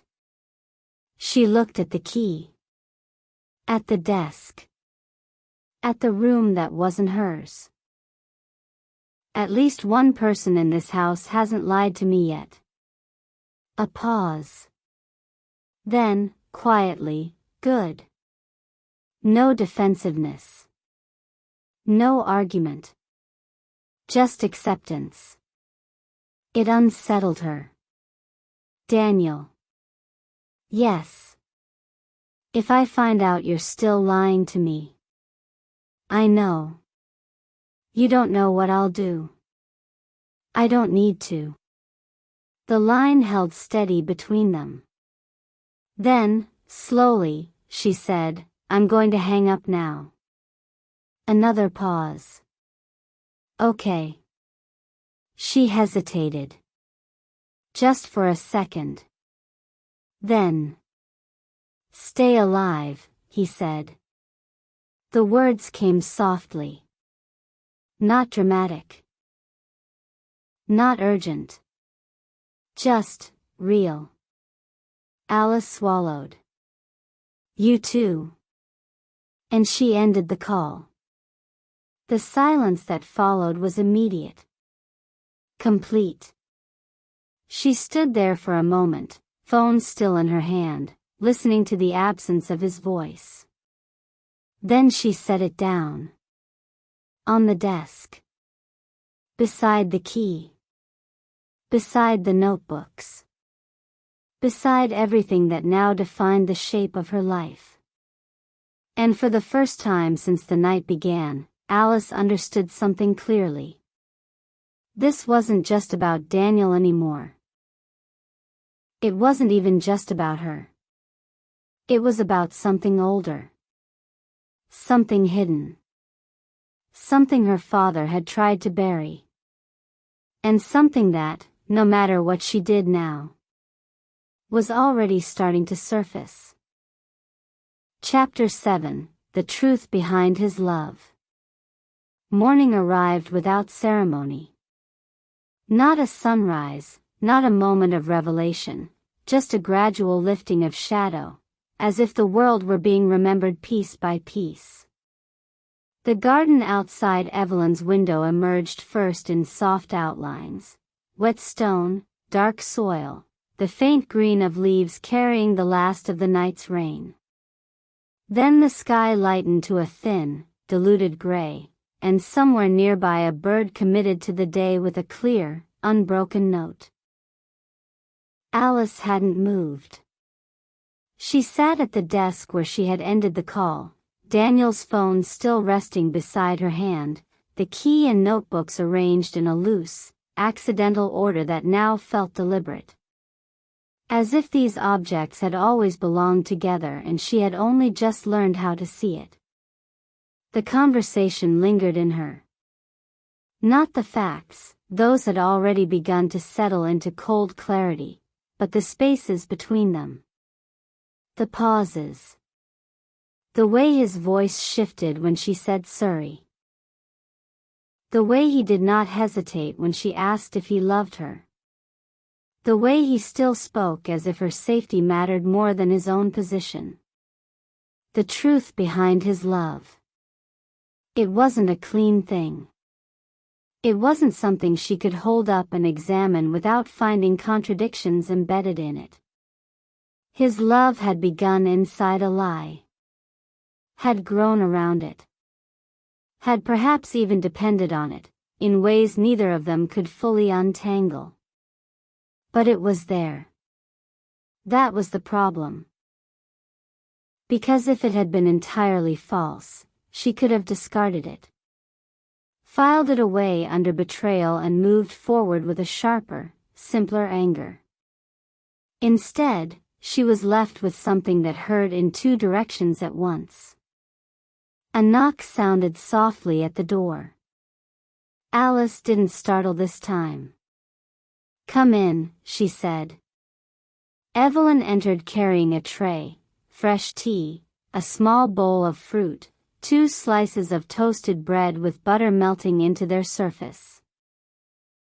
The ordinariness of it struck Alice again, the quiet insistence of routine even when everything else had fractured. "You didn't sleep," Evelyn said. It wasn't a question. No. Evelyn set the tray down beside the notebooks and glanced at the arrangement of objects on the desk. "You found more." "Yes." "Or more found you."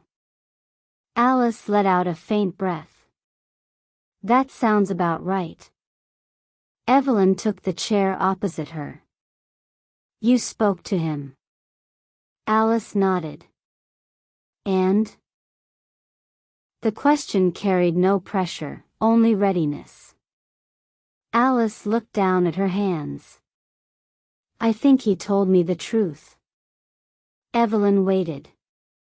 "Not all of it," Alice added. "But enough of it to matter." "What did you learn?" Alice hesitated. It felt strange to recount the conversation out loud, to pull it from the fragile space between her and Daniel and place it into the air of another person's understanding. "He wasn't hired the usual way," she said. "It came directly. From someone who knew my father." Evelyn's expression sharpened slightly. "That narrows things. How many people would that be?" "Fewer than before," Evelyn said. "Still too many." Alice nodded. "He said the person believed my father had taken something. That I might lead them to it. That aligns with what I know." Alice picked up the key, turning it slowly between her fingers. "And now I actually can." Evelyn watched the movement. Yes. Silence settled briefly. Alice set the key down again. There's something else, she said. Evelyn waited. There was someone before him. The older woman's gaze flickered, but she didn't seem surprised. Mara told you. Yes. And you want to know what that means?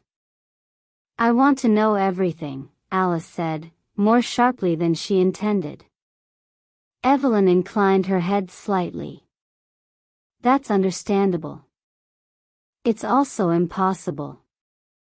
Alice let out a breath. I met him, she said. Or I think I did. At an opening. I don't even remember his face clearly. That's how it's meant to work. Alice looked at her. You knew about him. Yes. And you didn't tell me. No. Why? Evelyn met her gaze steadily. Because at that point, telling you would have accomplished nothing but fear. And now? Now fear is already present, Evelyn said. So information becomes useful. Alice absorbed that. It made sense. She hated that it made sense. She reached for the tea and took a sip. It was hotter than she expected, and the warmth grounded her slightly, pulled her back into her body. He left, she said. The first one. Yes. Why? Evelyn considered. Because he understood the assignment, she said. And didn't want to understand it any further. Alice frowned. That doesn't make sense. It will. A pause. Alice leaned back in the chair. And Daniel didn't leave.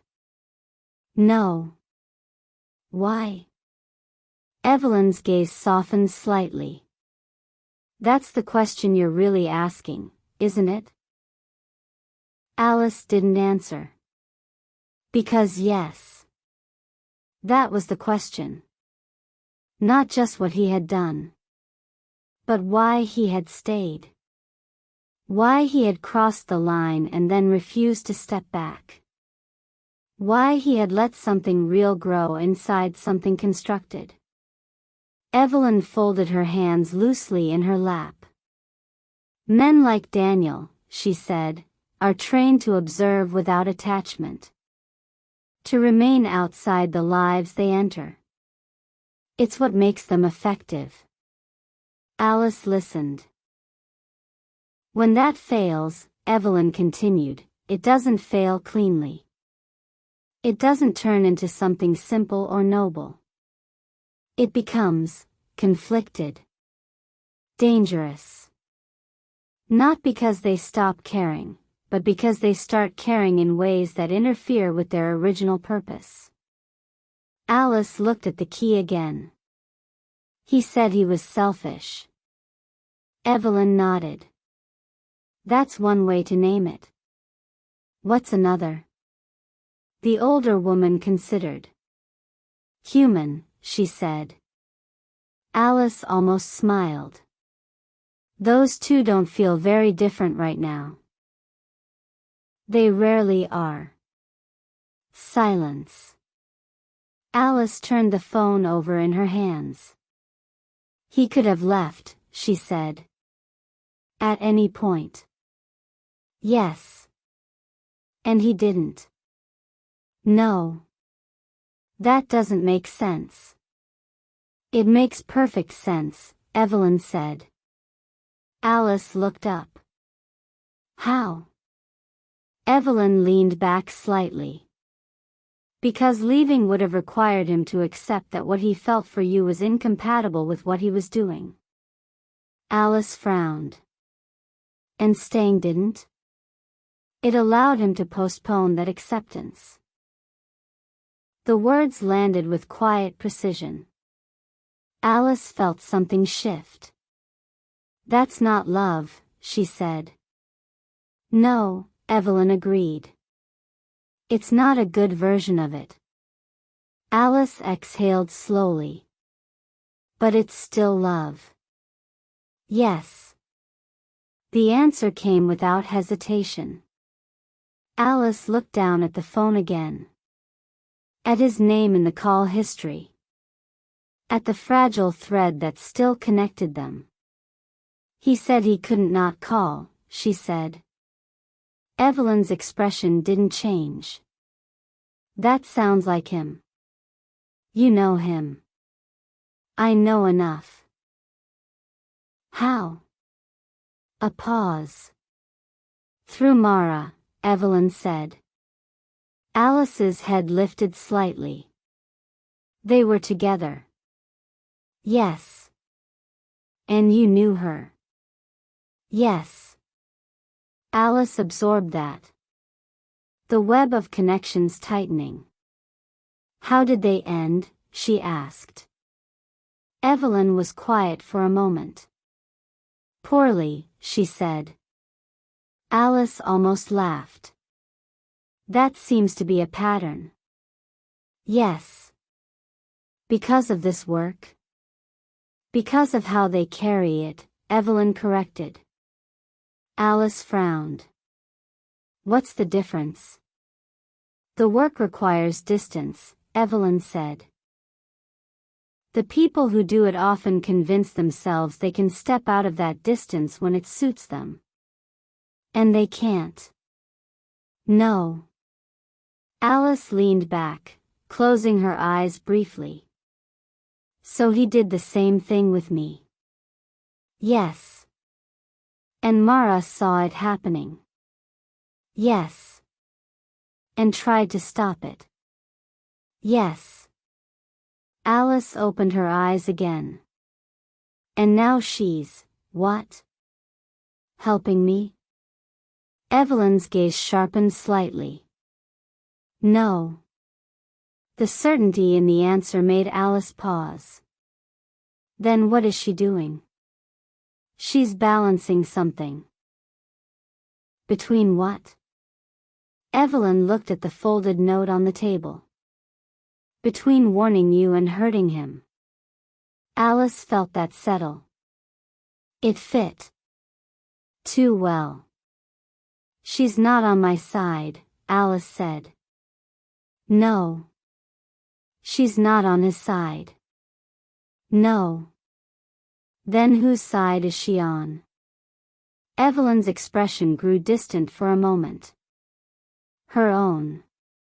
Alice nodded slowly. That made sense. In a way that felt more dangerous than anything else. Silence returned. The morning had brightened further now.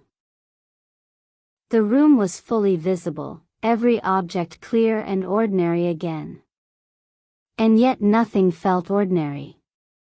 Alice looked at the key once more. "Dove," she said quietly. Evelyn's gaze followed. "Yes." "What is it, really?" The older woman considered. "A place," she said. "But also a system." Alice frowned. "What kind of system?" "One designed to outlast attention." Alice tilted her head slightly. "That's vague." "Yes." "Try again." Evelyn allowed herself the faintest smile. "It's a network of secured compartments," she said. "Originally used for storing sensitive materials, documents, objects, records, that couldn't be held in conventional archives." "Why not?" "Because their existence was inconvenient." Alice felt a chill. "And it's still active?" "Officially, no." "And unofficially?" Evelyn's gaze met hers. "Enough of it remains that someone believes it can still be accessed." Alice looked at the key again. And this opens one of those compartments. Yes. And whatever my father took is inside. Possibly. Alice exhaled slowly. So if I go there, you become visible in a way you aren't yet. The words settled heavily. Alice leaned back in the chair. And if I don't go? They keep trying to make you. Silence. Alice closed her eyes briefly. The shape of the situation was becoming clearer. Not simpler, but clearer. Everything led to the same point. The key. The place. The choice. She opened her eyes again. What would you do? She asked. Evelyn didn't answer immediately. Instead, she studied Alice for a moment, as if measuring not the question but the person asking it. Then she said, I would wait. Alice frowned. For what? For them to show their hand more clearly. And Daniel? Evelyn's gaze softened slightly. What about him? Would you trust him? The question lingered. Evelyn considered it carefully. Not fully, she said. Alice almost smiled. That's reassuring. But I would listen to him, Evelyn added. Alice's expression shifted. Why? Because he's already broken with the structure that put him in your life. Alice thought of the phone. The messages. The way he had said, I couldn't not call. And that matters? Yes. Why? Evelyn's voice was quiet. Because men like him don't break easily. Alice absorbed that. The implication settling slowly. Daniel had crossed a line. Not just with her, but against whatever had placed him there. That didn't make him safe. But it changed something. Alice looked at the desk again.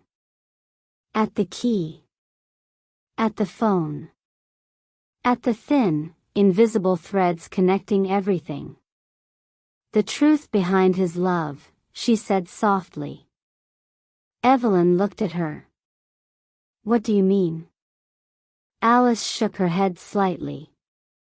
I think, it's not what I thought it was.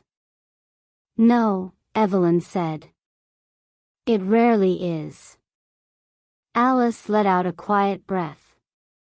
It's not clean, she said. No. It's not safe. No. And it doesn't fix anything. No. She looked up again. But it's real. Evelyn met her gaze. Yes. The word settled. Not comfort. Not resolution. Just truth. Alice nodded slowly. Then she reached for the phone again. Evelyn watched her. What are you doing? Alice looked at the screen. At his name. At the last call. I'm not letting him disappear, she said. Evelyn didn't stop her. Alice pressed the call button. The phone began to ring. Once. Twice. 3 times. On the 4th, he answered. Alice? His voice, again. Familiar. Unsettling. Real. She took a breath. We're not done, she said. A pause. Then, quietly, no. We're not. And for the first time since the night began, Alice felt something shift. Not resolution. Not peace. But direction. Chapter 8, The Confrontation. The line held. No static. No interruption. Just the quiet, living thread of a connection that refused to end cleanly. Alice stood by the desk, Daniel's phone pressed to her ear, Evelyn watching from across the room with that same composed stillness that seemed to make space for whatever would unfold next. "We're not done," Alice had said. And now the words hung between them like a boundary drawn in air. "No," Daniel answered. "We're not." This time, neither of them rushed to fill the silence. It was different from before. Not avoidance. Not hesitation. A kind of recognition. The first conversation had been shock. Fracture. Reaction. This one was deliberate. Alice moved slowly to the window, needing the grounding of something solid, something visible. The morning had settled into a pale, overcast calm. The garden below looked almost ordinary again, as if the night's tension had been a trick of darkness. It hadn't. Nothing about this was ordinary anymore. "I want you to listen," she said. "I am." No interruptions. "Okay." And "No, I know." A faint pause. "Okay." That almost made her smile. Almost. She kept her voice steady. "You don't get to control the shape of this anymore. Not the timing. Not the pace. Not what I know and when I know it. I understand." She ignored the word. "You came into my life under false pretenses. You stayed under false pretenses. You made choices that took away my ability to decide what I wanted to be part of. Yes. And now you're asking me to trust you. I'm asking you to consider trusting me. That's not different enough." A pause. "No," he said quietly. "It isn't." Alice pressed her palm lightly against the glass. It was cool. Real. "I need to know where the line is," she said. "What line?" "The one between what was part of the assignment, and what wasn't." Silence. Then, carefully, that line moved. "That's not an answer. It's the only honest one." She closed her eyes briefly. "Try again." Another pause. This one longer. More difficult.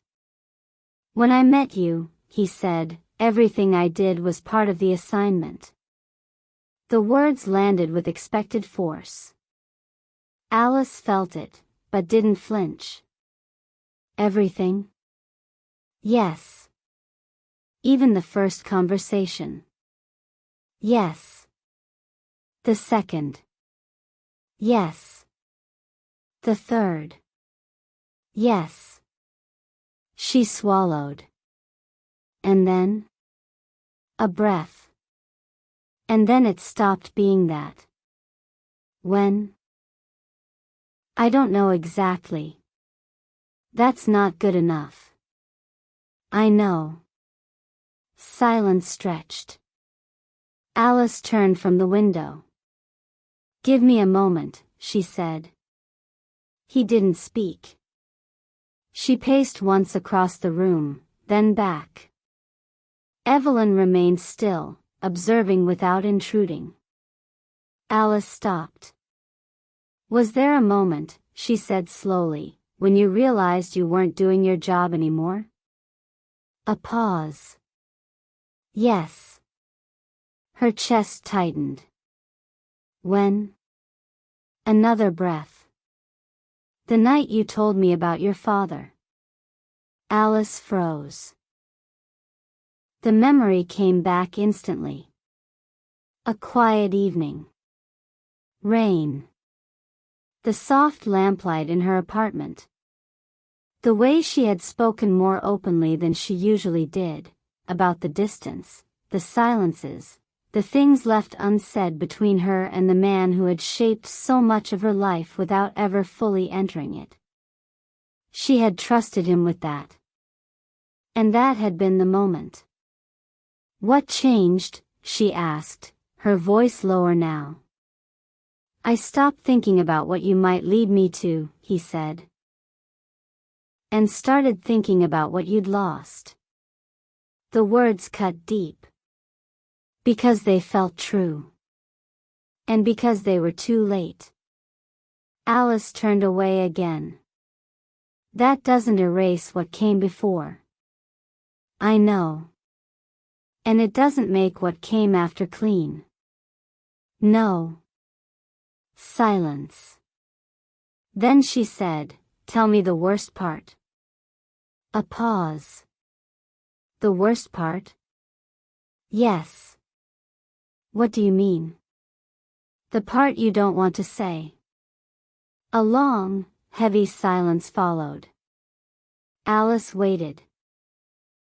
She could feel the weight of the question pressing on him, even through the distance.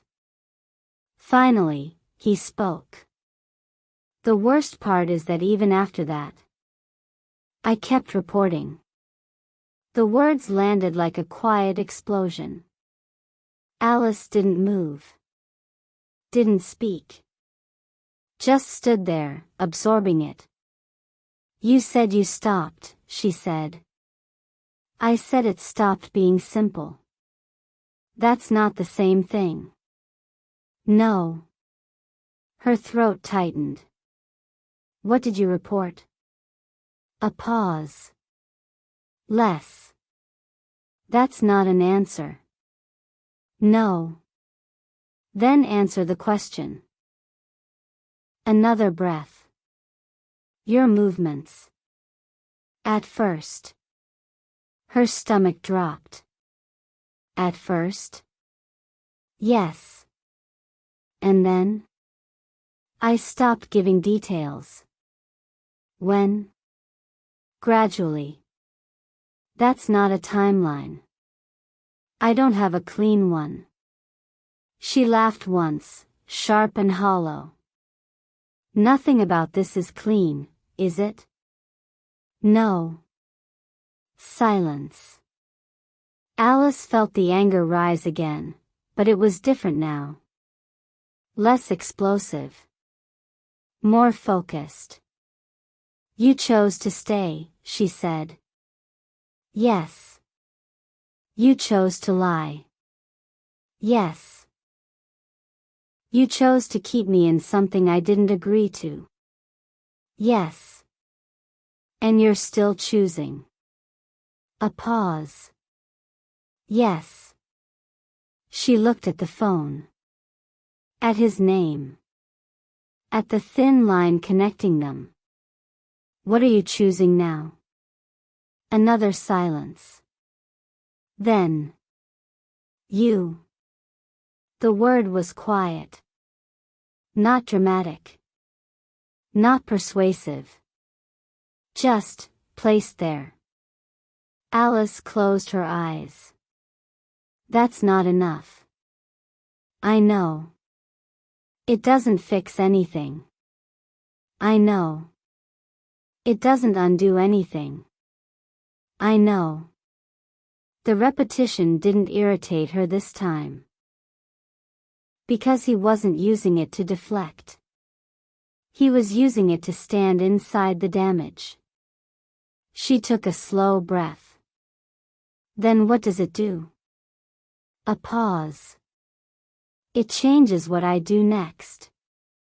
The words settled. Alice opened her eyes. And what is that? Another breath. I stopped them. Her heart skipped. How? I haven't figured that out yet. That's not reassuring.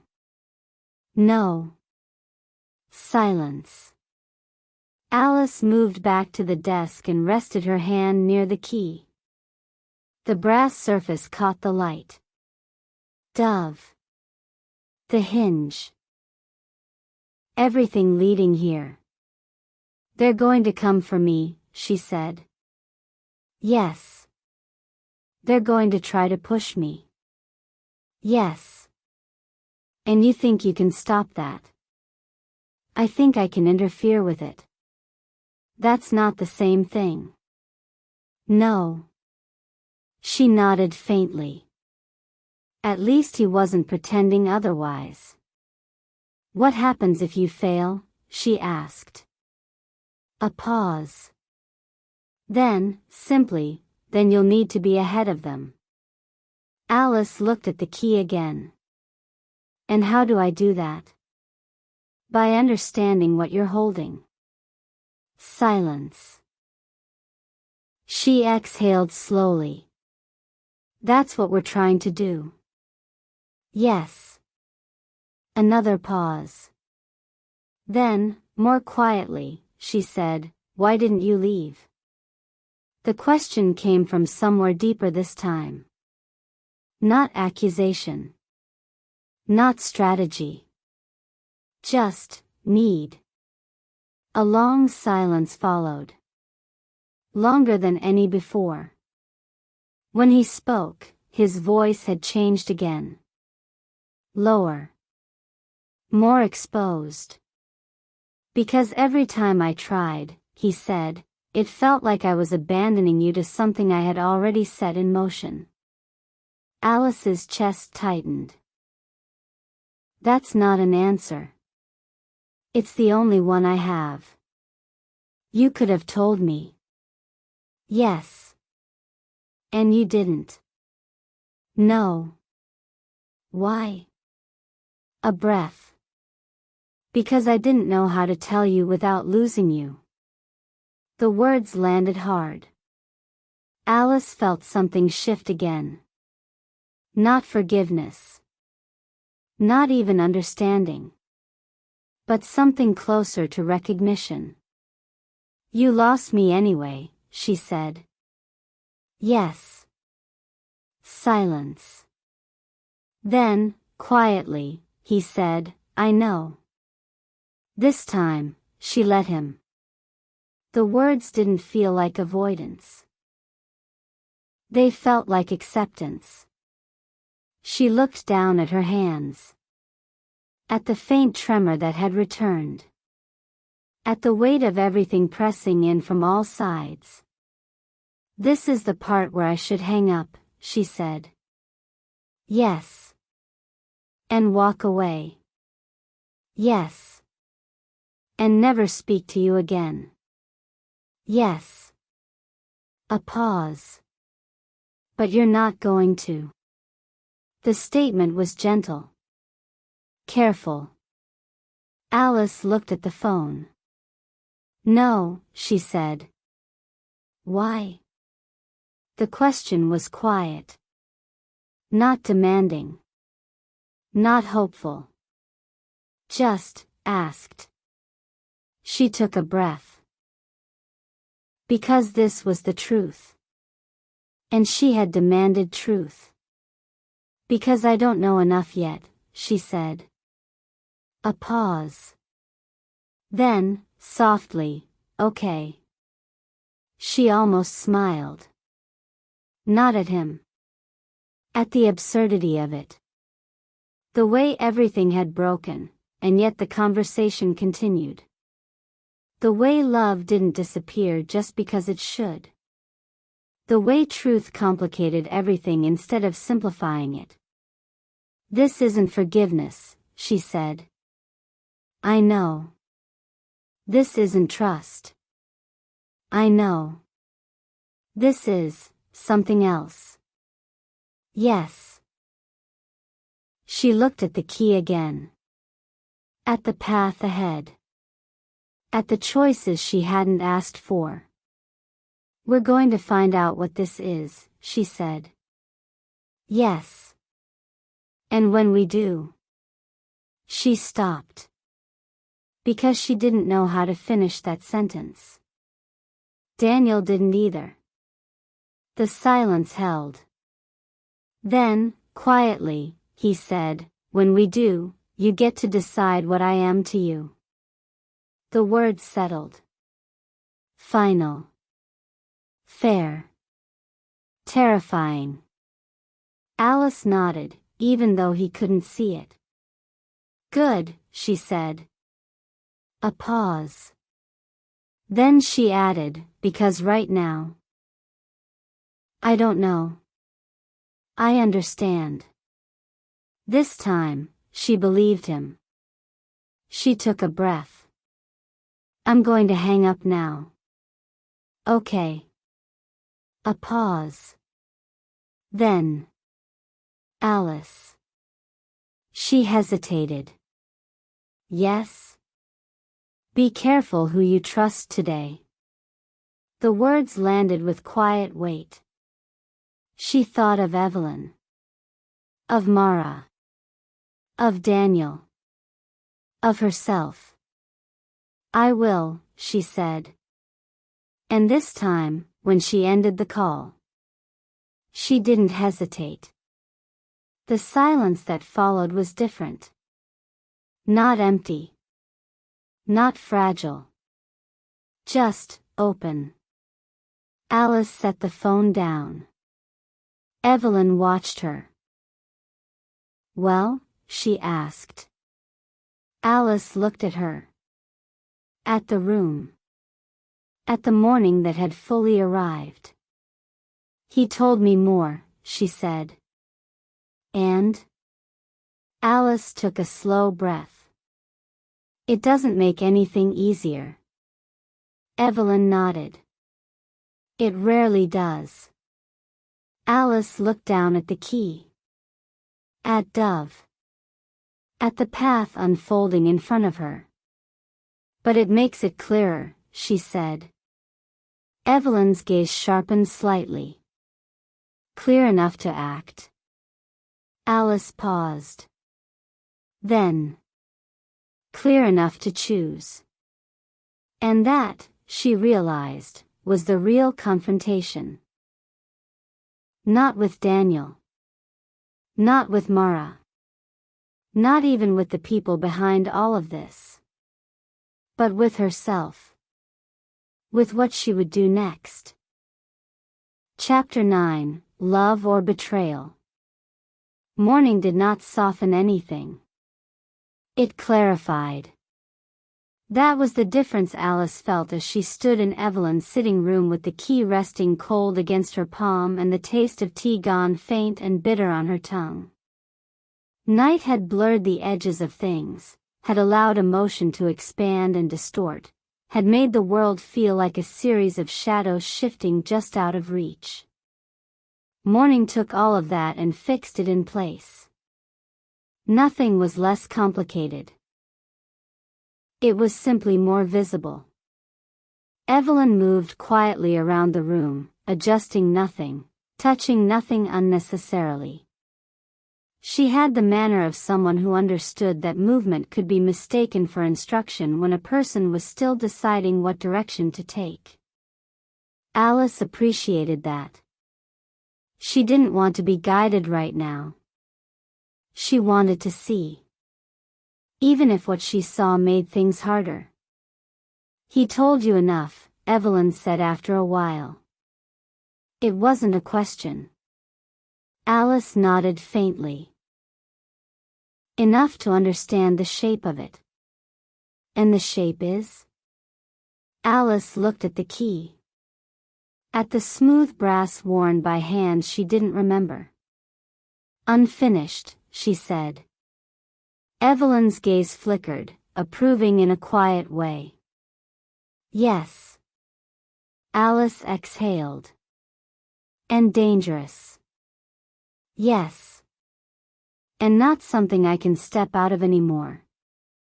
"No." The simplicity of it settled. There was no clean exit. No version of this where she could put the key back in the box, close the lid, and return to her apartment and her life as it had been. That life had been constructed on incomplete information. And now that the information existed, it couldn't be unlearned. Alice moved to the window again. The garden was brighter now, fully awake in the pale morning light. A neighbor somewhere beyond the hedge closed a gate. The sound was ordinary, almost reassuring. The world continued. It always did. Even when yours didn't. Tell me something, Alice said. Evelyn turned slightly. What? If I walk away from this, if I refuse to go to this place, refuse to follow any of it, what happens? Evelyn didn't answer immediately. She crossed to the table and picked up the folded note Mara had left, turning it once between her fingers before setting it back down. Then the pressure increases, she said. How? Subtly at first. Then less so. Alice nodded. And if I follow it? You gain information. And? Evelyn met her gaze. And you become part of it in a way you can't undo. Alice let that settle. Love or betrayal? The question was no longer only about Daniel. It had expanded. It was about her father. About the past. About the choices she would make now that she knew enough to choose at all. She looked down at the key again. Dove. A name that carried no meaning and yet seemed to hold everything. I keep thinking, she said slowly, that if I could just separate it, if I could isolate what he did from what he felt. She trailed off. Evelyn didn't interrupt. Alice shook her head slightly. But I can't. No, Evelyn said. You can't. Because they happened at the same time. Yes. And they changed each other. Yes. Alice turned back to the room. So I'm supposed to decide what that means. Evelyn's expression softened slightly. Yes. Alice laughed once, quietly. That seems unfair. It is. Silence. Alice moved back to the sofa and sat down, the key still in her hand. Her thoughts drifted, not away from the problem, but deeper into it. To Daniel.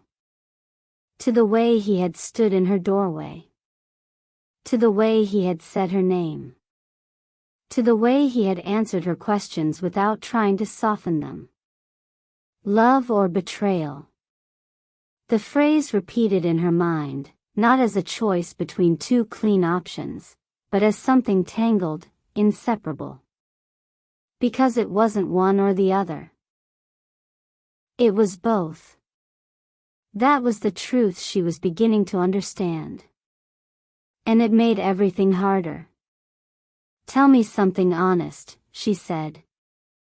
Evelyn looked at her. I always do. Alice almost smiled. Then tell me this. If you were me, would you still be talking to him? A pause.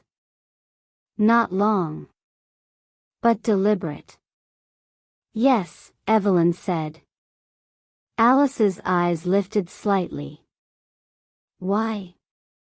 Because the worst mistakes are the ones made with incomplete understanding, Evelyn said. And right now, he is still a source of understanding. Alice considered that. And the fact that he lied to me? That doesn't make what he knows less useful. That's very practical. Yes. It's also cold. Evelyn's gaze didn't waver. So is survival. Alice exhaled slowly. The words weren't comforting. But they were clear. She looked at the phone on the desk. At his name still sitting there in the call log. He hadn't called again. He was waiting. Or moving. Or both. What about trust? Alice asked. Evelyn tilted her head slightly. What about it? Is it possible to rebuild it from something like this? Evelyn considered. Not in the way you're thinking. How, then? In pieces, she said. Slowly. With evidence, not words. Alice nodded. That sounds like work. It is. And what if I don't want to do that work? Then you don't. The simplicity of the answer surprised her. No consequences? Alice asked. There are always consequences, Evelyn said. But they don't all look like punishment. Alice leaned back slightly. And what does that one look like? Evelyn's voice was quiet. Letting go of something real because it came wrapped in something false. Alice felt that. Sharp. Precise. She looked down at her hands. At the faint marks the key had left on her skin. Love or betrayal? It wasn't a question she could answer now. Maybe not ever in a clean way. But it was a question she couldn't avoid anymore. A sound from the desk pulled her attention. The phone lit up. A message. Not Daniel. Mara. Alice stared at the screen for a moment before picking it up. Evelyn watched her, but didn't speak. Alice opened the message. You're closer than he ever was, asterisk asterisk. The words sat there. Simple. Direct. Unsettling. Another message followed. That's why they'll come for you first, asterisk asterisk. Alice felt her stomach tighten. Evelyn's gaze sharpened. What does it say? Alice handed her the phone. Evelyn read it, her expression unreadable. She's escalating, Evelyn said. Alice nodded. That's becoming a pattern. Yes. Alice took the phone back. There was a third message now. If you want to survive this, stop thinking about him, asterisk asterisk. Alice stared at it. The words hit harder than she expected. Not because they were cruel. Because they were practical. And because part of her knew they weren't entirely wrong. She looked up at Evelyn. She thinks he's a liability. Evelyn nodded. She may be right. Alice felt something shift. A subtle, uncomfortable movement in her chest. And what do you think? Evelyn considered. I think he's unpredictable. That's not reassuring. No. Alice looked back at the phone. At Mara's words. Stop thinking about him. She almost laughed. As if it were that simple. As if love, however flawed, however compromised, could be turned off like a switch once it became inconvenient. She set the phone down. I can't do that, she said. Evelyn didn't respond immediately. Then. I didn't expect you to. Alice exhaled. Good. Silence. Then Alice said, I need to decide something. Evelyn waited.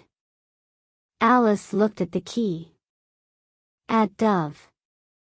At the path ahead. They want me to go there, she said. Yes. They're trying to push me. Yes. And you think I should wait? Yes. Alice nodded slowly. But waiting doesn't change the fact that this is where it leads. No. Alice stood. The movement felt deliberate. Grounded. For the first time since the night began, she felt something like clarity forming, not complete, not comfortable, but enough to move. I'm not going to be pushed, she said. Evelyn watched her closely. No. No. Alice picked up the key. Closed her fingers around it. If I go, she said, it's because I choose to. Evelyn's gaze held hers. And do you? Alice paused. The answer wasn't immediate. It rose slowly. From everything she had learned. Everything she had lost. Everything she still didn't understand. Yes, she said. Evelyn nodded once. Then we prepare. Alice felt a small, steady shift inside her. Not confidence. But direction. She reached for the phone again. Scrolled to Daniel's name.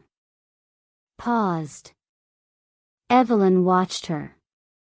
You're calling him? Yes. Why? Alice looked at the screen. At the thin line that still connected them.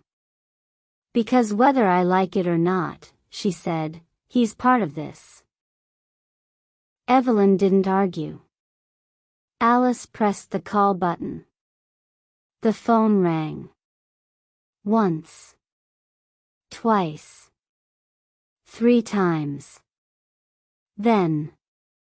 Alice. His voice again. Familiar. Unavoidable. Real. She took a breath. I've made a decision, she said. A pause. Then, carefully, what kind of decision? She tightened her grip on the key. The kind that changes everything. Silence. Then.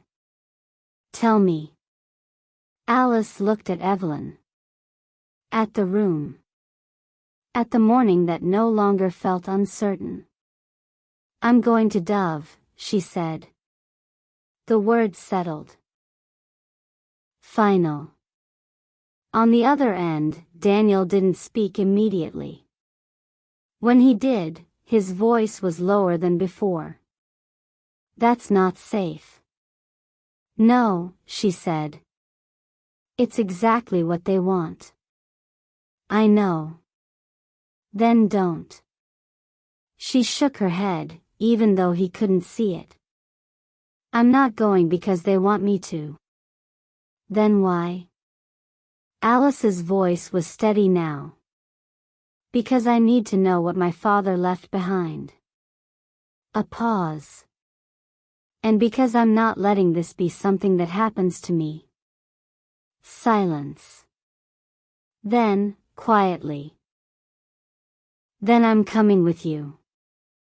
Alice closed her eyes. There it was. The next choice. Love or betrayal.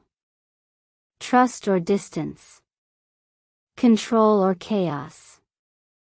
She opened her eyes again. No, she said. A pause. Then. You don't get to decide that alone. Her chest tightened. Yes, she said. I do. Silence. The line held. The decision stood between them. And Alice realized. This was it. Not the end. But the point where everything would change. Chapter 10, The Decision She Couldn't Undo. The word no did not end the conversation. It hung there. Alive. Between them.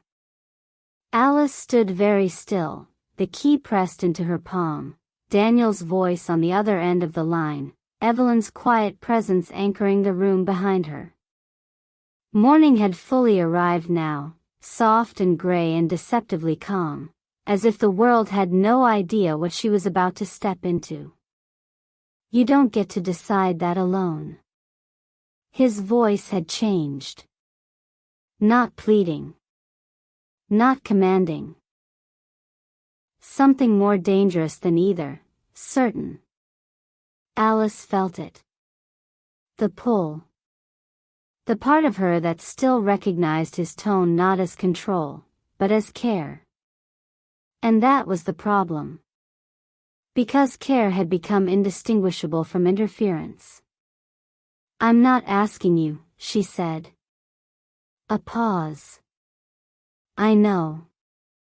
Then listen carefully. She moved slightly away from Evelyn, needing space, not physical, but internal.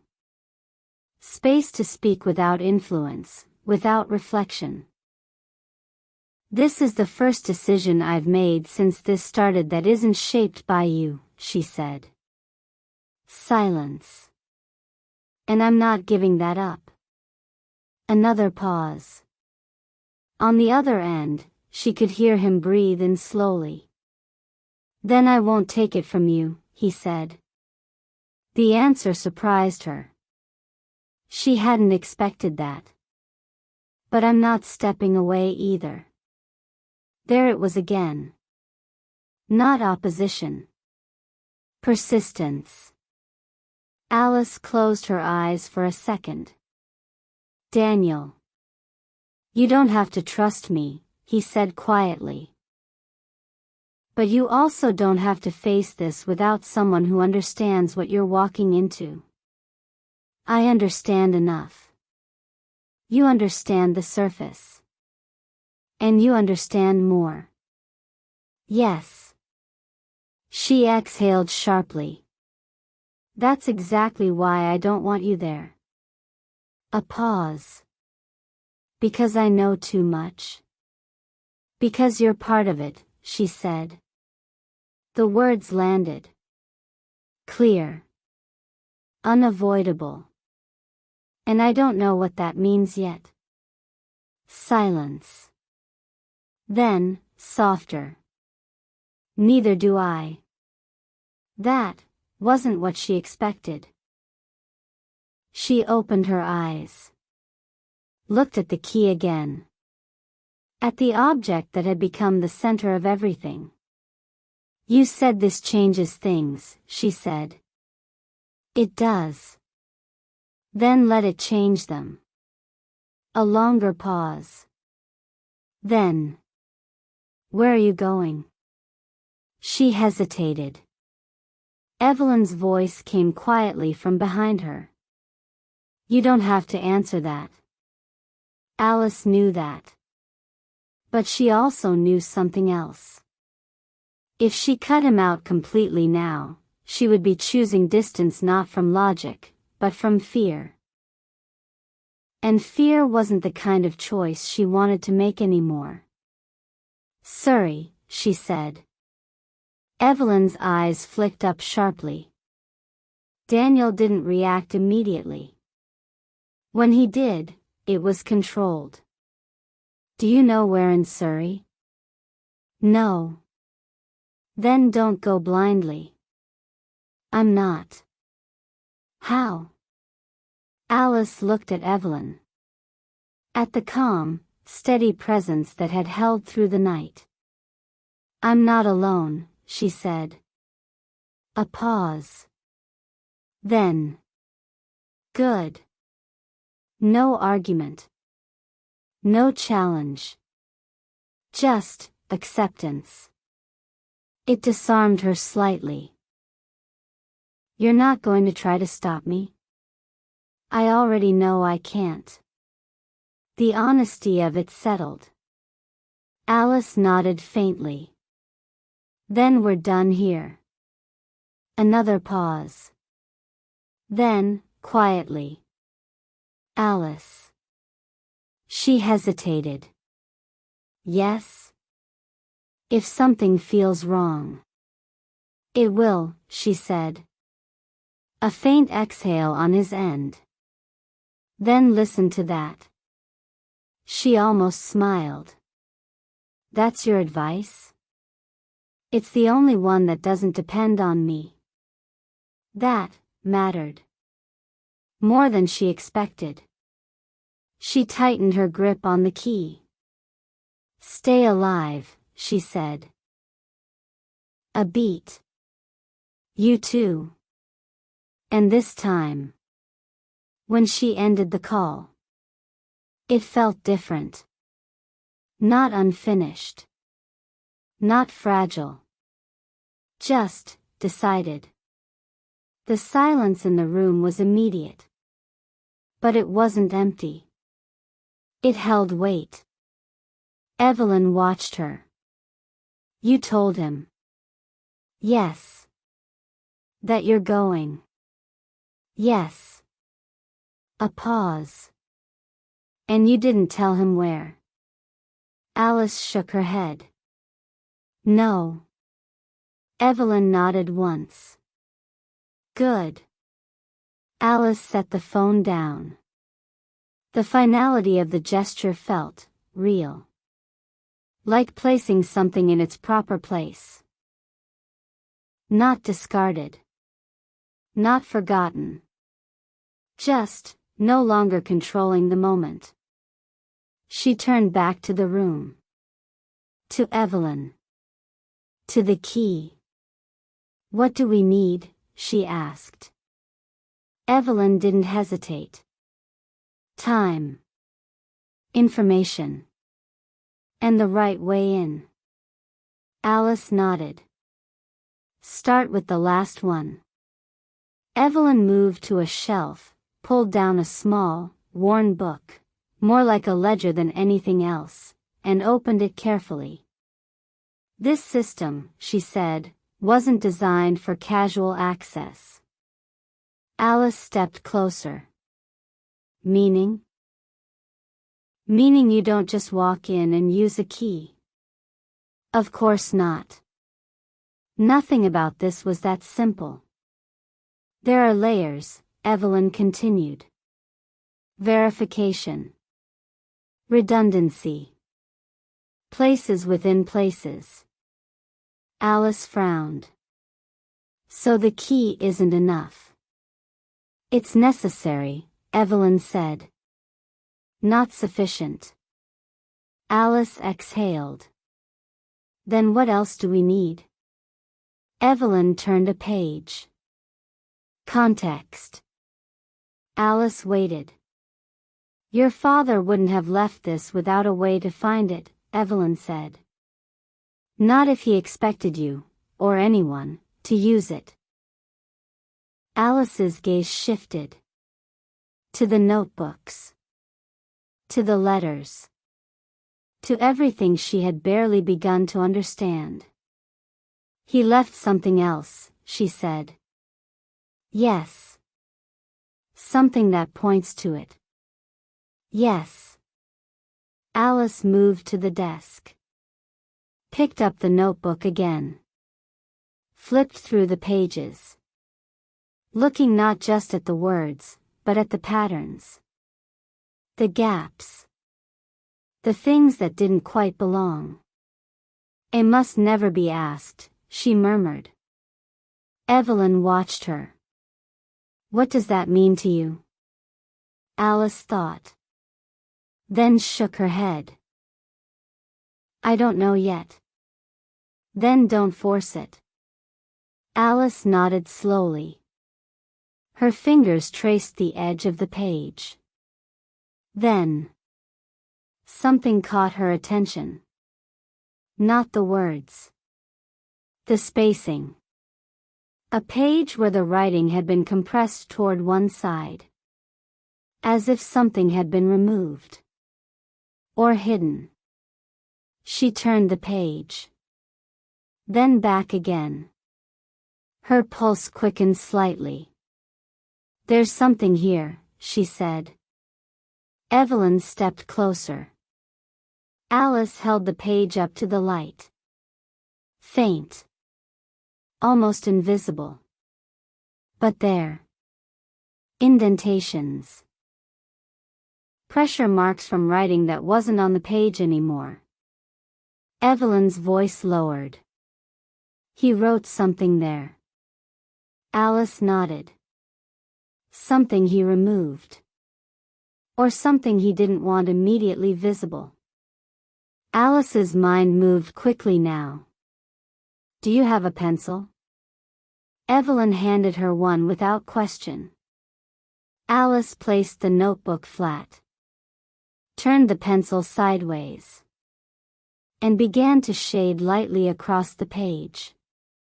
Slowly. Carefully.